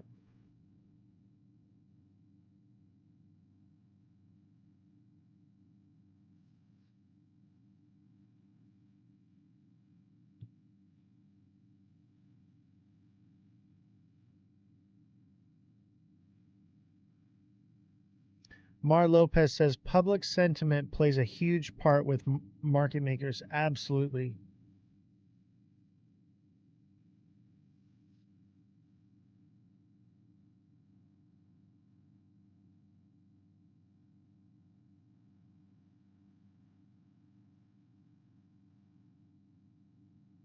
I think we're going down. XLM looks all right, though. I think everything gets one more little pump and then either tariff deals are signed and it just keeps sending shit, or no deals and we dump.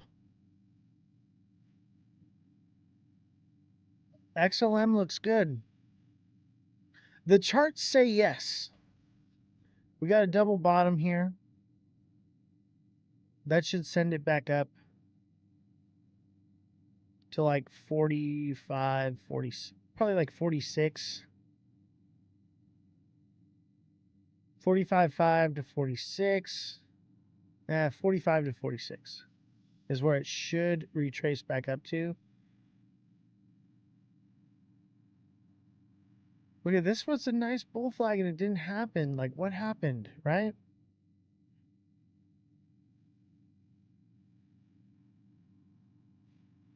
What a fake out.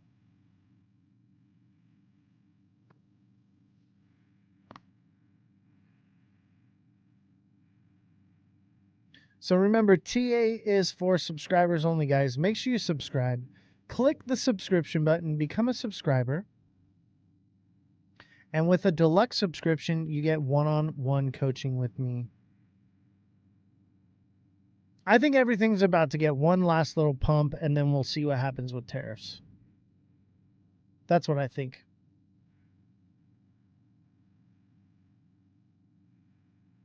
XTZ. And remember, following is not the same as subscribing.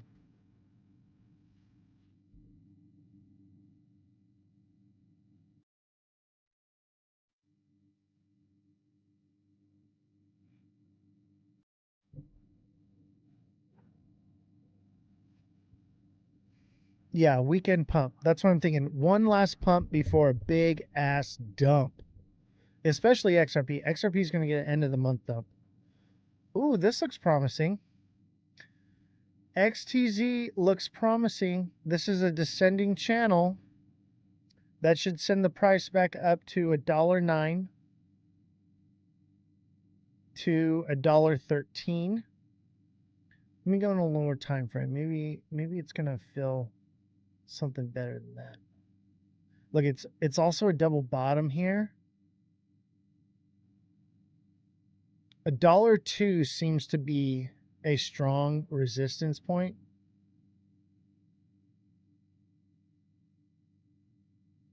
Like $1.19, $1.02. seems to be a strong resistance point. But in the one day, it seems to look more bullish than that. I think it wants to go to $1.14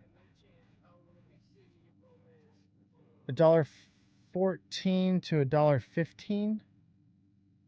Seems about right. Yes, it's going to 11D.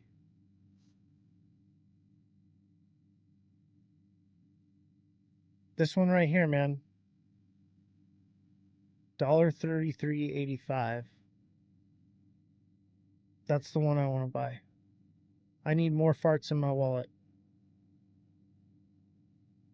Textbook. Just like Callie said, textbook. I think there's narrative behind it.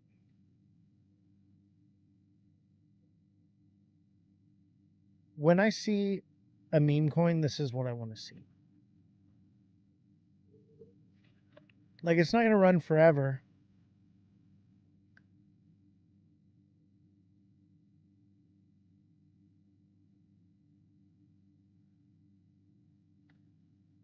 All right, let's get back to the news.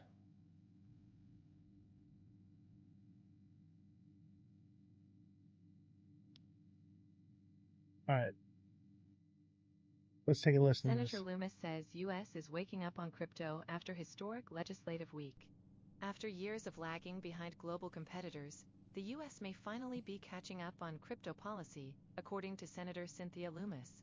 In the latest episode of Decentralize with Cointelegraph, the Wyoming senator said recent developments mark a turning point. Milestones and progress. There were at least 2 significant milestones, Loomis said, referring to last week's so-called Crypto Week in Congress. The first being the Genius Act legislation that authorizes payment stablecoins that went to President Trump's office and was officially signed into law, along with the Clarity Act now goes to the Senate for our consideration. Loomis, who co-authored a Senate market structure draft, praised the progress. We've been crafting and getting feedback for 4 years now, she said. Even though it's now coming to the forefront, this has been something that's been in the development stage. Notably, she highlighted the growing bipartisan support. We had to do some extra listening, changing, amending, but we got a good solid vote. And we're working very hard to keep this a bipartisan product. For the first time in months, I actually got up and walked away from the live. Ancillary assets, which is a helpful way to determine what is a security or a commodity, she explained. Related, U.S. crypto legislation drives $4 billion surge in stablecoin supply. Crypto and beyond. Beyond crypto, Loomis also addressed her new AI-focused legislation, the RISE Act. AI falls under the jurisdiction of the Commerce Committee, she said. So there's sort of a symbiotic relationship between the digital asset world and the AI world. The bill focuses on liability protections and professional responsibilities. If part of that information is AI generated and false, the professional has a duty to vet it, she said. We want to make sure it also provides some modeling information. Asked what message she had for crypto builders who may have given up on the U.S., Loomis said, "Don't lose faith. We're waking up." President Trump has expressed his desire to make the United States the digital asset capital of the world. Help is on the way. Legislation is on the way. Rules of the road are on the way. Listen to the full episode of Bite-Sized Insight for the... Everything's on the way. Have no worries. The markets will only go up, right? I'm not buying it. Who knows what Trump is doing? I know, right? It's either a Trump dump or a Trump pump. Why does it rhyme with both words? It can go either way with this guy. I'm not convinced that tariffs are going to cause much of a problem.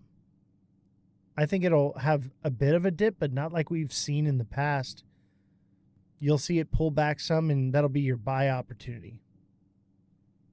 Trump is holding all the cards. I agree.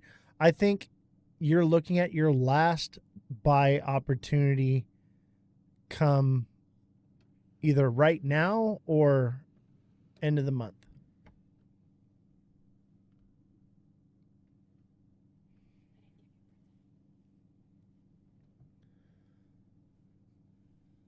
it's, and I'm not saying your last buy, but like to buy the bottom, you know what I mean?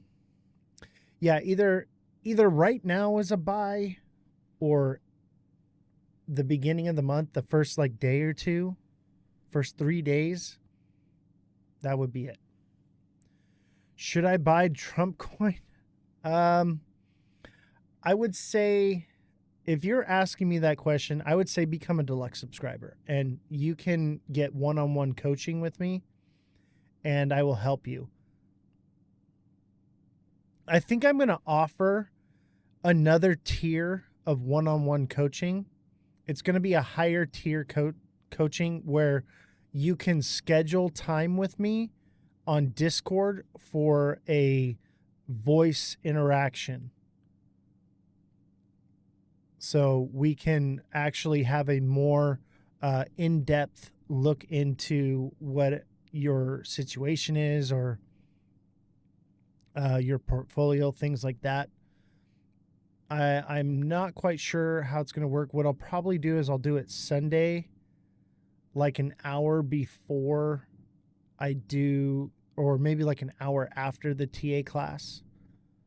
Probably after. And it'll allow people who are that tier of subscription where you can voice call me and we can talk about things that way. Because I noticed, like with the texting stuff, because I have a lot of people, some people just don't have time to text during the week, and they need like a weekend day to have time with me. So I want to try to facilitate where everyone can get something out of it. And some people, just with the texting, it takes them too long, or they get frustrated with it.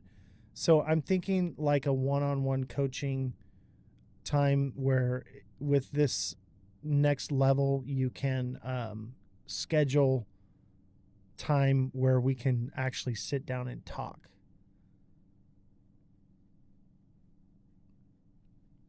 So I'm probably going to bring that soon, but don't not subscribe now, because I'm not even 100% sure I'm going to offer that yet. We shall see, or what it's even going to cost. But right now, for $10 a month, you can become a deluxe subscriber, and you can message me any day of the week. And even on the weekends, I'll still answer your questions. I just ask for a donation. And so you can give me a donation right away. You can do it after you make your trade. If I help you on the weekend and you don't donate, I'm just not going to help you the next time you want help. That's all, on the weekend anyway. But I try to help. And I understand that some people, they're like, oh, I can't quite give a donation right now because I need to make money on this trade. Okay, no worries. You can give it when you're able to. They'll control everything you own. Oh, that's so true, bro. Yep. So true. You'll own nothing and you'll be happy.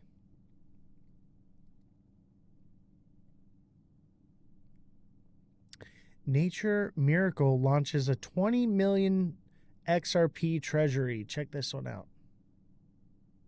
Nature's Miracle has unveiled a $20 million corporate treasury initiative focused on XRP, marking a significant move into crypto by a publicly traded vertical farming technology firm. Vertical farming firm adopts XRP as core treasury asset. Nature's Miracle Holding Incorporated, NMHI, a vertical farming technology firm, has announced plans to establish a corporate treasury program dedicated to XRP, with up to $20 million earmarked for acquisition and staking. The program will initially be funded through equity financing, with Nature's Miracle intending to allocate a portion of the financing proceeds toward XRP purchases. We see the huge potential of XRP as it improves the speed and reduces the cost of cross-border payments. We believe that the adoption of an XRP treasury program will benefit our shareholders and the company, said James Lee, CEO of Nature's Miracle. This move positions Nature's Miracle as one of the first publicly traded companies to adopt XRP as a core component of its treasury strategy. Beyond holding XRP as a long-term strategic reserve, the company plans to deploy staking mechanisms to earn yield and actively engage within the Ripple ecosystem.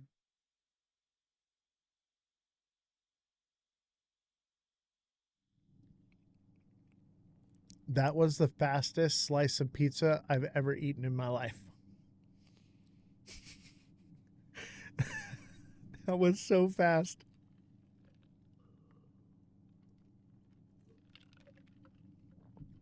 I was hungry.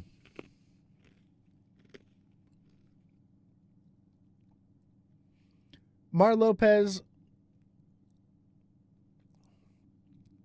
thank the IT guy. He brought it. Yeah, baby.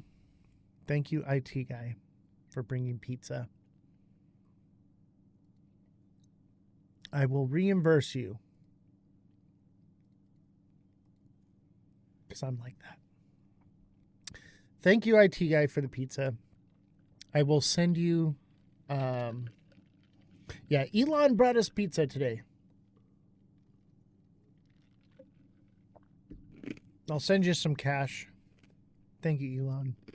Mar Lopez, thank you for subscribing. Much appreciated. Become a subscriber, guys. We're 65% of the way through our goal. Be a subscriber. Get one-on-one coaching with me. Elon left y'all with the internet. I know, right? Dude, our internet was down yesterday. That's, by the way, yesterday's live went down the way it did because literally the internet came back on right before the live started, and I couldn't use the computer. I couldn't do anything online. I couldn't set up anything. Breaking news, Starlink down worldwide. Starlink just suffered a massive global outage, leaving tens of thousands of users offline, many in critical areas that rely on satellite internet for communication, security, and even survival. Reports started This was flooding in us. just after 3 p.m. Eastern today. First from the U.S., then across Europe, Asia, and Australia. Even Ukrainian forces who use Starlink on the front lines reported a total blackout. Down Detector shows up to 36,000 reports and climbing. This isn't just a blip. This is one of the largest disruptions ever recorded from Starlink. Starlink confirms the outage on X, saying we are experiencing a network-wide issue and are actively working on a solution. No cause has yet been confirmed. Could it be a massive software error, a cyber attack, or a ground misconfiguration? All options are on the table. Right now, many rural and off-grid users have no internet access at all and no timeline for recovery. We'll keep watching this closely, follow for updates, and if you rely on Starlink, make sure you've got a backup plan, because this could happen again. Breaking news. Yeah. That really threw a wrench in our gears yesterday. That's why yesterday's live was the way it was. I had nothing prepared for the live. I had no articles. There were a couple that I pulled up real fast, and I hadn't even gone through them or anything. So that's why yesterday's live went the way it did. So if you didn't enjoy it as much, I do apologize. We were kind of riffing. And even today with Callie's live, I was a little ill prepared because I was trying to play catch up going through the news today. So I thought we were going to have more to talk about but it actually went really well. It went really well, and I do appreciate Callie coming on and everything. Great live. And if you don't follow Crypto Callie, make sure you do. Great creator. I always have fun trolling him a little bit in his live. He goes live at the right times where that's when I'm on TikTok and I'm going around. So I like to have a little fun with him. He's a great guy, though. The problem was some back deal that can only provide worldwide satellite internet. Now we know he can take it whenever. Chat, what do you think happened with Starlink? Do you think it was a cyber attack? Do you think it was a software glitch? Do you think it was a software update? Do you think it was maliciously shut down? Do you think it was China? Was it China? Can I I give my opinion on this? Yeah, go ahead. Okay, so I don't think it was a hack. I don't think it was any of that. In the first 5 months that he was at the White House, more countries than ever in the shortest amount of time signed up for Starlink, and it was not just issued to Ukraine, it was issued all over the world.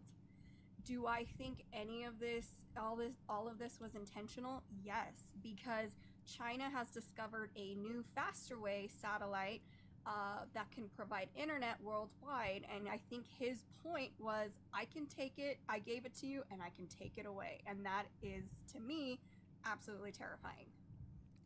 That's a little opinionated, but I get it. That's a possibility for sure. But we don't really know. Marco says it was probably Israel. I think it was China, in my opinion. We don't know what happened, okay? And are they going to tell us? Probably not going to tell us the truth. They'll come out with some kind of official narrative. He took the day off. Chat, what do you guys think happened with Starlink? Some people are saying it's the first I've heard about it. Yeah, a lot of... See, we use Starlink. We have 2 Starlink systems, and I was like, oh, yeah, we'll have a backup just in case like one goes down. That didn't help us at all, having 2. Didn't help us at all. You think it was malicious, huh? I think it was China. To be honest with you, obviously that's opinionated. But China was literally saying that they were calling Starlink a national security issue for them right when it happened. He did it on purpose to cover up something. Curry says Starship Aliens. I'm going to go with the aliens. It was Starship Aliens from the planet Xenu come back to reincarnate the body of L. Ron Hubbard. That's what it is. It was the Scientology. Now we're really going to get shut down. Scientology did it. It was the reincarnated alien body of L. Ron Hubbard, in my opinion. The Church of Beep Boop? Yeah. The Church of Beep Boop. What was that from? Was that South Park or was that Family Guy? I think that was Family Guy. It was Family Guy because Yeah. they're not allowed to say the other word, so it was just the Church of Beep Boop. The Church of Beep Boop came down from whatever planet it is with Lord Xenu. Do you know anything about Scientology? It was Brad Garlinghouse. It's weird. You know, I know a thing or two about Scientology. L. Ron Hubbard is the founder of Scientology, and he is a science fiction writer, and he wrote a science fiction book, and people turned it into a religion. That's what's crazy to me. Didn't Elon give Starlink access to Gaza Strip, so maybe Israel people trying to stop it? Ooh. Jesse, can we get a fact check on that? Did Elon give Starlink access to the Gaza Strip for the Palestinians? Oh, look it. My limit order is about to fill on Fartcoin at about 133, 132.5. And it could go even as low as 130. So that is true. He did give them the Starlink to Gaza and the United Arab, all of them. Oh wow, yeah, he's been providing them Starlink for a while, and I guess Israel disapproved. He still gave it to them anyways for humanitarian aid, and would require security clearance. But then Israeli said they shouldn't have it.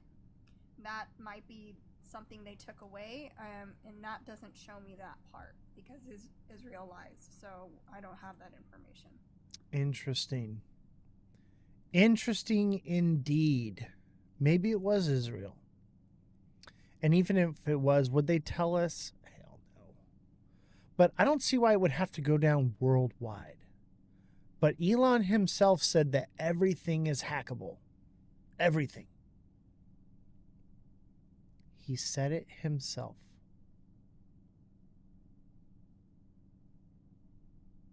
You guys want me to call Elon and ask him? Jesse, get Elon on the horn and ask him what he thinks. Let's bring him on the show. Can you get Elon? I'm on my phone. I can't call him on my phone. Let me see. I can ask him though. Yeah, ask him. See if you can get him to come on. Chat wants to ask him his opinion, what he thinks about Starlink going down, and he's the IT guy, you know.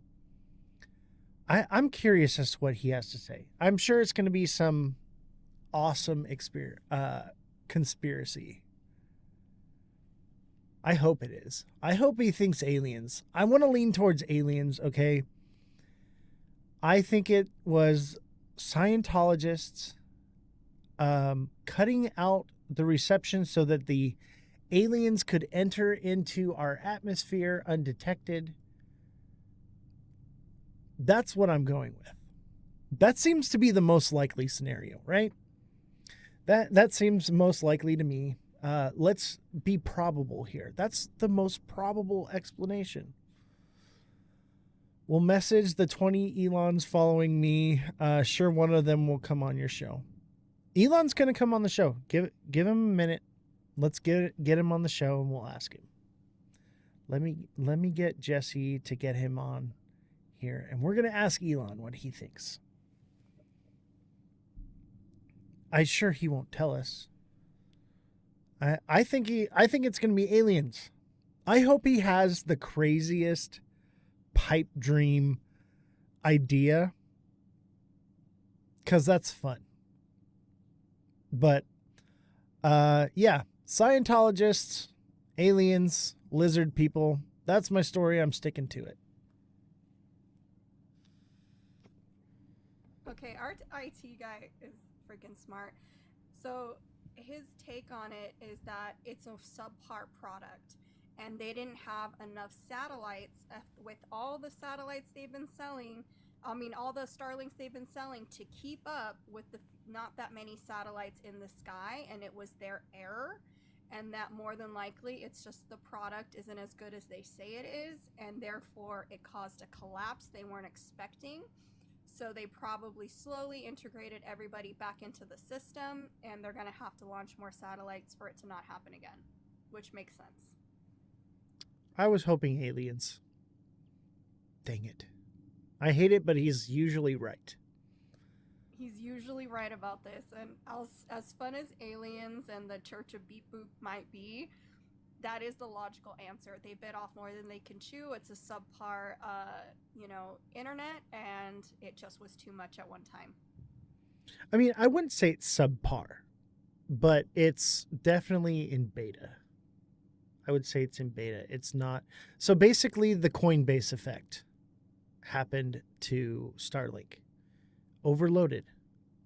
You got froze out of your bags, baby. Simon says, I knew Elon would confess. I'm still going with aliens. All right. Aliens overloaded the satellites. If you saw Independence Day, remember they put the code, the time clock counting down through our satellites. The aliens overloaded our satellites with their signal, and the countdown has begun for the invasion. That's my story. I'm sticking to it.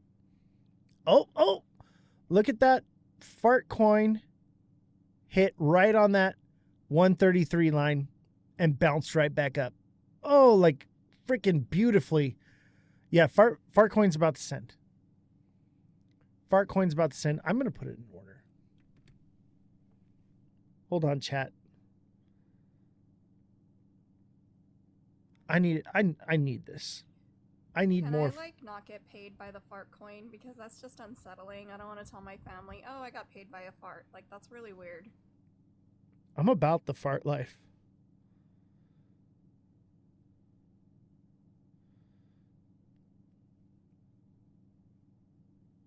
I'm putting a massive bag into fart coin right now. I have to regain my losses.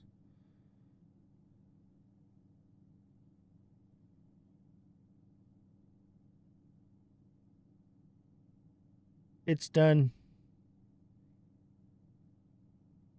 It's done. Half my SXT bag is in fart coin now. Now it's going to drop.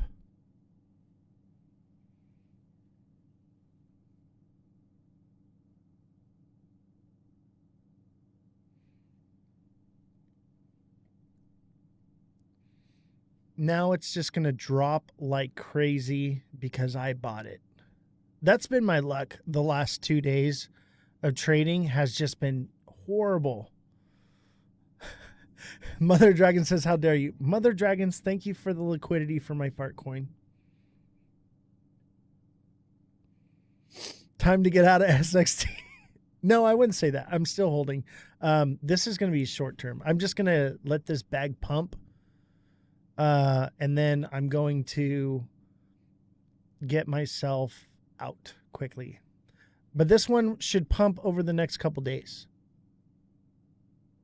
Let's see. How long did it take? 1, 2, 3, 4 days. We have 5 days till the 1st. That's perfect with our timeline. 1, 2, 3, 4. 2 or 3 days. This one should pump. And hopefully I can regain all my losses from farts.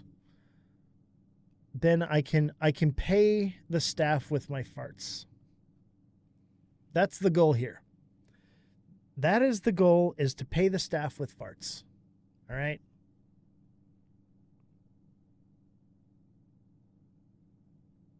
If you're not paying your people with farts, you're doing it wrong.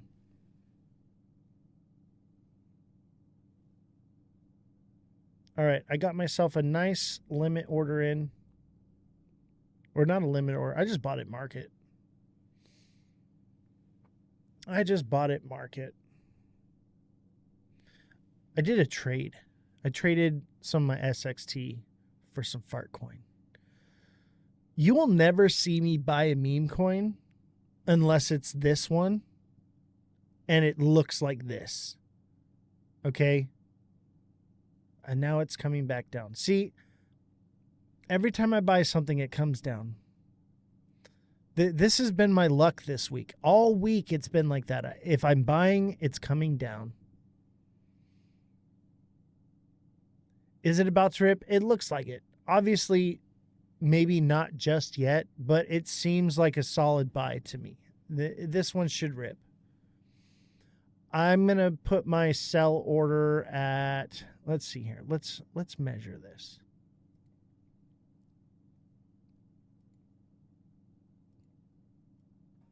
Mother of Dragons, he don't listen, so it's like talking to the wall. I'm going to say 177. 177, that's where I'm going to sell at, baby.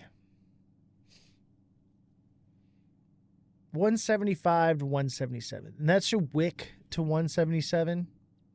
And I should be able to catch the wick on that one. I should put it at 175, but I'm trying to make money here. I got mouths to feed here. Scared money don't make money. Facts. Yep. Honestly, Fartcoin just looks textbook to me. Looks textbook. And obviously, it could fall down here again to like 127 to 125. But it would rip from there if it's not going to rip from where it's at already. But I'm seeing a nice heavy wick right here. Seeing another nice wick right here. That Even if it comes down more, eventually this bad boy's gonna rip. It's gonna rip. Heck, whiff. You got it, buddy. But if we do that, we need music.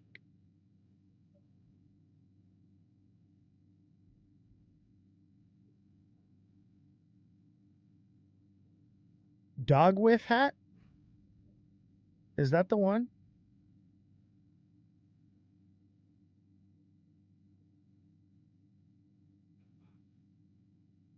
Who let the dogs out? Is this it right here? Yeah, whiff USD. Well, we got a descending channel. That should pump it up on the day. That should It's really take it. cool because there's a limited supply of whiff tokens at 998 million with no plans of burning or staking mechanisms. So it's an interesting meme coin. No burning, though. That's a bummer. All I ever wanted was a black grand national. Fuck being rational.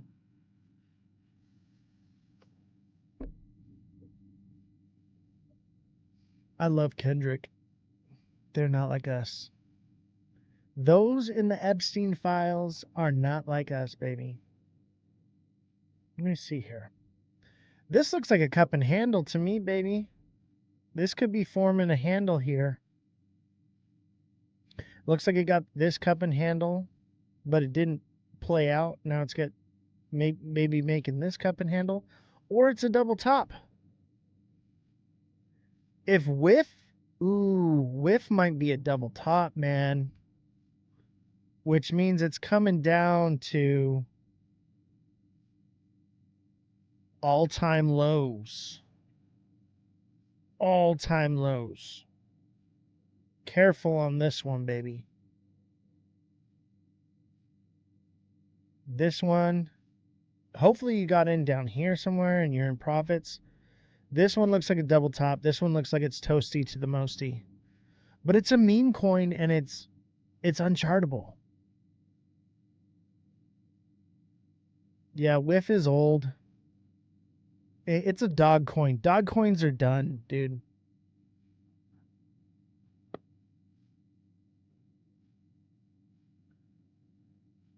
A cute coin, people might buy it. I think dog coins are done.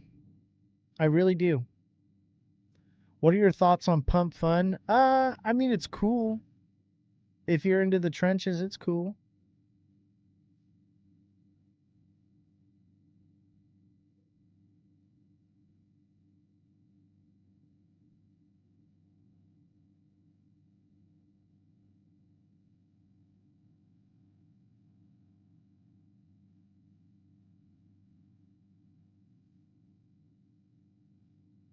F coin? You mean fart coin? I'm all about fart coin right now. Everybody buy some fart coin. I need the price to go up. Don't listen to me, okay? Don't listen to me. I just threw half of my biggest bag at fart coin right now.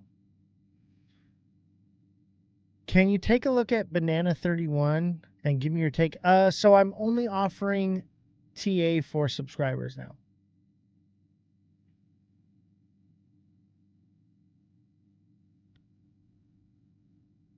Doge is Doge is a dog coin. Hell, I'll tell you what, if you guys don't want to subscribe, you can send galaxies. Okay? And I'll TA what you want. Unless you're a subscriber, you get it for free. But the way to do it, become a subscriber. Okay? I offer on-demand TA all week long for any project. You can message me and say, hey, can you give me TA on this coin? And boom, it's done. I'm telling you, deluxe subscription, worth every penny. It pays for itself. Can you stop selling your SXT, please? That would be great. Thank you. Is it going down? SXT is probably going down because I just sold a massive bag. Let's go look and see how bad it's tanking right now just because of me selling it.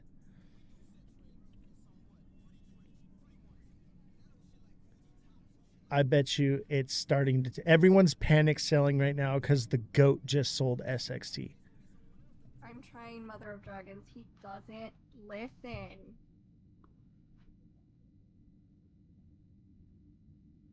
SXT looks like a solid buy.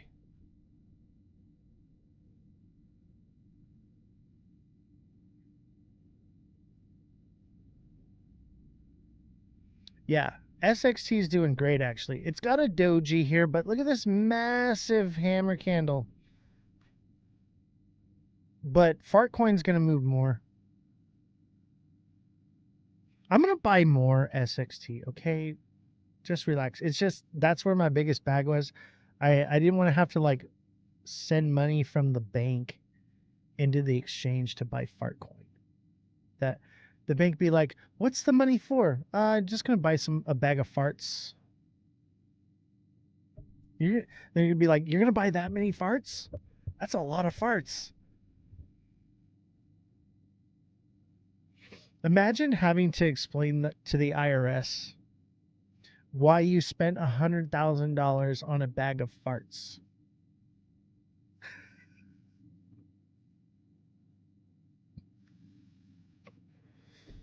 They're like, why did you spend $100,000 on a bag of farts? And why did a bag of farts cost $100,000?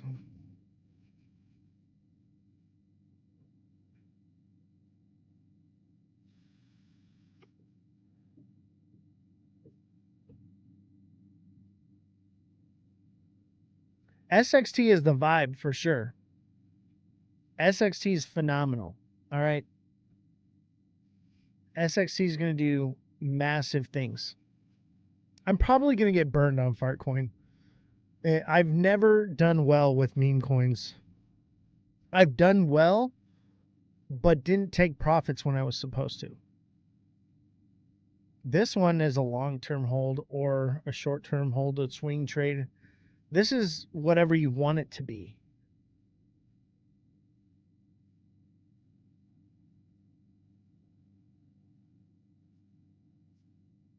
Carbon tax. Yeah.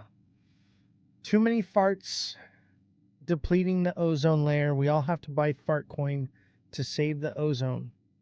Start storing your farts up in a bag.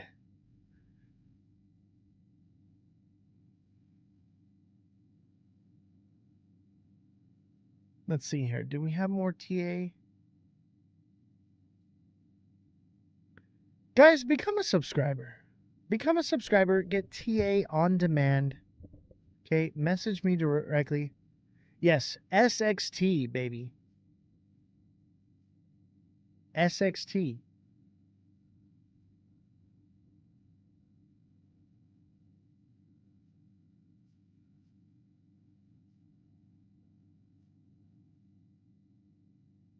Now I got to look at Fartcoin again because I'll tell you what.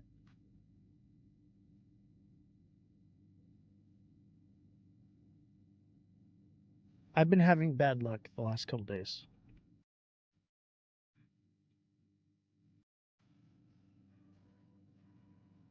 Somebody's asking for Tao, T-A-O. I got you on Tau. Yeah. Fartcoin solid. Fartcoin solid. I'm leaving SXT and Fartcoin open. Oh my goodness. And then after that, Solana. So Tao and Solana.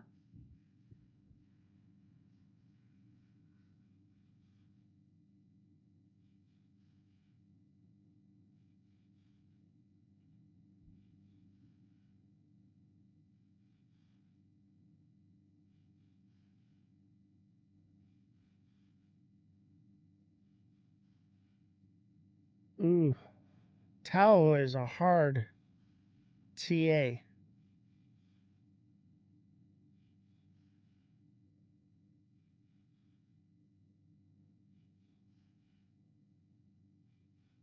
I think Tau could go up.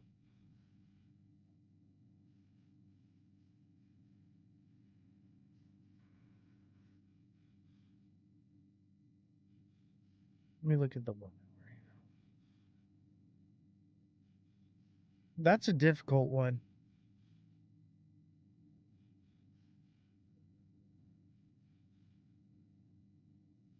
I don't know. I can't TA this one. I am unsure. I haven't been stumped in a while.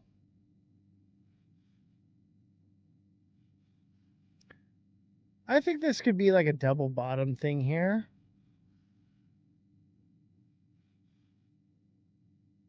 This is a tough one. Why are you giving me hard ones? Making me look bad. I don't know. I'll tell you, it looks like a broadening wedge kind of to me, which seems bearish. It should bring it back down, fill this fair value gap. 355.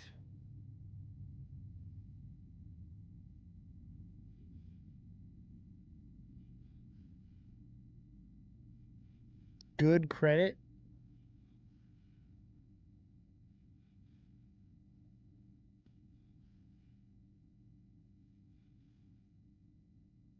Token is the ticker. So it's not TAO. Am I on the wrong thing?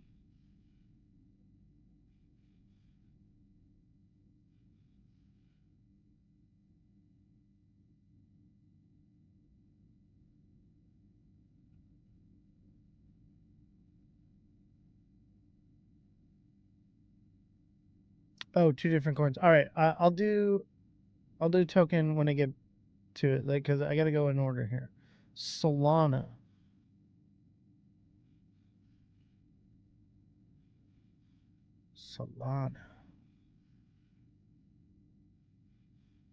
Oh yeah, that's the same thing. That double bottom thing. Here's the thing, Solana. This is scary. Is that a head and shoulders? Sending Solana down to 33 cents? 50 cents to 33 cents for Solana if this is a head and shoulders. I'm not buying. I don't believe that's what's going to happen. It's what it looks like, though.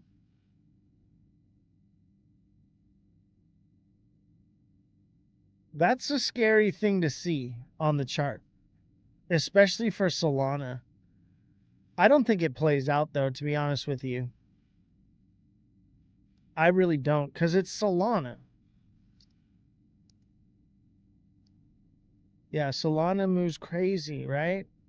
It's got like that double bottom look, but this is like an ascending channel. I think what happens is Solana does this.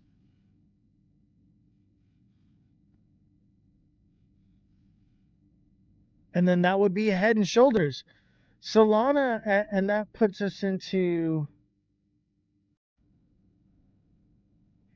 November, October, November. Okay. So yeah, Solana's going to come down, and it looks like mid-August, September be a buy. And it could be a little bit tighter than this. It'd probably be more like this.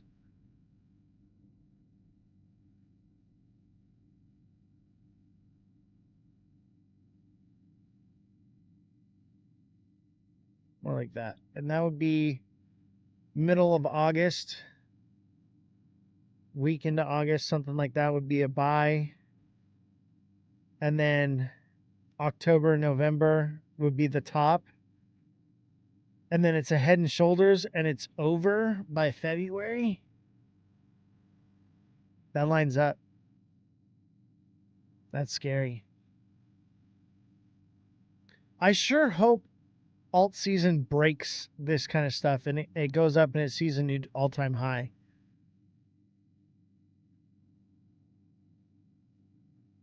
The charts say Batman. This is the Batman symbol right here. That doesn't mean this is going to happen because this is Solana and we can go into alt season, which would just break everything, right? Solana might be telling a lot. I know that's scary to me. You know, I need to talk to Cosmic Crypto. Let me see if I can get him on here. I got a question for him. Okay, well, your next ones are token and then CVX. Go see if Cosmic Crypto. Let me see if he's in my history.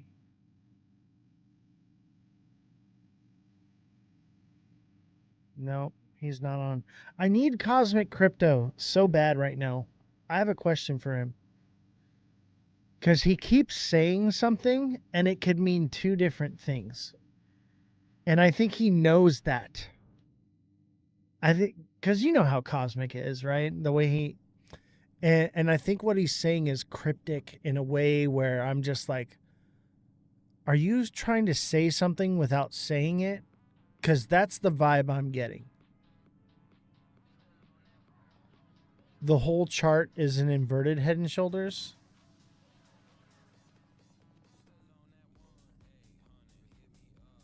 I don't see an inverted. I see a regular Head and Shoulders. I don't see an inverted.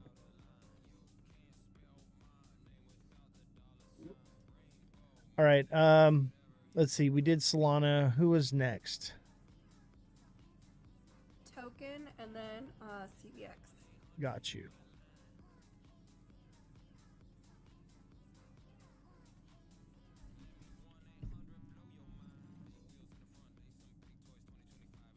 How you guys like the jams?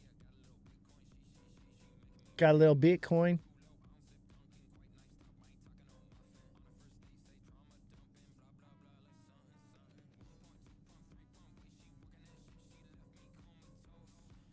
How you guys like this song? Am I on the right coin? This can't be it. This cannot be the chart. Chat. This cannot be the chart for token.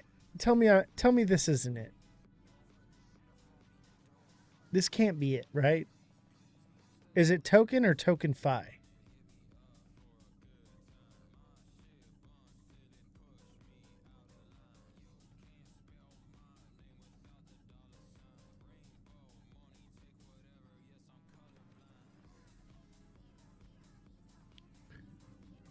Token. Like toking or token?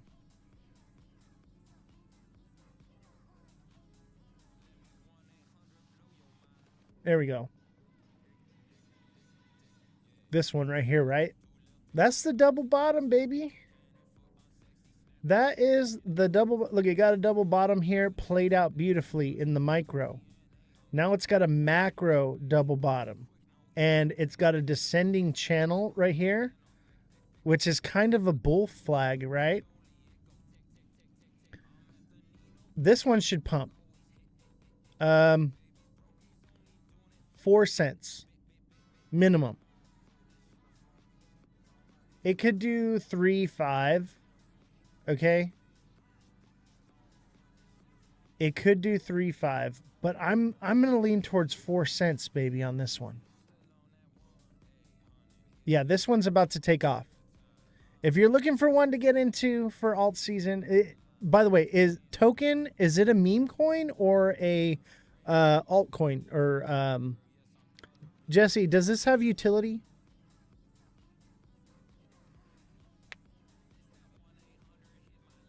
Where can you buy it? I think it's on Kraken. This one's on Kraken.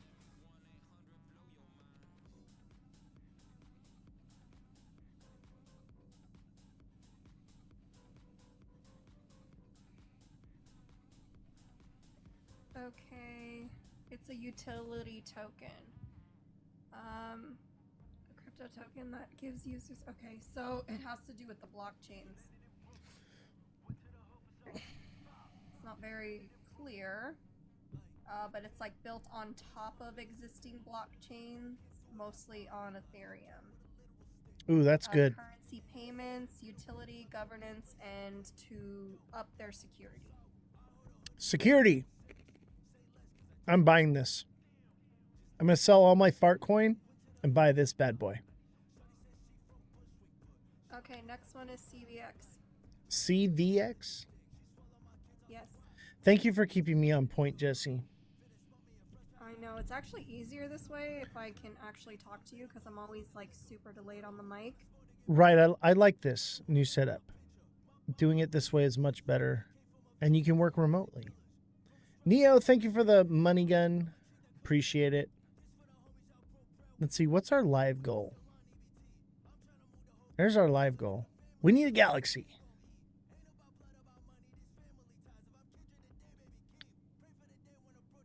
I got you on new coins, Oz. Yeah, dude. What was that one we just looked at? Token? Oh, TikTok seller with a hat mustache. Thank you. Token, baby. Jesse, write that one down. I want to buy that one. I want to buy that one. That might be the next coin that I start shilling right now. That one looks good. Stop shilling coins. Thank you. But we're going into alt season. People need to know what to buy.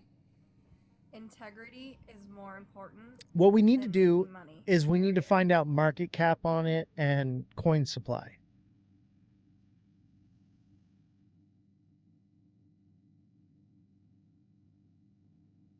Yeah, we need to make a shopping list, Jesse.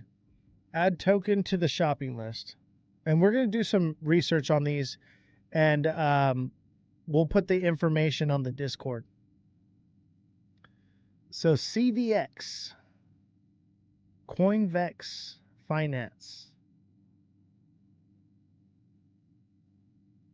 SXT is moving. Of course it is, because I sold it.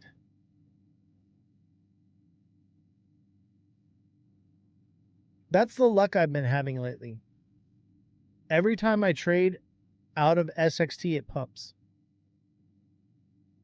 And that's because it dips, because I sold, and then people's limit orders fill.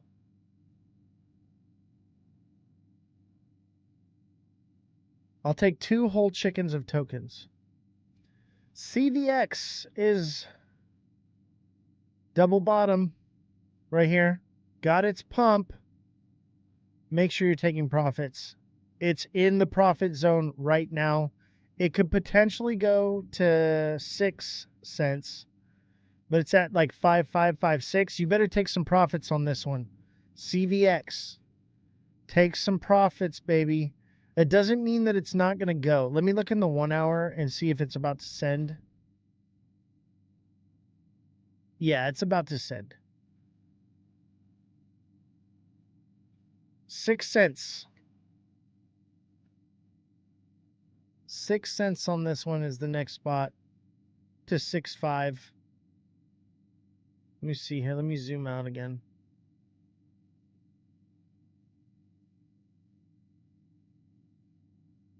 Yeah, 6 cents, baby. Maybe 6.10.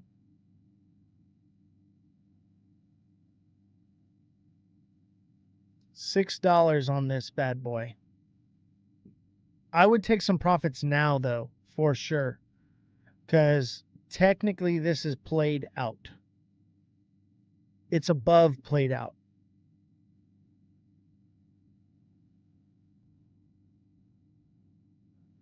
Space and time is a long hold. Yes, but it's also a trade. It's both. You want to grow that back.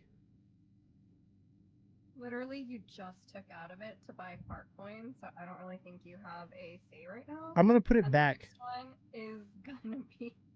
Oh, look. The next one is Pudgy Penguin. CVX is dropping now. You better take profits on this one right now.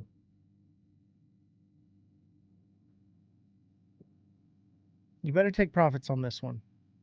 That doesn't mean that it won't send more, but it's right there, okay? It's right there. I'm going to buy more SXT. Relax. Relax. I'm going to buy more. What I'm going to do is I'm going to grow a fat bag off a fart coin and put it back into SXT. But I'm going to keep 1 fart coin just so that I can say I'm holding a fart. We need to keep this set up. What set up? With the music?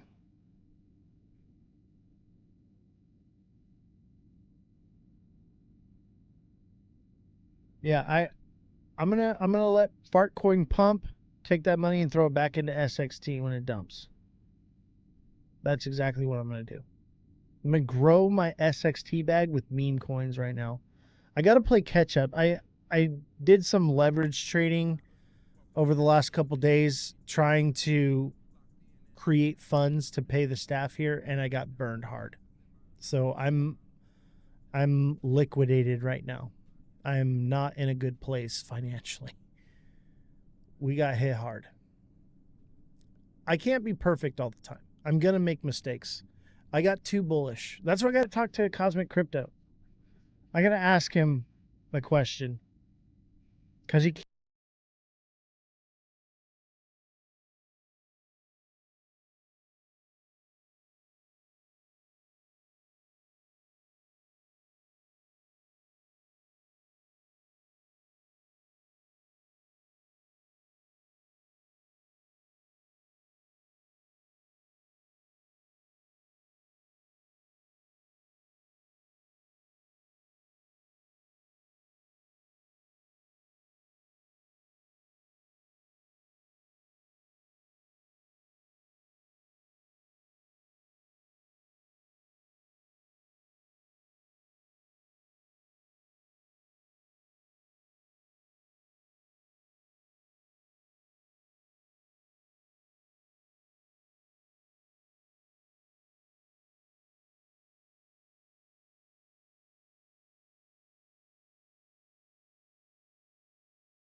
move, baby. If it can break up here to 5 cents, it's solid. Otherwise, it double tops at 4 or 6, and then it's a head and shoulders, and it's Dunskies. I don't think it's Dunskies yet, though. Everyone's talking about pudgy penguins.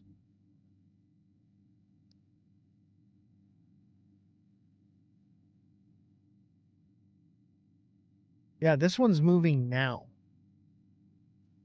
Take profits at 5 cents. Take profits at 4.045.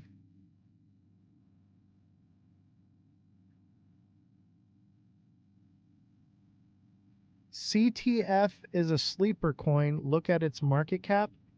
Jesse, can you look at the market cap of CTF? Man, I really have to get contacts.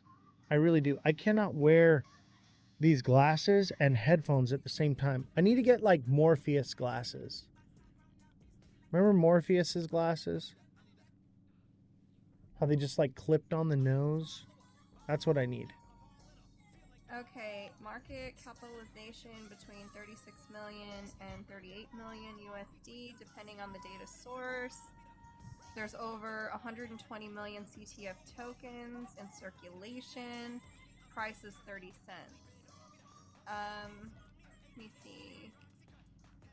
It's a symbol known as Crypto Task Force, which is related and trades at vastly different scale. Can't really find too much about it, but except that it sells at 30 cents. What's its market cap again? For USD, 36 to 38 million. 38 million? Oh, that's low. Yeah. Yeah. Nice. XRP is pumping. Looks like everything's about to pump. Okay, do ADA.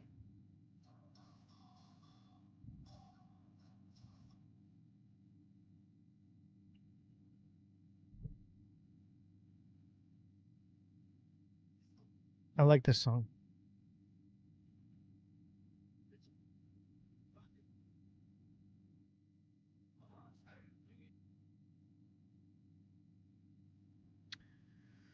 Cardano.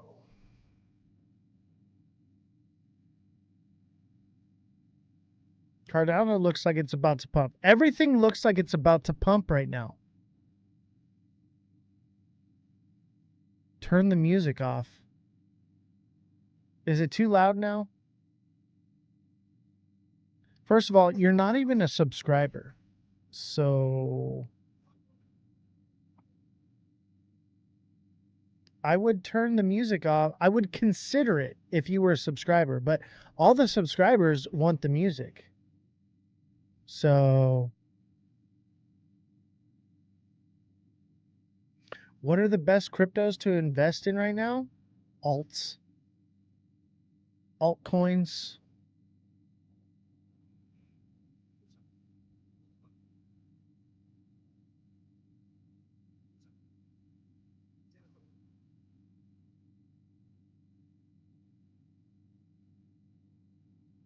I usually play music that is not copyrighted. I own the rights to it.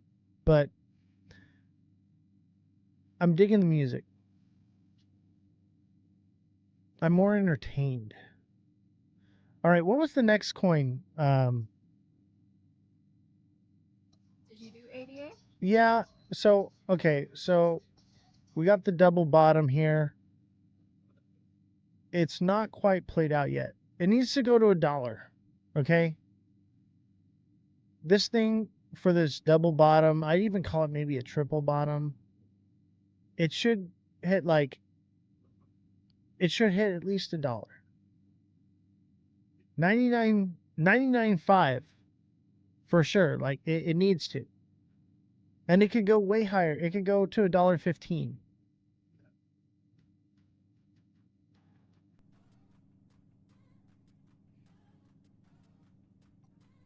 Jasmy is next. Jasmy.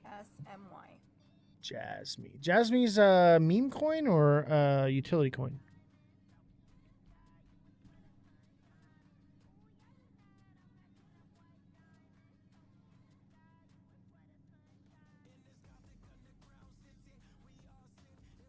Oh yeah. Jasmy's primed to pump. Descending channel. Prime double bottom.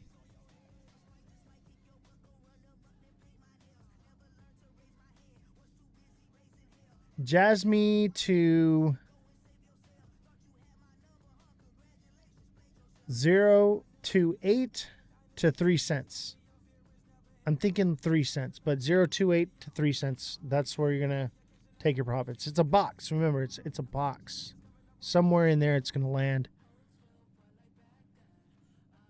Usually, you would take 0 to 8 would be. It'll probably wick into 3 cents or above it, but 0 to 8 is where you're gonna want to take your profits or exit, depending on how you feel.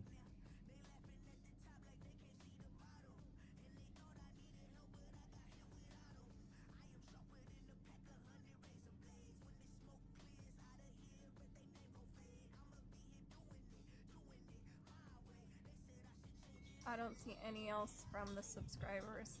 If I missed anybody that's a deluxe subscriber, please post back in the chat. Jasmy will hit $1 easy. $1?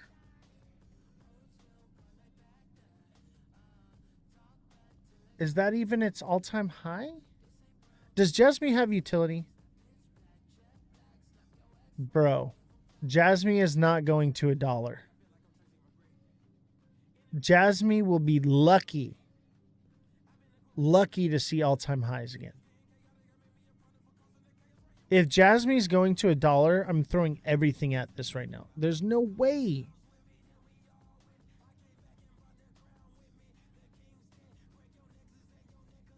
The all-time high for Jasmy is 35 cents. Dude, there's no way this thing's going to do all-time highs again.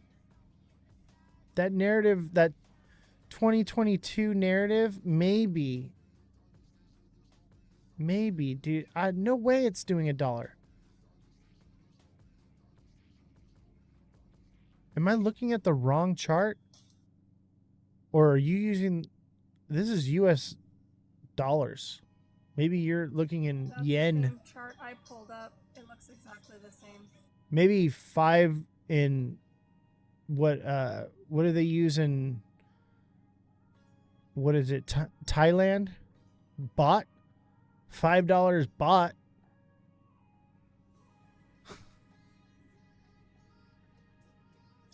Okay, next one is Casper. Casper. Emont, we did token. Did you miss it? I did token. I did it. I know, I'm not talking to you. I'm talking to Seamont. Your next one is Casper. Seamont, don't play with me.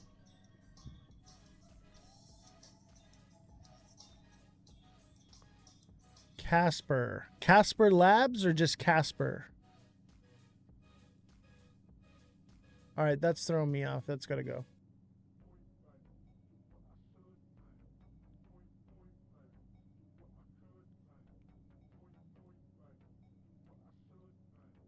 Casper. CSPR. Yes, Casper should go back to 2.5 cents. Casper should go back to 2.5 cents. I feel so white, but I love this music. I wish I knew how to dance. I can dance, just not anymore. It doesn't look right. I'm not young enough to be dancing anymore. Like, put me in a suit in a ballroom dance, I will fit the part. Anything else? Nope. Have you guys ever been to one of those silent dance parties where everybody's wearing a headphones? It's a lot of fun. I went on a cruise with my wife and danced with headphones on and took the headphones off, and all you hear is squeaking and giggling and laughing. It's actually kind of fun. Casper TA is, this thing's going to 2.5 cents.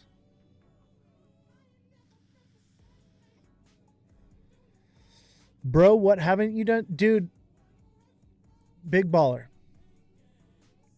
If you only knew.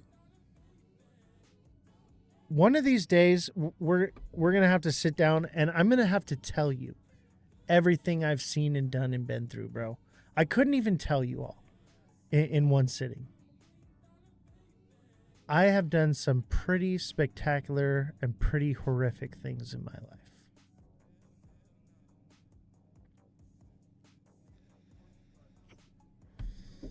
If you guys are looking for TA or information, fact checking, you guys got to be a subscriber. Okay? It's for subscribers now. I'm sorry, but you got to subscribe.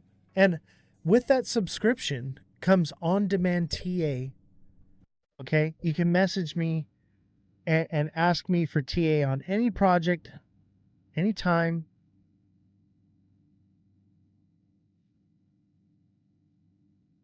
We will do it on the Beer Gator fishing boat. Dude, I'm so down for the Beer Gator party barge. That's coming. We need to plan that too. I just need to know what the budget is and what we can do. And dude, I'm telling you, I'm down for party barge. I'm down for Raiders games, down for whatever. Go promote the hell out of this thing and sell Beer Gators. And if you want a Beer Gator, I will be adding, as soon as we get this contract signed, I will be adding a Beer Gator early sign up to secure your Beer Gator. Be one of the first people to own it. And that'll be on Discord. There'll be a special spot where you can put your name and say, I want a Beer Gator. And that'll be on Discord, and you can get, and it'll be based off of who gets in there first and pays. And you'll get your Beer Gator first. It's not even released yet. It's coming soon. And I just had a phone meeting with the owner of Beer Gator today. And we're going to be having partnerships with breweries where you're going to be able to go to certain breweries and get it filled.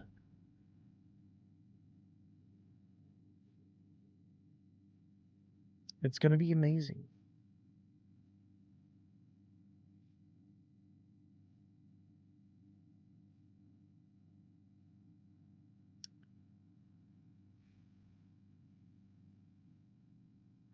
The problem with BeerGator is the name and TikTok. We're going to have to expand YouTube and Twitch.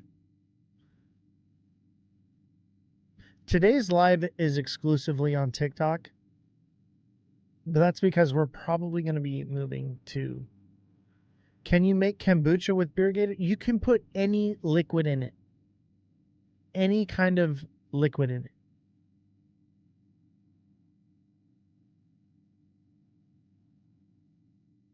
When's your next TikTok deadline? As of right now, there is no deadline.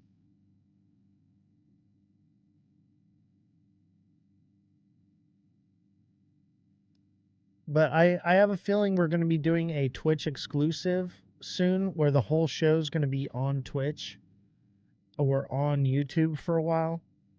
So that's why we're exclusively on TikTok right now, to get in our hours for my agent. Yes, you can put milk in the BeerGator. Yes. Yes, you can. You could put goat milk in the BeerGator. Don't be weird. Any liquid will go in this BeerGator. Any liquid. Anything for a party. You could put Gatorade in it and use it at kids' soccer games. It could be the Gator. Gatorade Gator. You can put any liquid in it. It's beautiful.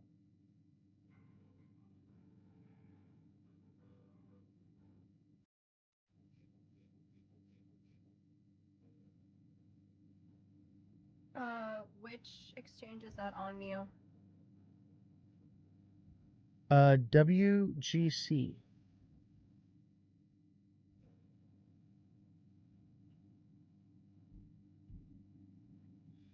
Base. Okay. I'm not seeing it here. Let me see.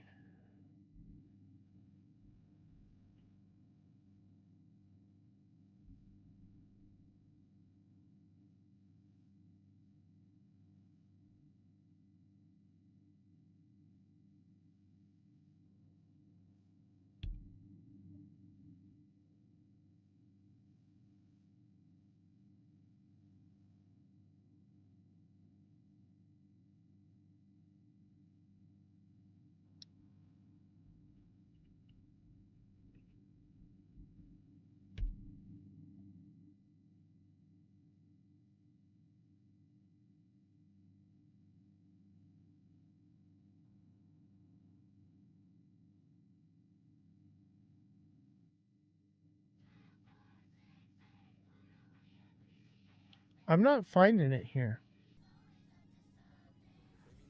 Wild goat coin? That's better.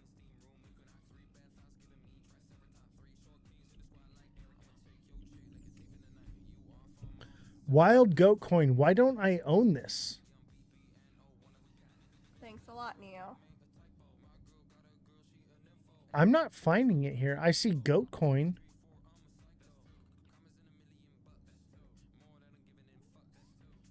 I see goat. Wilder.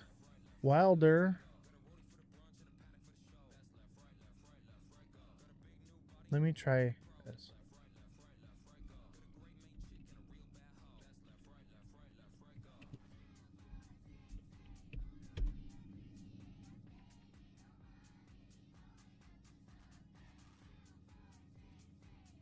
Is it going to let me do it on Coinbase?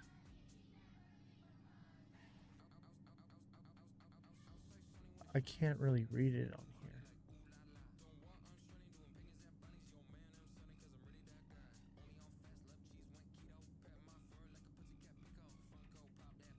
WLD.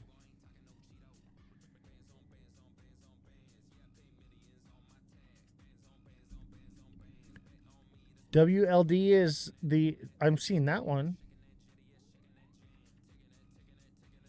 It says WorldCoin.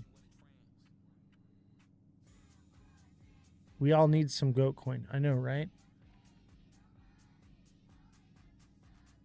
Maybe my phone listening to me.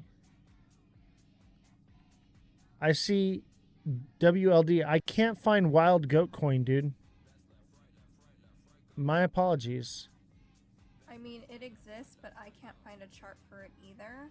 I can't find a chart. I can't find it on an exchange. All right.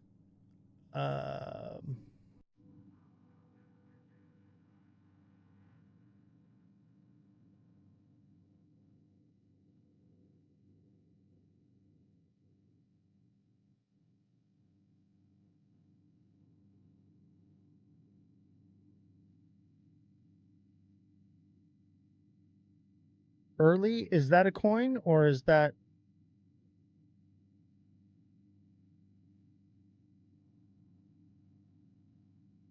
It kind of looks like a cup and handle right there. And it pumped. It's come back down. I think this one, along with everything else, is about to pump. Next spot of resistance is $1.40 to $1.45. Doesn't mean that it won't go to a new all-time high. WLD is a world coin. $1.85 on this one to $1.90. Maybe even $1.95. And even $2. Those are all those are your profit taking zones along the way up. $1.40, $1.45, $1.50, $1.55, $1.65, $1.75, $1.85, $90, $95, $2.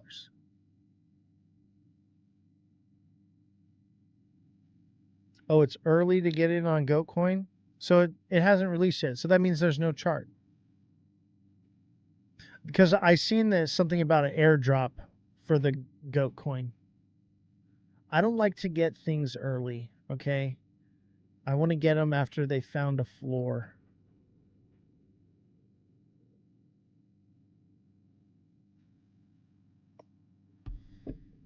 I don't want to get stuck holding a bag. You know what I mean? All right, do we have another?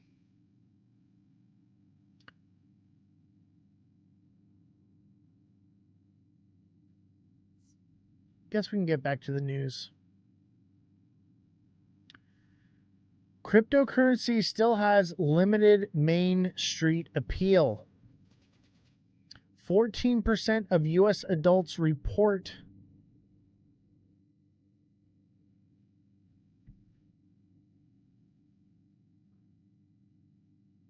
owning Bitcoin or other cryptocurrencies. Most others have no interest in buying and view crypto as highly risky.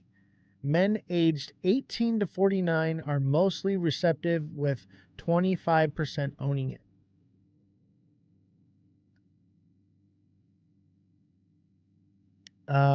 Cryptocurrency ownership is most common among men under 50. So there's really not a strong sentiment behind crypto right now. There's a lot of people that are out of it right now, which is not necessarily a bad thing. It means we are early. We are so early. We are so early. The money, retail money, hasn't really hit yet.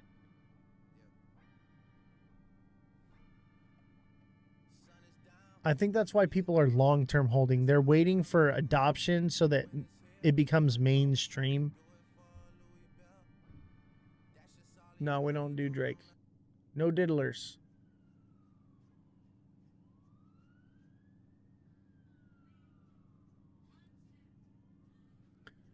U.S. crypto legislation drives blockchain hiring surge. 1.5 million applications at Coinbase. 22% U.S. attendance at Decentraland's event. The U.S. blockchain innovation and hiring surge due to favorable legislation and rising crypto interest. Genius and Clarity Act streamline regulation, driving 1.5 million Coinbase applications and Decentraland's 22% U.S. event attendance. Roles expand beyond technical fields. JP Morgan, IBM to include community management and AI integrated workflows. Dude, this is a heavy indication of mainstream crypto. I'm not calling it adoption yet. Yes, crypto will be adopted. I just don't think it's happening right now. It's not happening this cycle. I just don't see it, okay? Let's be real. The top of the cycle is the new paradigm, the new introduction to society, okay? We're just not there yet. Maybe next cycle.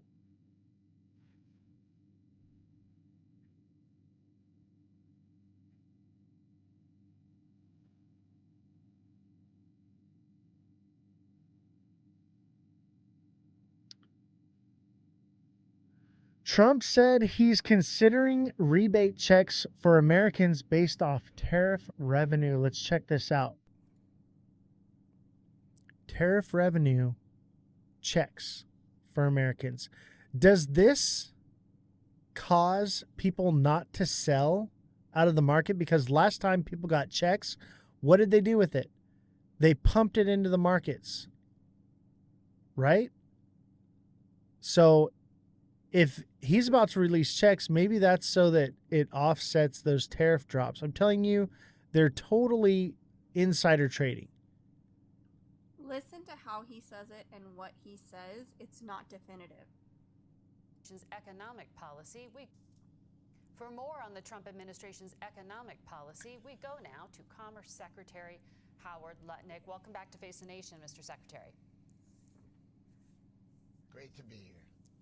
Well, you heard in our polling some of the perceptions of the economy. 61% of Americans believe the administration is putting too much focus on tariffs.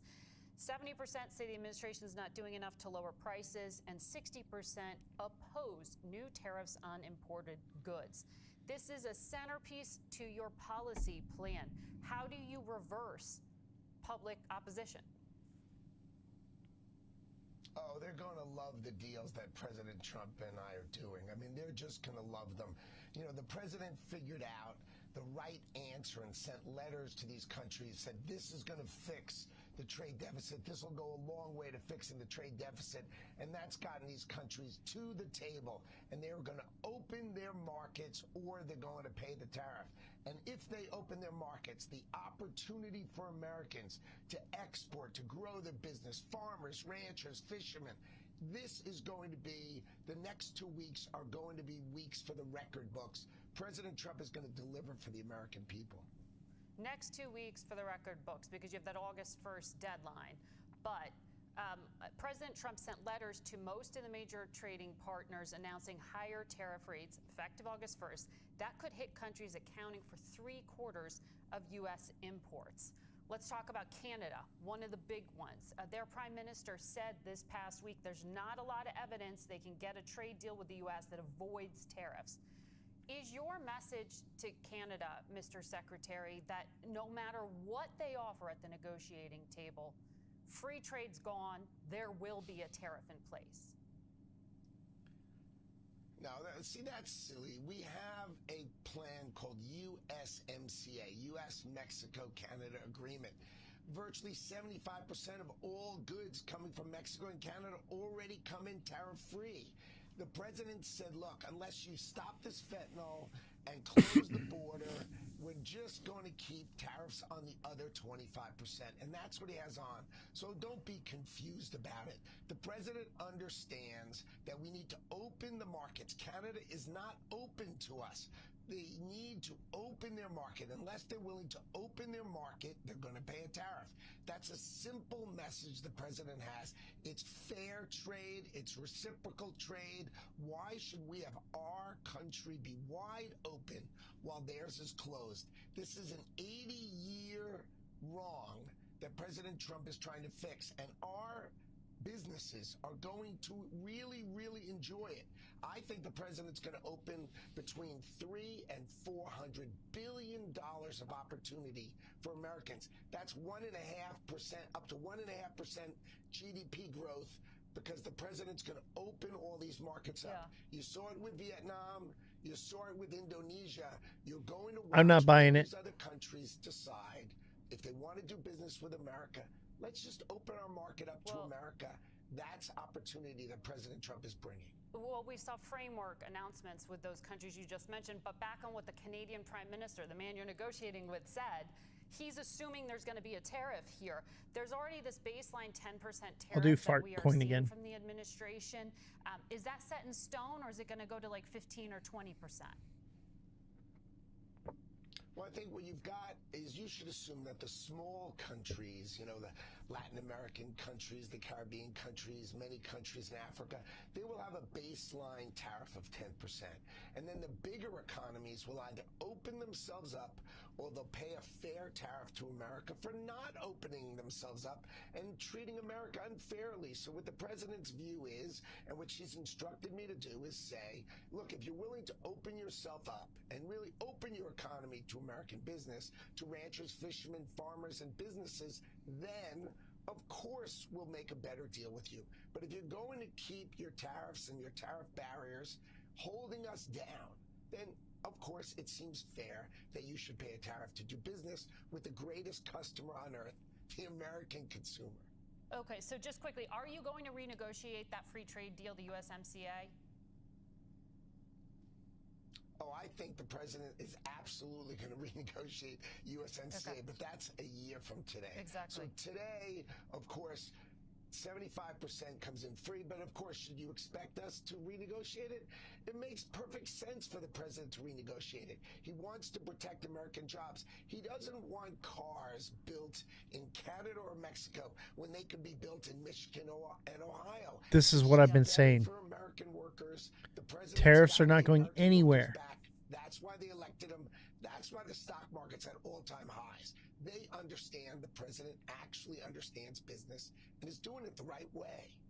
Well, okay, let me ask you about Europe. Moon cheese, Boeing baby. airplanes, Kentucky bourbon. These are some of the things that the Europeans are looking to target if we get into a trade war as retaliation by them. They're not going to do it.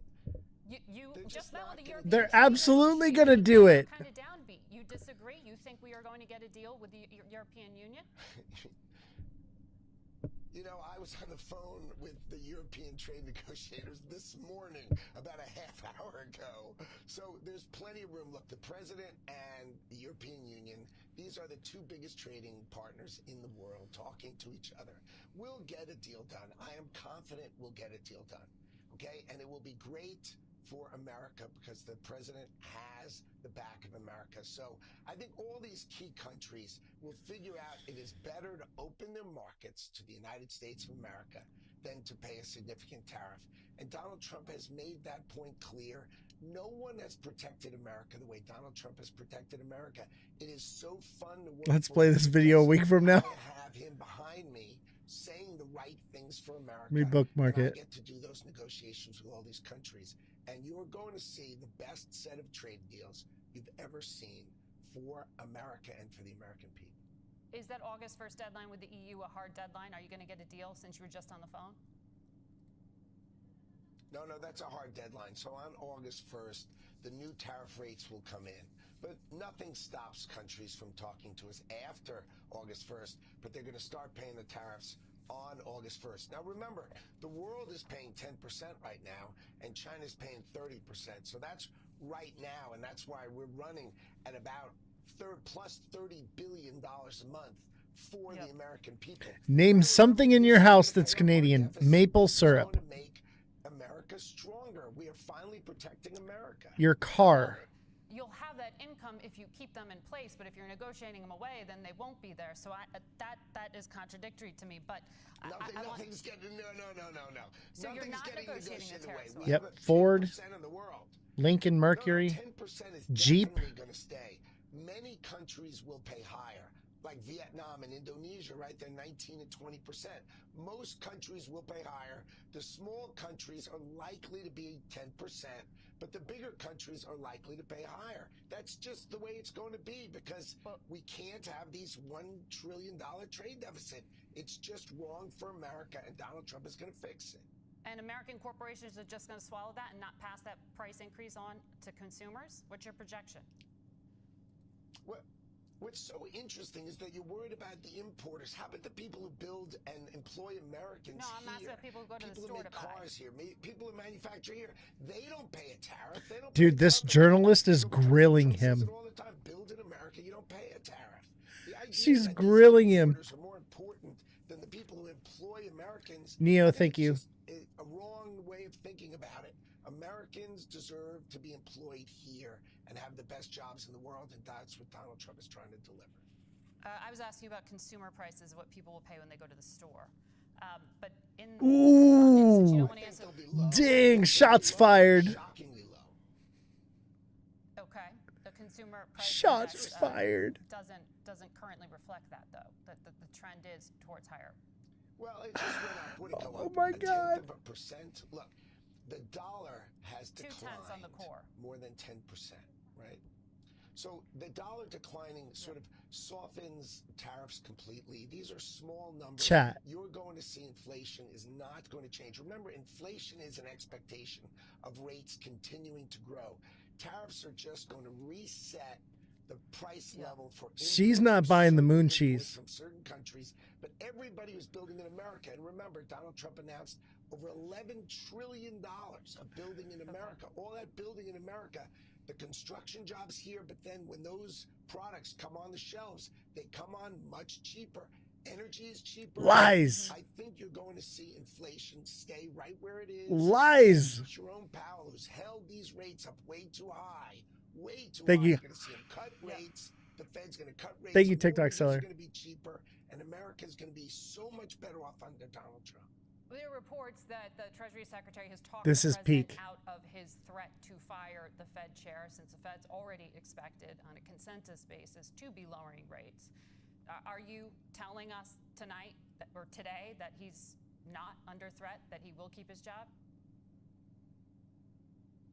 The president is an amazingly transparent person. When he thinks something, he says it. So he says, look, this guy's doing the worst job. We have interest rates the same as Gabon. You know, Bro. Europe, all of Europe, the 27 countries of Europe are in the 2s, and we're in the 4s. That means your mortgage, everybody's watching, their mortgage is 2 points higher than it should be. So the Fed should be cutting rates, and Donald Trump's going to try to figure out how to get there. Whether he decides to let Jerome Powell stay in the job or not, I'll leave that to Donald Trump. I think the guy's doing the worst job. He's costing us, you and me and the American people, more than $500 billion. I think he's costing us $700 billion a year by keeping rates too high. It's just wrong. I don't know why he's torturing America this way. Our rates should be lower. He doesn't unilaterally set those rates, but we have to leave it there. We are out of time. Mr. Secretary, thank you for joining us. That was amazing. As a neurologist, my patients are often concerned. No, it's not live right now. That was incredible. That was journalism, okay? That is what journalism is supposed to look like. And remember when we did the Dead Daddy White Rock thing? That's how journalism's supposed to be done, guys. You're not just supposed to glaze the person that you're interviewing. That's what all these freaking softball interviews have been with journalism. And that was ABC. That was like bought and paid for media, right? That was beautiful. That's what I want to see. That is real journalism right there. Hats off to ABC and that journalist. Yeah, she grilled him and slammed him and made him answer questions that are uncomfortable. And obviously he fed her a bunch of moon cheese, but we're so done with the bullshit, right? I don't believe anything he said. I don't. I really don't. I agree with her 100%. These days, when you get a journalist like that, that is rare. That is so rare. She had him farting. I know, right? Let's look at Fartcoin real quick. You know what's wild to me is that he just bold-faced lied. You can tell a con artist when you see one. That's just how that works. You can feel it, the vibe and everything. But the constant, when I have a problem, tariffs have never worked in the history of ever. But my thing is that, oh, it's not going to affect the consumer. Who is paying for the tariffs? Because it's not the government. We are paying for the tariffs. And even all the automobile makers that we do have here, like, we don't know what we're going to do. Our costs are going to go up $1.2 billion. Like, we have no idea how to finagle this. But the only people that are going to suffer is us. People who have to actually buy things, go to the grocery store, get gas. All of that is going to go up a significant amount. And this whole rhetoric of, oh, it's going to help. No, it's not. We're already in inflation. We're already going up in prices. You know, I can't get my eggs, my big stack of eggs, for less than $30 that I used to pay $20 for. So it's not a, what did he say, like a 1/10 raise in prices. That's not true at all. It's double. It's double the price. It is. And it'll go higher. And it's infuriating because nobody's making a deal because we're being bullies about it, and there's no deal coming. Nobody's talking about that. The EU said, nah, we're putting reciprocal tariffs. Canada is like, nah, we're putting reciprocal. The whole, even China was like, bet, go for it, bet. And there is no deals. Like, China said that they want to make a deal. They said they don't want to fight on with their terms. Oh, definitely. On their terms, and there won't be this big beautiful deal because China's like, bet, I don't care, do it, but you're gonna do what I want to do. I don't know. I can't believe people believe this is helpful. It's just gonna get so much worse. And then they cut all that money from schools and hospitals. Like, how is life supposed to be cheaper for us? People won't be able to afford insurance or groceries. Like, what's happening? Yeah, it's pretty crazy. I don't see how. I saw that TikTok seller. You can Venmo the government now to pay off the government debt. Wait, that's not a joke? Article. It's totally real. And I was showing the IT guy today, and I was like, you know what? If they can Venmo me my electricity bill, that would be a lot more better than me Venmoing the U.S. government in debt they got themselves Chat, into. can you Venmo me the electricity bill here? I think the bill for the studio this month was almost $900. $900 for electricity here in the studio. Pretty magnificent. And that's not even including the internet. We have 2 Starlinks. So that's another 200. Just in electrical overhead, it's over $1,000 a month. We still haven't been able to get solar panels because California is on back order for like months. They said it could take like more than 6 months, more like years before they're even going to come out here and put up solar panels. It's going to be at least a year. And conveniently, when they raise the price of electricity, it's just ridiculous. We cannot get them to come out here to do the solar panels. It's not even that, because I've tried to, and they're like, oh, the price, we're preparing for the price of everything to go up, so your price is going to go up for what you were buying by $5,000, but I still have to wait. Like, I'm sorry, what? Right, they're holding off on installs because they know that the price of things are going to go up, so they're holding on to their supply, and it also, because of tariffs, they're like having trouble getting the goods, so they're waiting to jack the prices up before they'll install anything. It's pretty crazy. I have money and I can't get solar out here. That's where we're at with the solar. So we're stuck paying the electric bill. I cannot wait till we can get solar out here. It can't come fast enough. And I'm trying to work with Tesla. I'm like, hey, Tesla, we want to put a charging station here, right? We've already got a fueling station. I'm like, let's add a charging station. And I want to do like a business or something out here where we're got like a truck stop or something. And I can't get Tesla to do a contract. I can't get any solar deals out here. Nothing. Even if I buy a Tesla and have them put in the charging panel, they still won't bring out solar panels. The TikTok shop wind generator, that doesn't generate enough to do anything. We have serious power demands out here.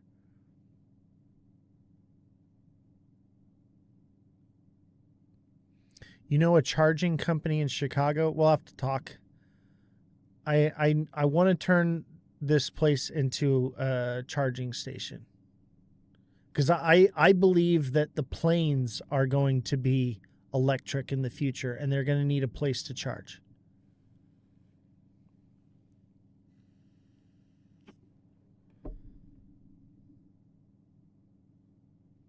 Yeah, give me their phone number. I'll give them a call. See if we can work something out.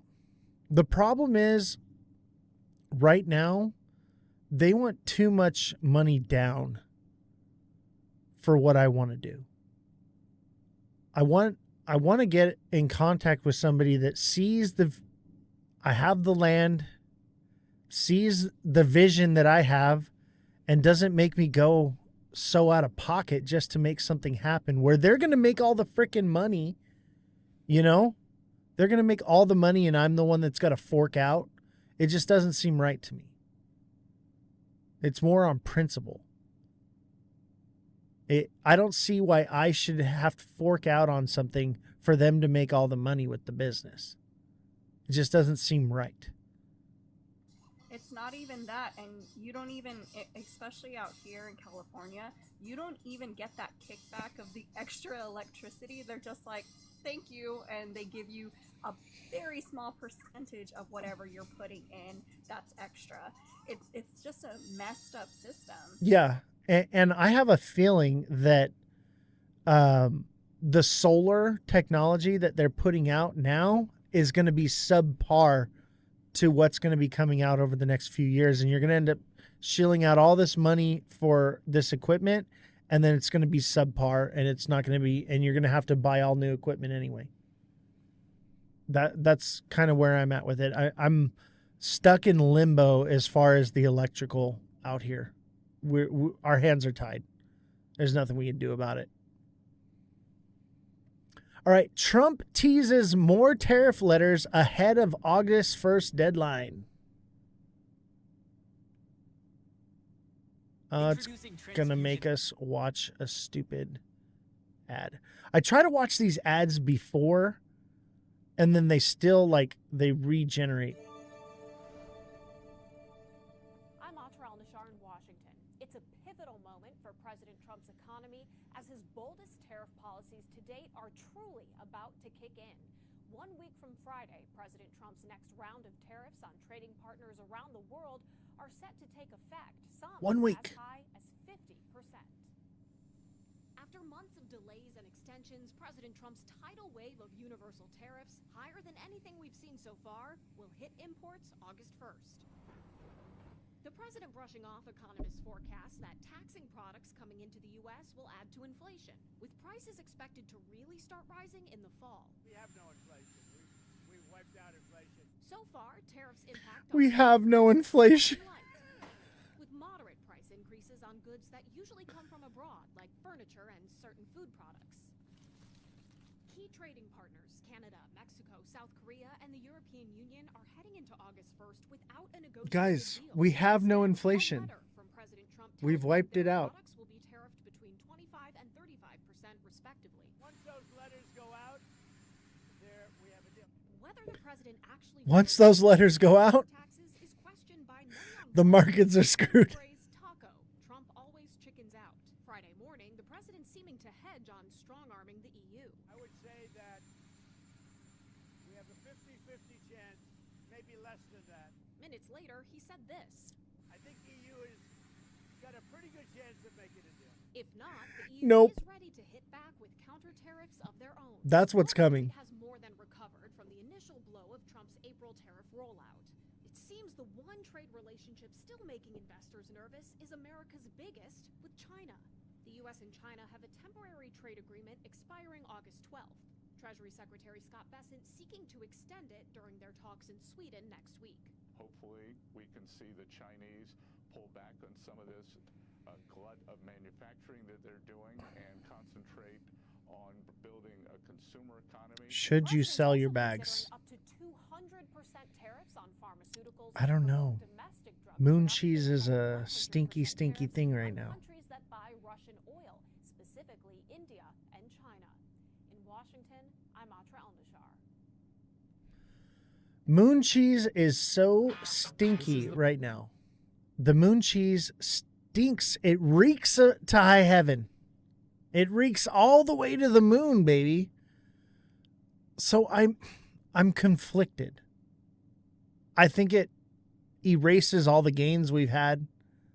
You know, like with XRP, for instance, I think it brings it back down to, 250 at least. But it still goes up from there. I'm not saying sell your bag, but I'm saying make sure you've taken profits. I think we get one more last little push the end of this month. Yep, bag of farts. 126, not till the end of the cycle. Not till the end of the cycle. And possibly lower after the cycle. And let me tell you, that 126 should have hit. But as I see now, these markets are being heavily manipulated. They're not allowing it to fall to where it should go. It should have done that, right? But they're not allowing it with fake news and with nonsense. So they're totally manipulating the market. That 126 price point should have already filled. But they won't let it do it because they can't. Donald Trump cannot have that on his record. He cares too much about everything that looks bad on him, right? He cares too much about what people think. Look at that face. Look at it. Okay? Look at that nose. Look at his ear. His ear looks fine. That's a good plastic surgeon. That is a good plastic surgeon right there. The best money can buy. Yeah. We should have hit 126. That should have happened. Okay? Nate says Trump's a champion. Dude, Trump... I mean, think about it. He's kind of right. Yeah, I'll look at HBAR in a second here. Let me get through this segment of news, and then we'll go back into TA. Shot with a Nerf gun. I know that was real. Okay, that was real. I don't think it was meant to kill anybody. I think it was for show. Of course, that's my opinion. I'm not sure. Because he never brought it up again. For the most petty person on the planet, he just never addressed it ever. Don't you think that's weird? That is concerning. That is a red flag. But I'm telling you, there are people saying it was a BB gun. It was a real gun. Okay, somebody really got shot, and I don't know. That's a deep. No one will ever know. That's a deep rabbit hole, for sure. And they were supposed to do a probe, like and to look into the assassinations and all of that. None of that ever came about. Now everyone cares about Epstein stuff. I feel like that would be the perfect way to distract people, is do the probe into the assassinations. And I think that's why they released the MLK files. But all we got from that was this. Oh, I've been waiting for this. Oh, boy, I've been waiting for this. What's up, Mitch? Oh, I've been waiting for this. That's all we got. That's all we got. That's all we got. Oh, man. Okay. So Trump says U.S. may not reach a trade deal with China. Or, excuse me, Canada. Sorry. Trump may not reach a trade deal with Canada. U.S. President Donald Trump has said he does not expect to reach a trade deal with Canada after he gave the country a deadline of August 1st to carve out an agreement. We haven't really had a lot of luck with Canada, Trump told reporters ahead of his trip to Scotland on Friday. I think Canada could be one of where there's just a tariff, not really a negotiation. Boom. Man, he's really making those deals. And I think that's the point. I think that's the point, is to have a heavy tariff on Canada and bring all that car manufacturing back to the U.S. That's the main thing, okay? Cars, steel, aluminum, metal, okay? They want to stop trade with Canada altogether, okay? And not just stop it, just tariff it. And that's what it will be. And it will be, we're no longer friends. Why can't we be friends? He was told in May that he was all over the Epstein files. You can look that up yourself. The president already knew. Nate says, I thought on these so-called August 1st speculation saying people are going to get a lot of money. The Treasury is going to get a lot of money because the tariffs are going to be massive. So, yeah, the deficit, yeah, the people are going to pay for it. Your car prices are going to skyrocket. If you don't have a car now, you better get one, okay? And if you buy used cars, you better get a used car now because those are going to go up as well. As for me, I have a plethora of cars, okay? And I can fix them myself. I don't need anything except for the parts, but the parts are looking to go up as well. But it's still going to be significantly cheaper. I would much rather have an older car anyway. Anything made before 2006 is going to be like way more quality. And anything before 1995 is going to be even higher quality. They just don't build the cars like they used to, okay? Why do you think they did cash for clunkers? Okay? They squished all the good cars. They squished them all so that people would be stuck in an endless loop of buying new cars. Buy a Toyota then, cheaper parts than most. Yes, Nate, I actually have a 95 Toyota Tercel that I'm restoring right now. We just put a new gas tank in it, new fuel system. I'm actually, after the live ends, I'm going out to go work on it. I cannot wait to have that car ready. It is awesome. They just don't make them like they used to. And the thing gets like freaking 30, 40 miles to the gallon. And it's like the hood on it is like, it needs to be painted, okay? But the rest of the car really just needs a wax. And the inside of the car is like mint condition. It's super nice. I'm going to start driving it.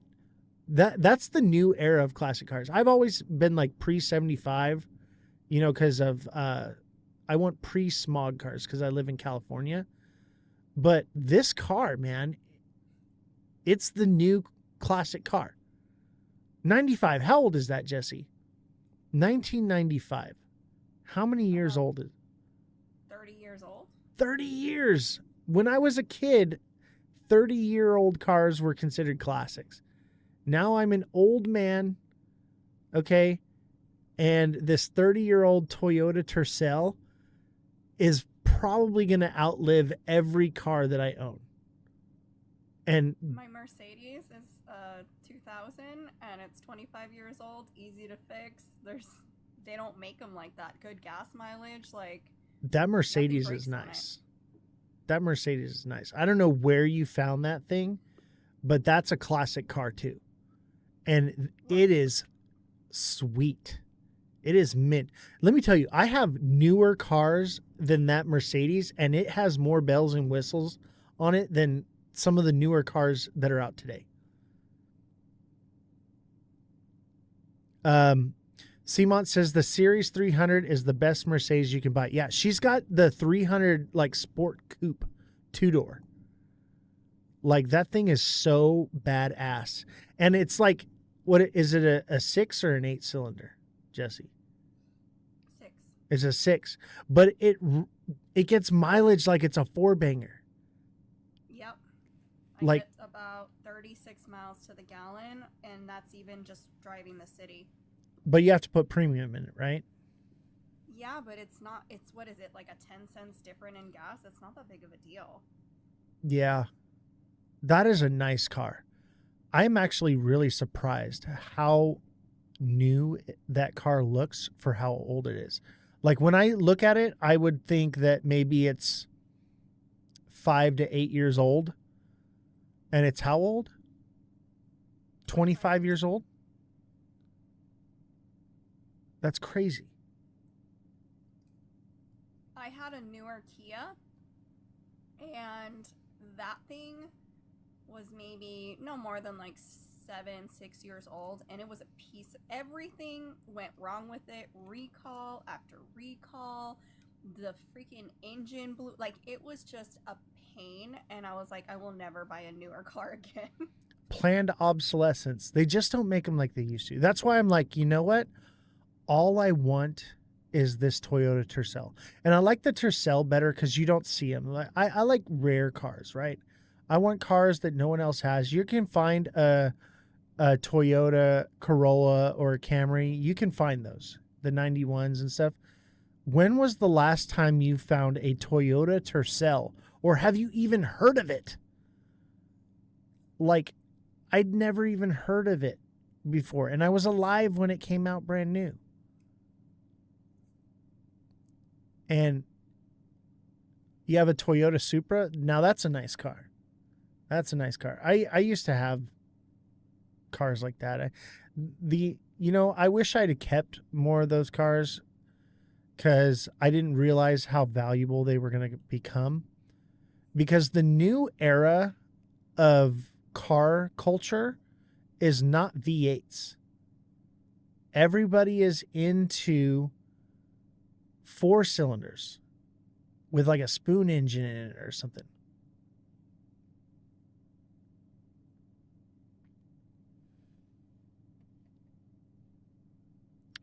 All right, let's see here.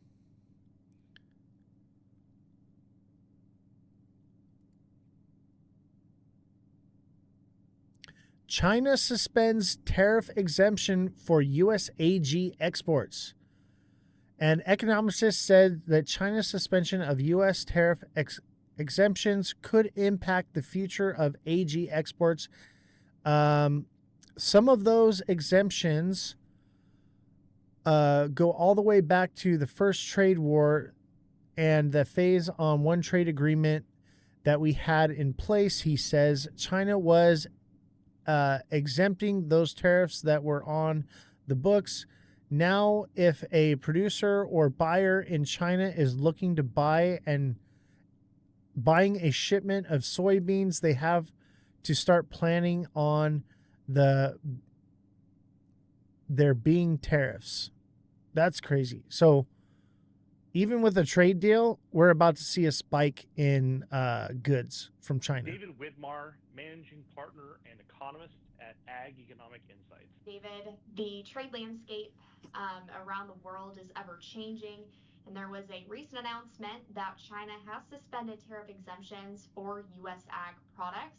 Talk a little bit about this and what this means for U.S. ag exports. Yeah, it adds more uncertainty. It's more, that fog. You talk about the fog of war. This is more of that fog of the trade war. We're not crossed uh, the point of no return, or we haven't quite yet crossed into a full blown trade war, but we're definitely creeping closer to that. August is going to be a really important month for as we think about that. So I guess a little bit of background to this is helpful. It's kind of a they've uh, they're not allowing the exemptions anymore. So on the books, there are tariffs on U.S. ag goods imported into the country of China. There had been an exemption. Some of those exemptions go all the way back to the first trade war and that phase one trade agreement that we had in place. And so China basically was exempting those tariffs that were on the books. And so they have sunset those um, exemptions. And so it's going to take some time to work its way through the system, but we are getting closer. So if a producer or a buyer of soybeans in China is looking at buying a shipment of beans and bring it to China, they have to start planning on there being tariffs being charged for those beans being imported. I do want to talk a little bit about the background of the relationship between China and the US and how important China is to ag exports and to farmers. And although we do have a lot of these new trade agreements being negotiated in principle right now, China continues to be a very important partner for the US. Talk a little bit about the role that they play in trade. Well, China has been a huge backbone of our growth in ag exports over the last 2 decades. China has a couple big things going for it. It has a large population, was the world's largest population, has slipped a little bit, but also had growing incomes. And it's that growing income that had really been a big part of that U.S. export story. They were buying a lot of soybeans. Half of all their purchases have been soybeans.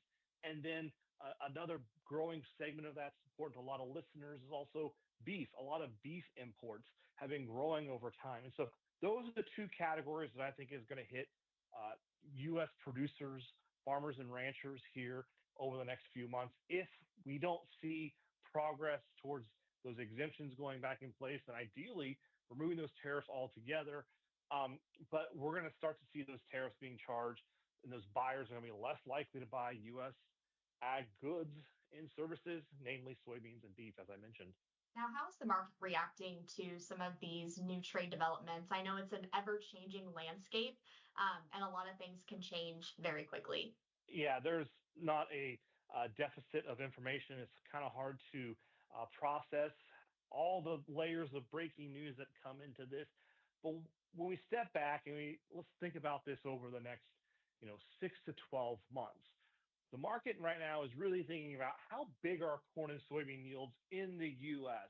We've got a lot of weather work through. We don't have a lot of weather data, out there. We don't have yield estimates out there quite yet, but we're going to figure out the size of this crop. And the next question is, how much are we going to be reliant on exports? Luckily for corn, where we planted a lot of acres, the corn export story has been relatively stronger over the last, say, year or so. Corn also isn't as susceptible to the China risk of these tariffs. Now, when we look at soybeans, that's because corn is subsidized. Longer in the fall to get a good size of how big that soybean crop is, and then the attention is going to focus on those exports. If we have big crops, and there's certainly been some indications of favorable crop conditions, maybe trending that direction towards big yields in the U.S., we're going to rely on exports to really get those ending stocks down and to keep those prices from falling a lot. So at the end of the day, there's a lot of pressure that the markets are thinking about. Big yields could push prices lower. Tariff uncertainties and tariffs being in place would push markets lower. So we want to try to make sure we can avoid that doomsday scenario, I guess, or that maybe not doomsday scenario, that scenario where we have big crops and no export markets to send that to. That would be a really difficult spot for the U.S. producer and the commodity market prices. With this uncertainty, what do farmers need most to provide them some certainty with trade, especially in the current marketplace where commodity prices are down and farmers are continuing to struggle? Yeah, so there's factors that are part of producers inside of the domain of things that producers can control. So when they think about 2026, They need to start thinking about how can I lower my cost of production. We planted this crop in a lot of cases with a budget that wasn't very optimistic. We had some government payments that helped offset that, but we don't have a government payment system in place at this point for the next 6 to 12 months. And so we got to start thinking about what costs do we need to trim. I think producers also need to be very focused on their cash flow, know where their cash flow situation is going to be in 3, 6, 12 months. That's going to help them know when they need to market some grain. It helps them understand how they're going to go about financing their operation heading into 2026. And then, of course, the next piece here is to keep an eye on these markets. I think, in an ideal world, we get through some of this weather uncertainty. That'll happen in the next 6, 8, 12 weeks. We also need to get through some of this market uncertainty, in the best case situation, there'd be a trade deal with China that lasts a long time. And if we can't get that, then maybe we could get another 6, 12-month negotiation period, so that way we can avoid that situation where there are tariffs being charged and the Chinese buyers are looking elsewhere around the world instead of to the U.S. for their ag goods.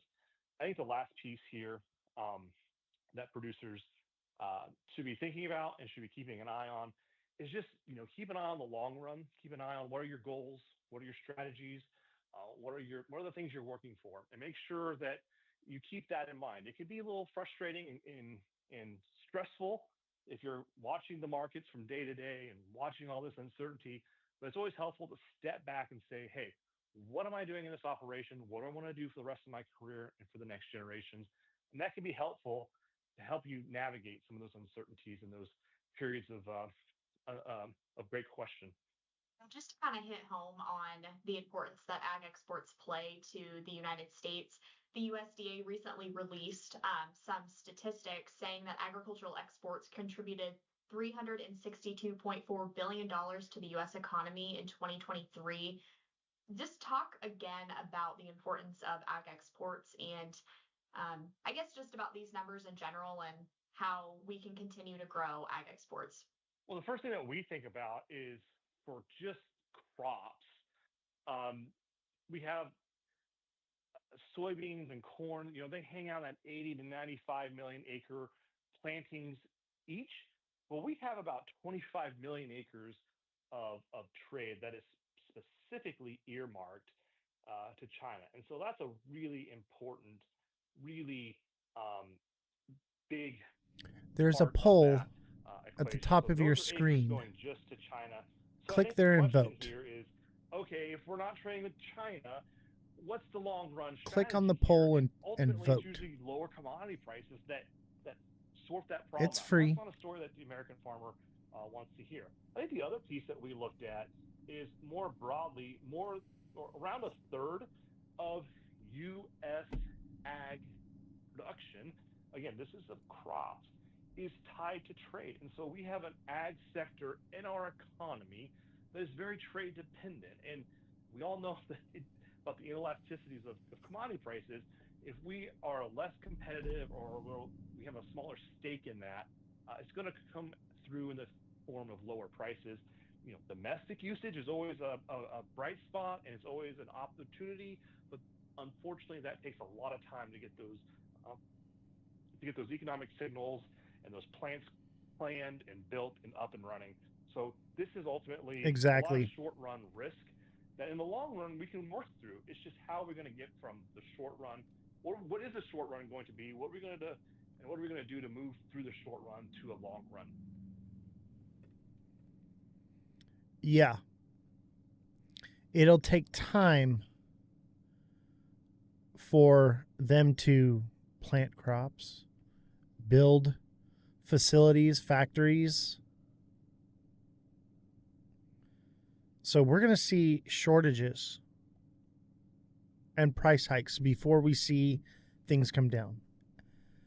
I think in the long run, 5-10 years down the road from now, it'll be good, but it's going to hurt first. Can't vote, you're a mod.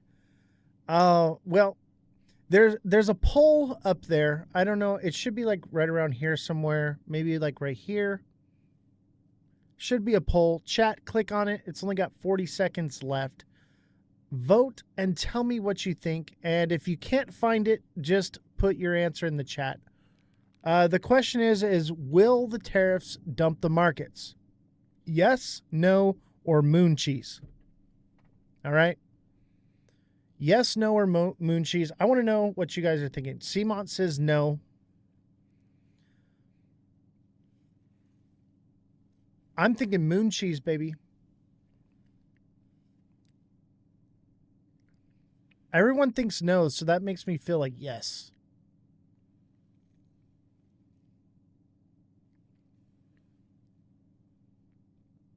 This is why I'm anybody else.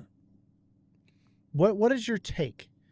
Do you think obviously it's not going to dump the market, but do you think it's going to play no role at all? Do you think it's going to affect it a little bit and then just keep going from there? Cuz I think it'll get a bit of a pullback, but like things like Fartcoin, it'll just continue on its trajectory like it has. SXT will get a nice pullback and have an entry zone for it. XRP, I think, is going to suffer the most. In my opinion, I think XRP is going to suffer from tariffs the most because not only is it going to get the tariff sell-off, it's going to get the end of the month sell-off.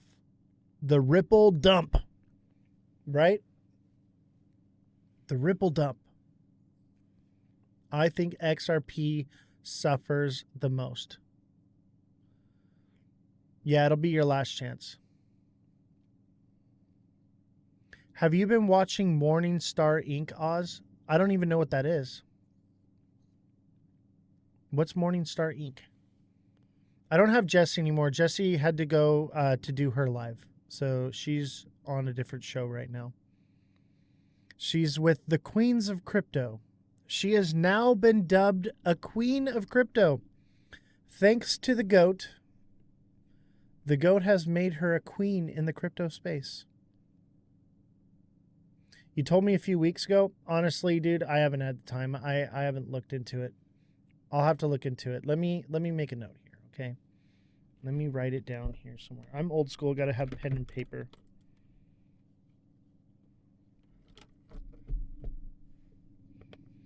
All right. What was it called? It was called Morningstar Inc.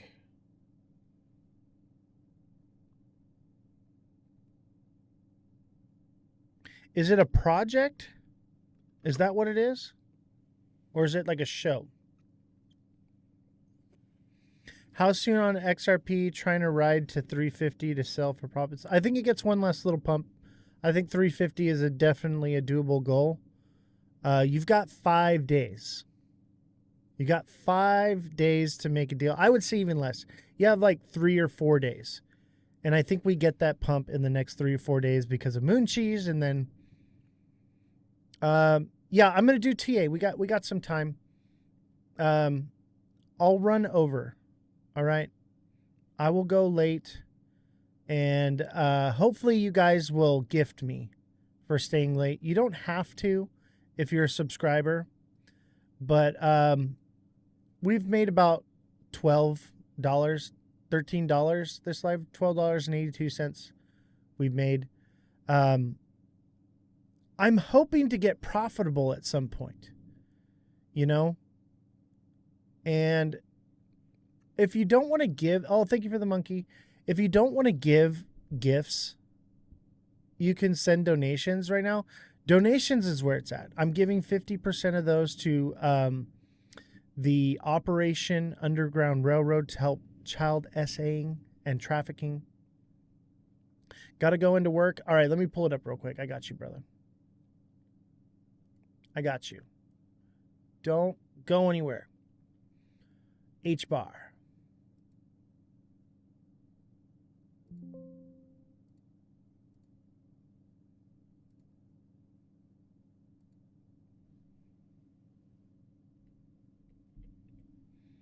H-bar.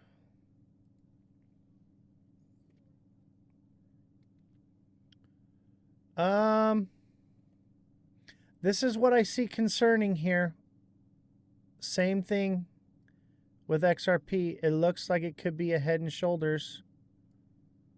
That would send it down to 18 cents. Somewhere around there. 18 cents. So, and it could only drop to like 20 cents. Okay. Like 21 cents. But the low would be 18 cents. I think it drops to like 21. Okay. But before it does that, I'm thinking it gets a little push, which may break the pattern. Okay. And if it does, it would break up. And let's say it hits like just above 30 cents, like 32 cents. And then it would be this ascending, broadening wedge thing right here, which would send it up and then would come crashing back down to the same price point.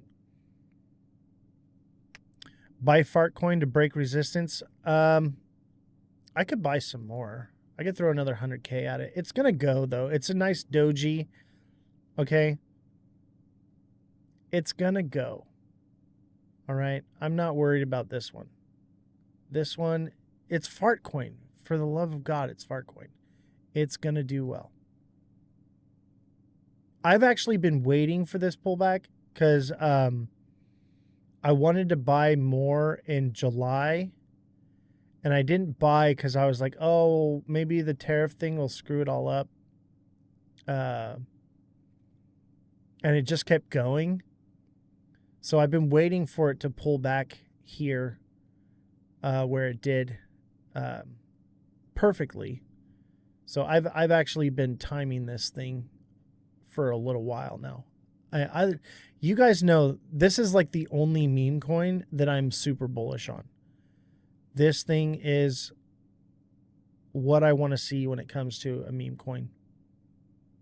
And I'm going to keep swing trading it like it is. So, but I wanted to throw a lot more into it. SXT is about to get a nice move, I think. I think it'll take a few days. I think what'll happen is it'll try, and it could head and shoulders and come back down. And it would probably come down to 7 cents, maybe 7.5.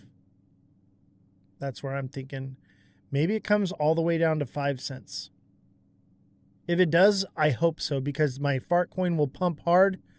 I'll take that out of it and trade it and put it right back into SXT. That's what I'm hoping for. That's why I moved out of SXT, because this one's going to take a little more time for it to move. And maybe it just shoots up, maybe it goes up here to 15 cents for the next push, maybe like 13.5 and then 15. Thoughts on Tell? My thoughts are, Nate, that you got to be a subscriber. I am no longer doing free TA because it's become a bit overwhelming, and we need more subscribers. Cardano, I'll do Cardano again.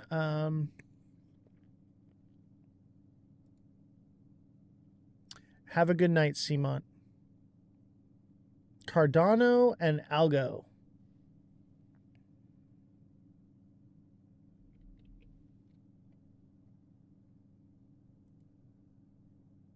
Cardano is going to do well in alt season. I'll tell you that right now. This one's going to do really well.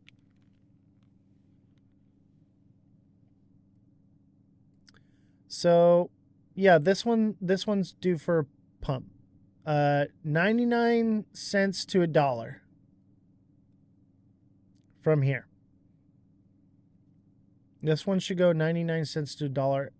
But technically, this double bottom kind of played out. It seems a bit weak. Like it should go to 99 cents to $1. And that would be a good fulfillment. But technically, it has this right here, though. This right here should send it back up in the short term to 89 cents.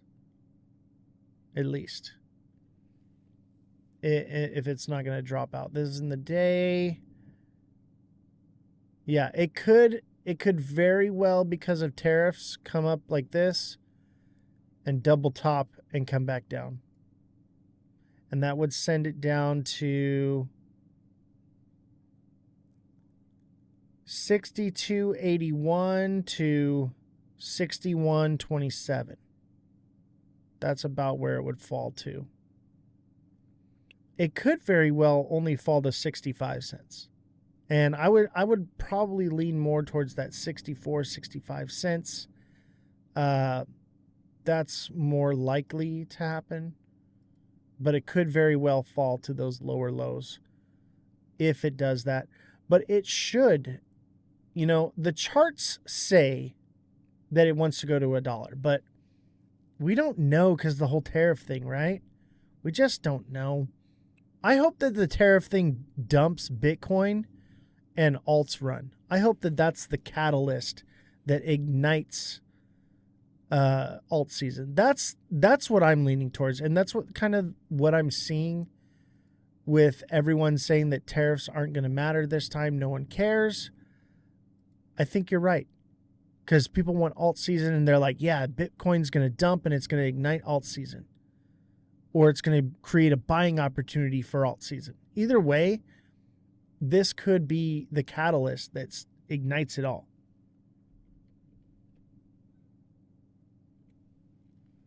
Algorand. I'll tell you what, I can't own enough of this stuff. Same thing on this one. It got its double bottom. It's technically played out its double bottom. But this one should get a pump at least up to 31 cents. Okay? It has this trend.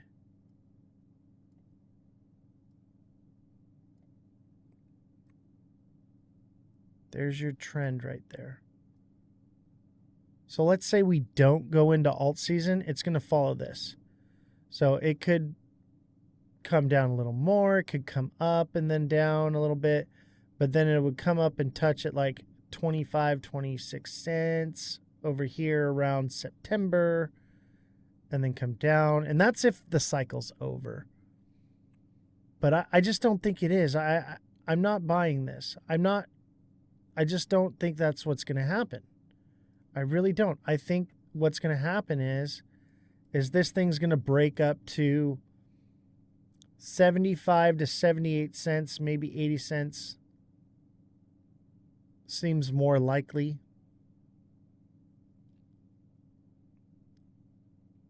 Magical disappeared. Are those projects for me to look up? I'm assuming that they're like meme coins or something. Me Cheeky, I do apologize. I saw you earlier, and we were in the middle of the news. I do apologize. Me Cheeky is one of the funniest guys ever. He subscribes just to send me funny jokes. I'm so sorry, buddy. Hey, I need a joke. But it's got to be TikTok friendly. I know you got one, bro. My guy's jokes are not TikTok friendly. I'll tell you that right now. Hilarious, though. Some of them are bad. Some of them are really bad. How do you sub? What you're going to do is there's down on the bottom here, there's a button. Let's see here. Where is it at here? Where's the sub button at?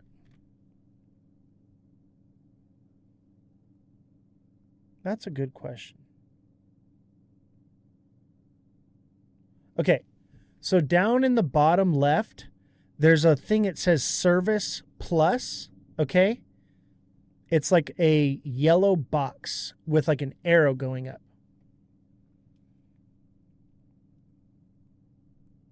What the heck?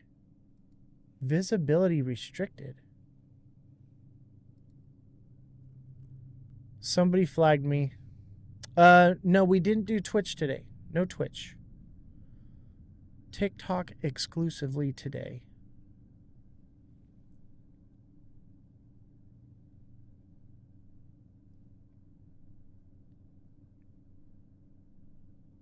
What's going on? I don't know. I lost everything. We just got hit with a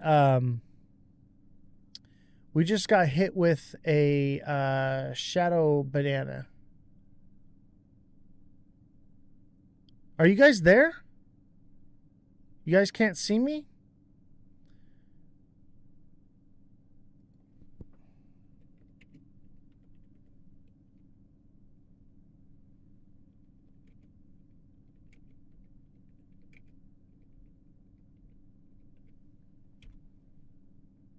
I got hit with a banana.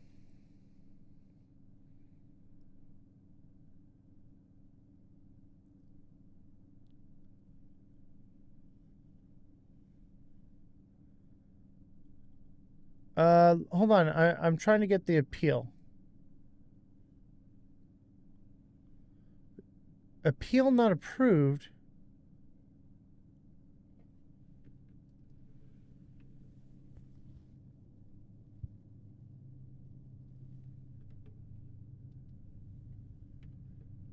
We got hit with a banana.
How's everybody doing today? Smash that like button, subscribe to the channel, share the show with your friends.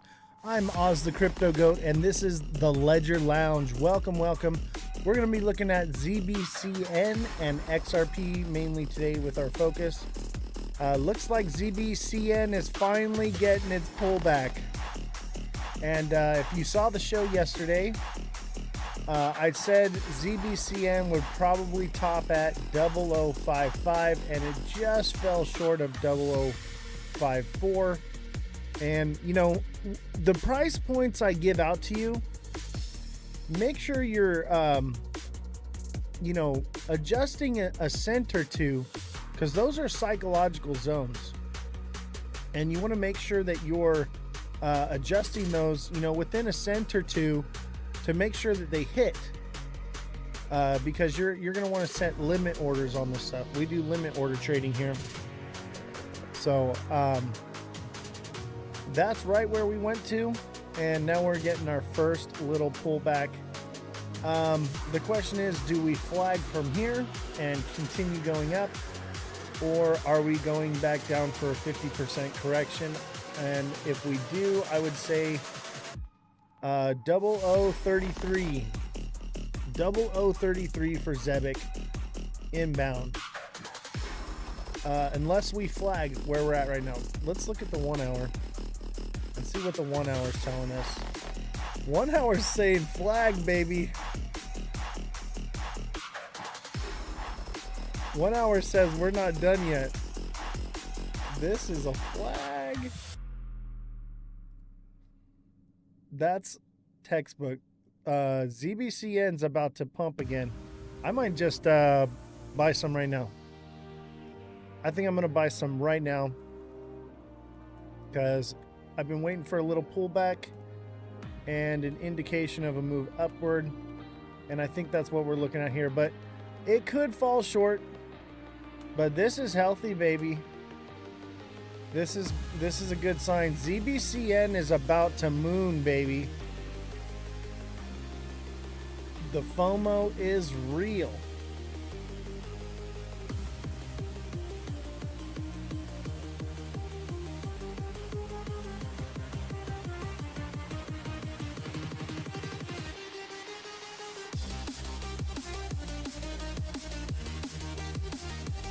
It's on Uphold, I believe so.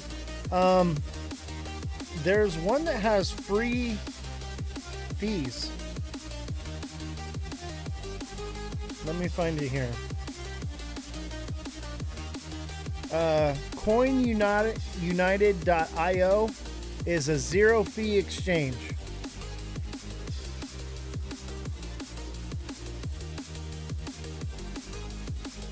Zero fees, baby. That's what we want. We want that zero fee.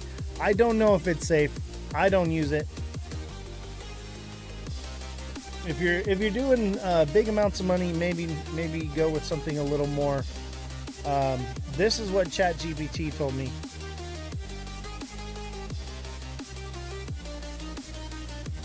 Smash that like button, guys. Subscribe to the channel. Share the show with your friends. We're going to get started here in a little bit. Do you guys like the picture in the back? We got a new picture. Look at the picture, huh? Turn the light off. That's kind of cool, right?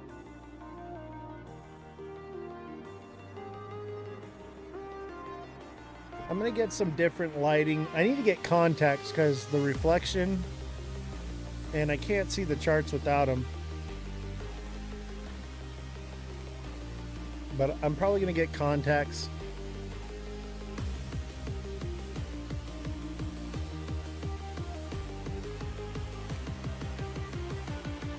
Just so you know, I will never recommend a platform or, you know, do your due diligence. But I'll tell you, with any platform, it's a risk. I will tell you that much right there. Any platform is going to be risky. Happy Memorial Day, by the way.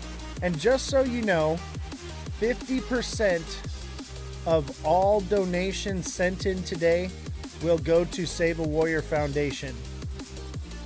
So 50% of all your donations. We do this once a month where we raise money for donations. Last month, we raised $75 for the Save a Warrior Fund.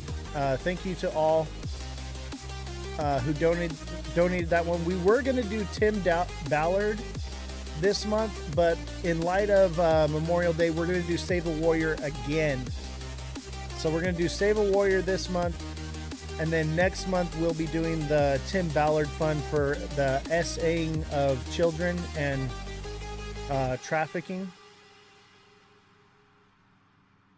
So we give back to the community here everywhere we can.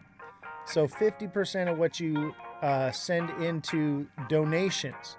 So that's going to be the Cash App, Venmo, or PayPal.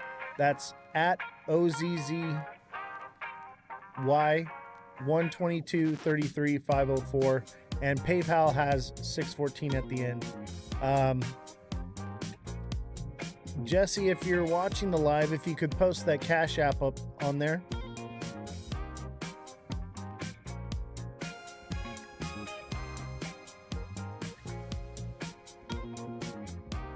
So that's OZZY12233504-614. And send in some gifts. We need some hearts here, baby. Let's get this show on the road here. Don't forget to send in the heart me's as well. And the hearts. We are in 88th place on the TikTok leaderboards right now. That is incredible. Out of all of TikTok, the entire TikTok sphere, we are in 88th place. Jessica, thank you for posting the Cash App. So the Cash App is right there. That's OZZY12233504. And PayPal is OZZY 122-33-504-614.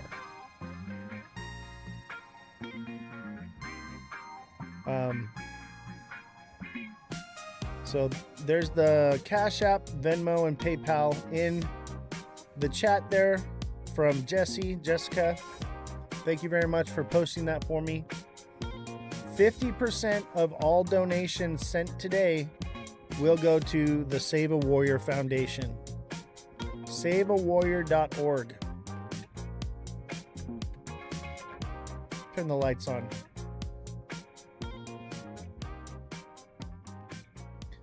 So yeah, Zebek's looking good. Zebek's looking good. Zebek is a bull flag in the 1 hour. I would say if you were going to buy Zebek, right now is the price, baby. That looks like a bull flag to me, baby. So hopefully it doesn't die. But it's looking really good. Looking really good. Just like it did here. It flagged right here. Took off. So it's got another big move up to, I'd say 006, baby.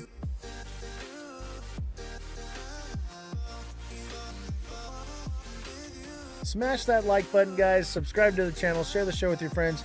You know, it's a holiday, so I'm thinking today's show might be a little slow. AV, how you doing? And if you're watching the show, don't be afraid to spam the chat or ask questions. No problem. 50% of all... Jessica, thank you for the heart me. 50% of all donations today sent to the Cash App, Venmo, or PayPal will go to the Save a Warrior Foundation for Veterans Day. So for those of you that want to donate, today's the day to do it because we're giving half of it away to our warriors. And we love and appreciate our service men and women here. And next month, we're going to be doing the Tim Ballard Foundation. If you don't know who Tim Ballard is, what's up, B? B, I got a donation coming for Save a Warrior today. 50% of all donations sent today will be going to the Save a Warrior Foundation. Yes, for Memorial Day, I got you again. Last month, we raised $75. And this month we are gonna see if we can break that. Let's see if we can break that, but we'll see what comes in. It seems to be a little slow in the show for right now, but maybe it'll pick up. So yeah, anything you guys send today, the Cash App and Venmo, Jessica posted it in the chat right there. We have the Cash App, Venmo, and PayPal. Send it there, and you will be helping the Save a Warrior Foundation.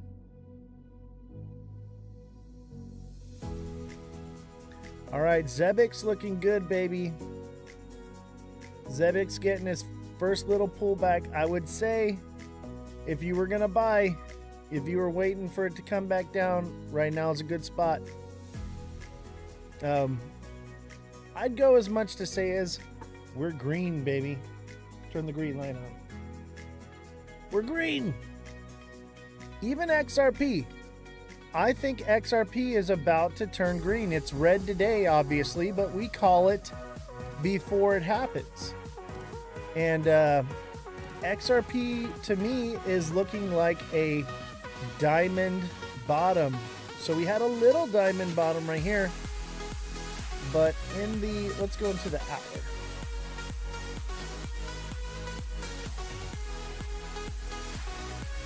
This looks like a bit of a diamond bottom here, possibly forming.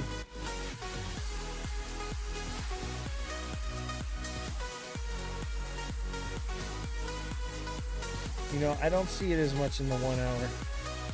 A little harder to kind of looks like a double bottom. It's a little out of structure in the 1 hour, but in the 1 day, it looks pretty textbook. Let me get rid of some of these lines so you can see it here.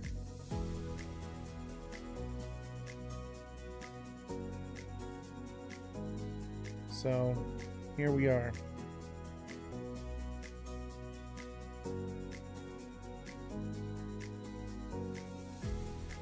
Now, obviously, it's not fully formed yet, so it could come down more potentially. But this is a possible diamond bottom forming. It has not formed yet, so it's not for sure. But it could be a bit of one. It could also just not be it. It's a little out of structure, but it kind of looks like it.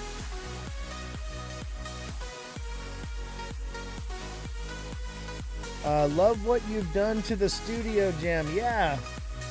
Thanks. How you guys like the moon? We got the moon back here. I'm starting to lean. What was the last coin I was looking at? ZBCN, Zebic. Zebic looks good. It is flagging on the 1 hour. And it's just been running up for days now. Days, it's just been boom. And look at that flag, baby.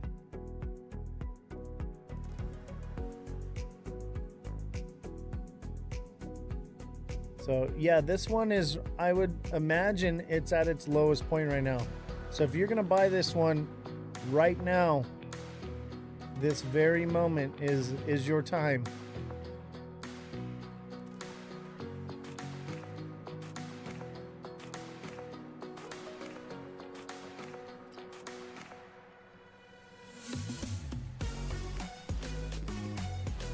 And I've been watching this one for a few days, waiting for a bit of a pullback. And I was like, I want to see it either pull back hard and I'm going to jump into it. Look at that. Boom. It's just mooning right now. And I was like, I want to see it pull back hard, or I want to see it hit resistance and flag, and then I'm in it. Boom. Zebic is going to the moon, baby. We got a moon back here for Zebic. I should probably put a sticker up there that says Zebic. This is looking good.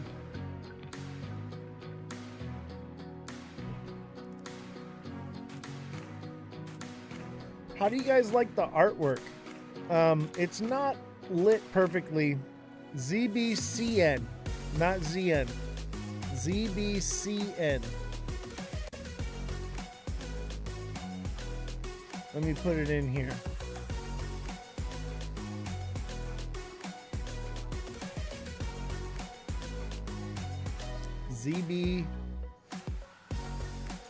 ZBCN. Right here. What is Zebic? Sorry, I've been busy and crypto hasn't been on my mind. No worries, man. I know you got a lot going on. Zebic is a RWA, real world asset.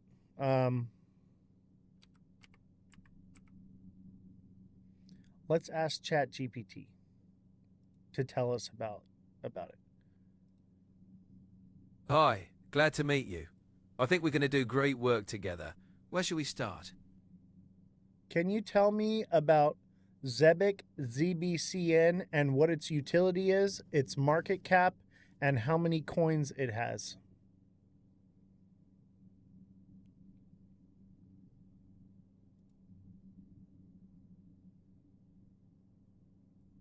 Oh, it's going to make me log in here. Hold on. So I had to wipe the computer. We got like nonsense. Okay.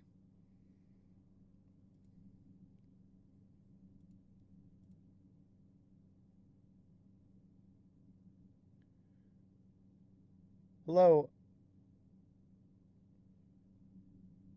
Hey there. How's it going? Good. Can you tell me about Zebic Network and ZBCN, what its function is and utility, and what its market cap is, and how many coins are in supply? Zebic Network's ZBCN token is currently priced at approximately $0.005. It has a market capitalization of around $391 million and a circulating supply of about 79 billion tokens. The total supply is capped at 100 billion. And how is that in relation to XRP? XRP, the native cryptocurrency of the Ripple network, has a much larger market presence compared to ZBCN. XRP's market cap is in the hundreds of billions of dollars, significantly higher than ZBCN's 391 million. As for supply, XRP has a total supply of 100 billion tokens, similar to ZBCN, but a larger portion is typically held or controlled by the Ripple company. Overall, XRP has a much higher market cap and is more widely adopted compared to ZBCN. What is ZBCN's utility? ZBCN, the token of the Zebic network, is designed to facilitate real-time, continuous payment streams. Its primary utility includes real-time payments. ZBCN enables instant continuous payments, allowing for automated salary disbursements, subscription services, and other financial transactions. 2. DeFi integration. It can be used in decentralized finance applications for lending, borrowing, and staking. 3. Micropayments. It supports small value transactions that can be used in various online services. Overall, ZBCN aims to streamline and innovate payment systems by making transactions faster and more efficient. Will ZBCN partner with Ripple? I don't have specific information about a partnership between Zebic Network and Ripple. Partnerships in the crypto space can develop quickly, so it's best to check the official announcements from both Zebic Network and Ripple for the most accurate and up-to-date information. Would you like me to search for any recent updates on this? No, that's fine. All right, if you have any more questions or need assistance with anything else, just let me know. All right, there you go, guys. ZBCN looks like it's forming a flag right here. And I could see it going up to 006 here real soon. I heard Zuckerbucks is going after Ripple hard. Oh, man. Let's find out. Is Mark Zuckerberg going after Ripple in a negative way? I haven't seen any reliable information suggesting that Mark Zuckerberg is targeting Ripple in a negative way. It's always a good idea to verify news from credible sources. Let me know if you want me to find the latest updates or if there's anything else you'd like to talk about. What cryptos are central bank cross-border systems? Central bank digital currencies, CBDCs, are digital forms of a country's fiat currency issued and regulated by the central bank. They are not the same as cryptocurrencies, but are often built on blockchain technology. Some central banks are exploring or developing cross-border payment systems using CBDCs to improve efficiency and reduce costs. Examples include 1. Project mBridge, a collaboration involving the central banks of Hong Kong, Thailand, China, and the UAE, aiming to facilitate cross-border payments using digital currencies. 2. Project Jura, cross-border payment project by the Banque de France and the Swiss National Bank, exploring the use of CBDCs for cross-border transactions. 3. Digital Euro and Digital Yuan. While not exclusively for cross-border payments, these projects by the European Central Bank and the People's Bank of China could eventually facilitate international transactions. These systems aim to make cross-border payments more efficient and cost-effective. Yeah, it's just giving basic info. Jessica is actually our fact checker, but she's out sick today, but she's in the chat. So Jessica will be fact checking throughout the show. And Jessica, if you could, post the Cash App, Venmo, and PayPal. Just so you know, today for Memorial Day, 50% of all donations sent to the Cash App, Venmo, or PayPal will be sent to the Save a Warrior Foundation. Last month we gave $75, and let's see if we can top that today. So your donations are going to go to help that foundation. So help out and send in those donations. Jessica, if you could post that into the chat so that people can see the Cash App and Venmo.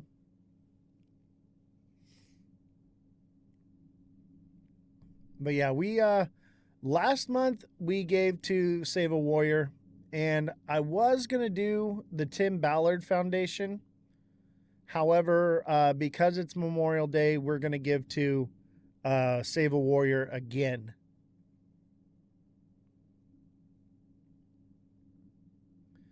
Ask why HBAR and XLM are they part of cross-border team in the document of central bank. All right, I got you. Why is HBAR, XRP, and XLM, and are they part of the cross-border team in the document of central bank? Hedera, HBR, XRP, and Stellar are all cryptocurrencies that have been considered for use in cross-border payments.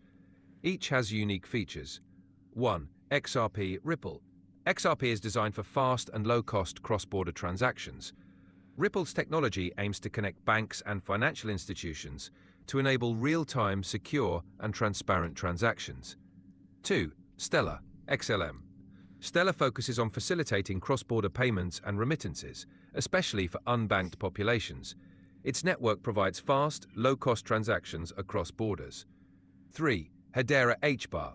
While not primarily focused on cross-border payments, Hedera's distributed ledger technology is designed for high throughput and low latency, which can support various applications, including payments. While these cryptocurrencies have been explored for their potential in cross-border transactions, their involvement in any specific central bank document would depend on the context and the goals of that document. List off some of the documents that they're listed in. I don't have access to specific documents or lists that name cryptocurrencies like XRP, XLM, or HBAR in official central bank documents. Typically, central bank documents discussing cross-border payments might mention technologies or systems rather than specific cryptocurrencies. For accurate and official information, it would be best to refer directly to documents published by central banks or international financial institutions. I agree with that sentiment right there.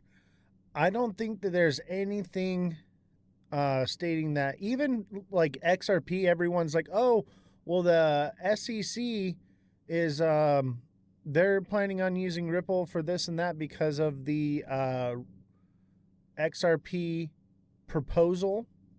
But that's just a proposal. Anybody can send a proposal to the SEC. Does not mean that that is what the SEC has planned. So I could write that and post it and get it on the website. So it's all just FUD. We'll see what happens, but I don't think that XRP is going to do much until the case is over.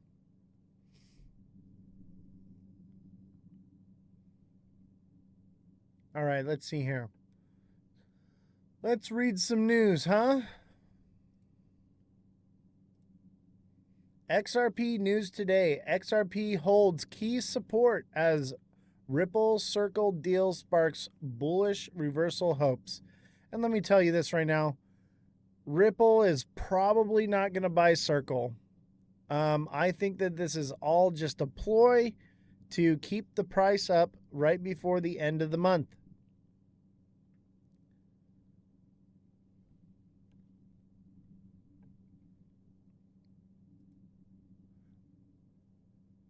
Will XRP be used by Japan in 2025?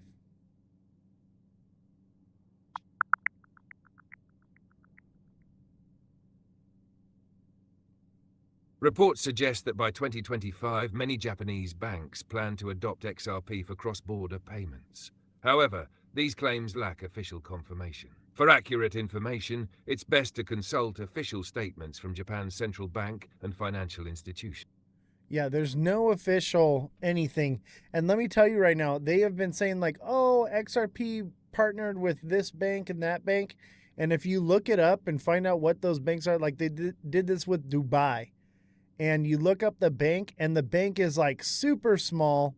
It has like maybe 100 employees. They're not anything. I'm telling you, it's all just FUD. It's all a bunch of misinformation to cause FOMO in the middle of a bull market. That's all it is, because Ripple profits off of XRP's price going up because they dump it every month.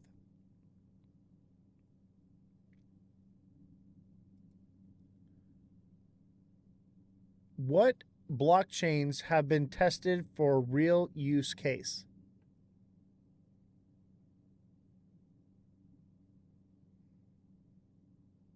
Several blockchains have been tested in real use cases across various industries. Some prominent ones include 1. Ethereum, widely used for decentralized applications, dApps, and smart contracts. It's been tested for everything from finance to gaming and supply chain management. 2. Ripple, XRP Ledger, used by financial institutions for real-time, low-cost cross-border payments. XRP has seen adoption by several banks for remittances and payments. 3. Stellar, XLM, focuses on facilitating cross-border payments, especially for underbanked regions. It's been used by companies like IBM in real-world payment systems. 4. Hyperledger Fabric, a permissioned blockchain designed for enterprise use, particularly in supply chains, healthcare, and financial industries. Companies like Walmart and Maersk have tested it for real-world applications. 5. Tezos. Known for self-amending blockchain protocols, it has been used in voting systems and by large companies like Ubisoft for in-game asset verification. 6. Cardano. It's been used in real-world cases like verifying the education credentials of students in some African countries and in partnerships for supply chain management. 7. Solana, mainly tested for high-speed decentralized finance DeFi applications, offering scalability and low transaction costs. 8. Polkadot facilitates interoperability between different blockchains, with several projects using it for decentralized finance and cross-chain communication. These blockchains have been implemented in real-world testing, demonstrating their versatility in industries such as finance, supply chain, healthcare, and governance. Interesting.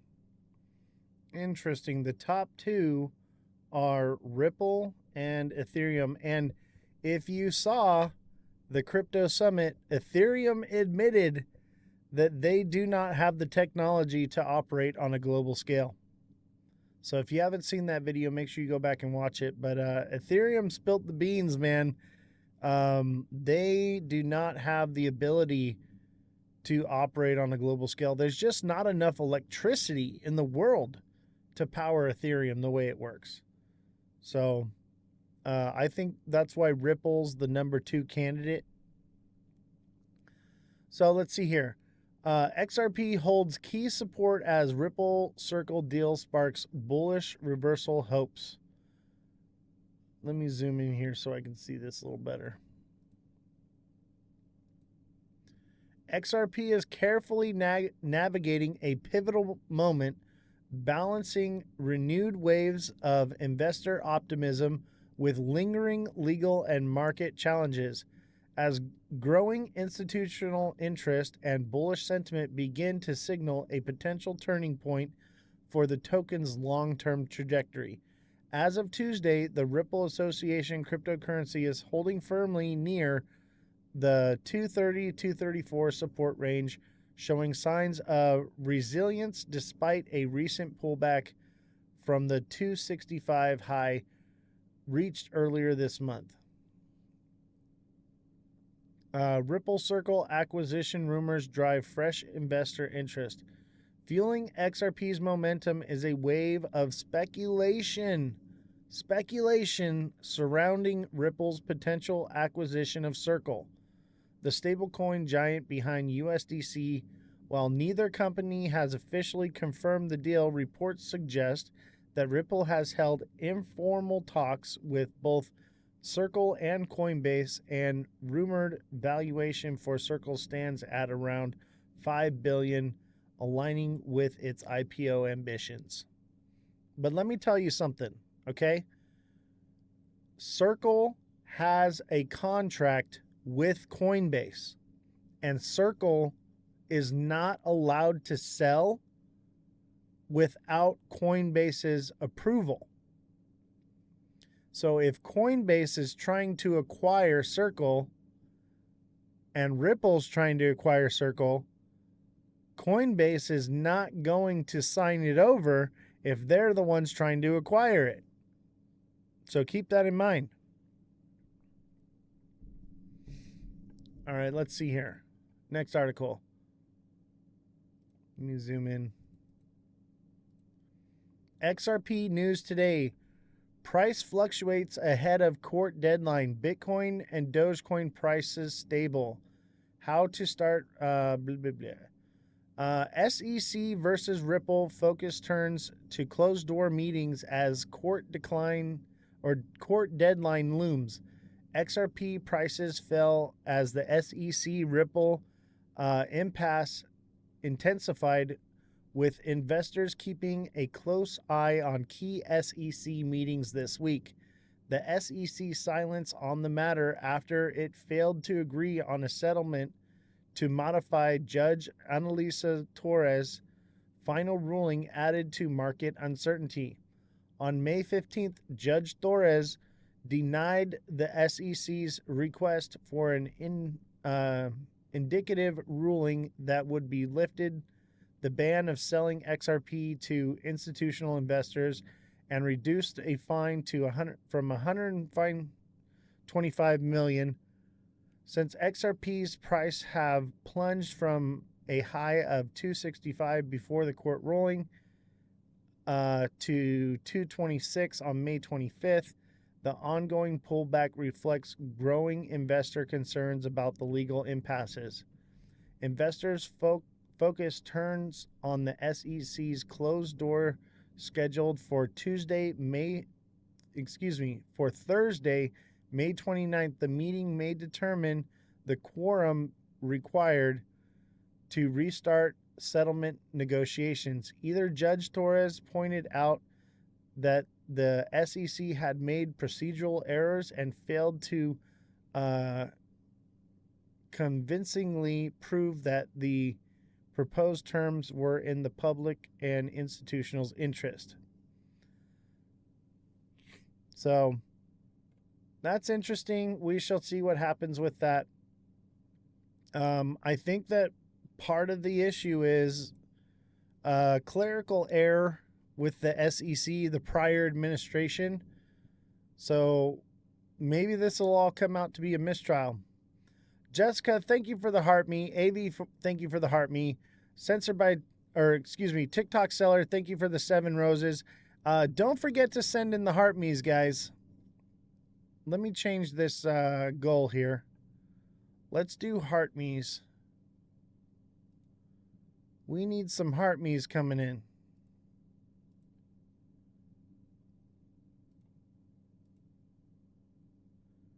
All right, there it is. So if you want to help support, send a heart me. That's the best thing that you can do to help the show. And don't forget, is this a meme coin? No, this is ZBCN. It has utility.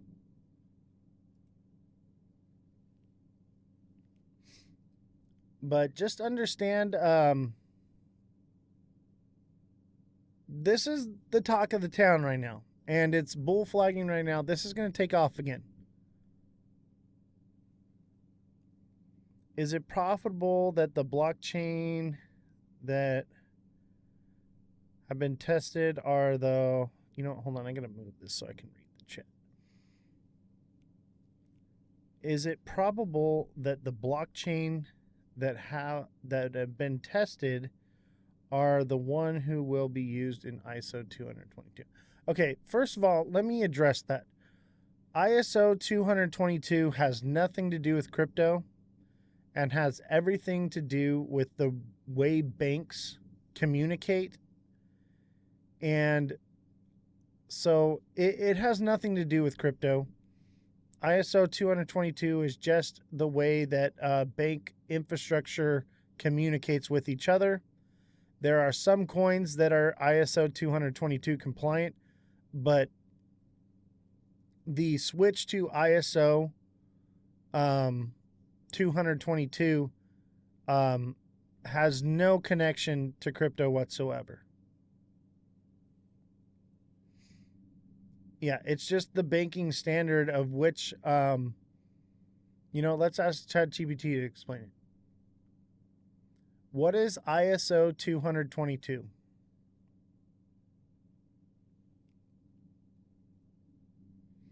ISO 2022 is an international standard for electronic data interchange between financial institutions. It defines a common messaging framework for transferring financial information, including payments, securities, trade, and more. The standard provides a richer set of data, allowing for more detailed and structured information in financial transactions compared to older standards like ISO 15022.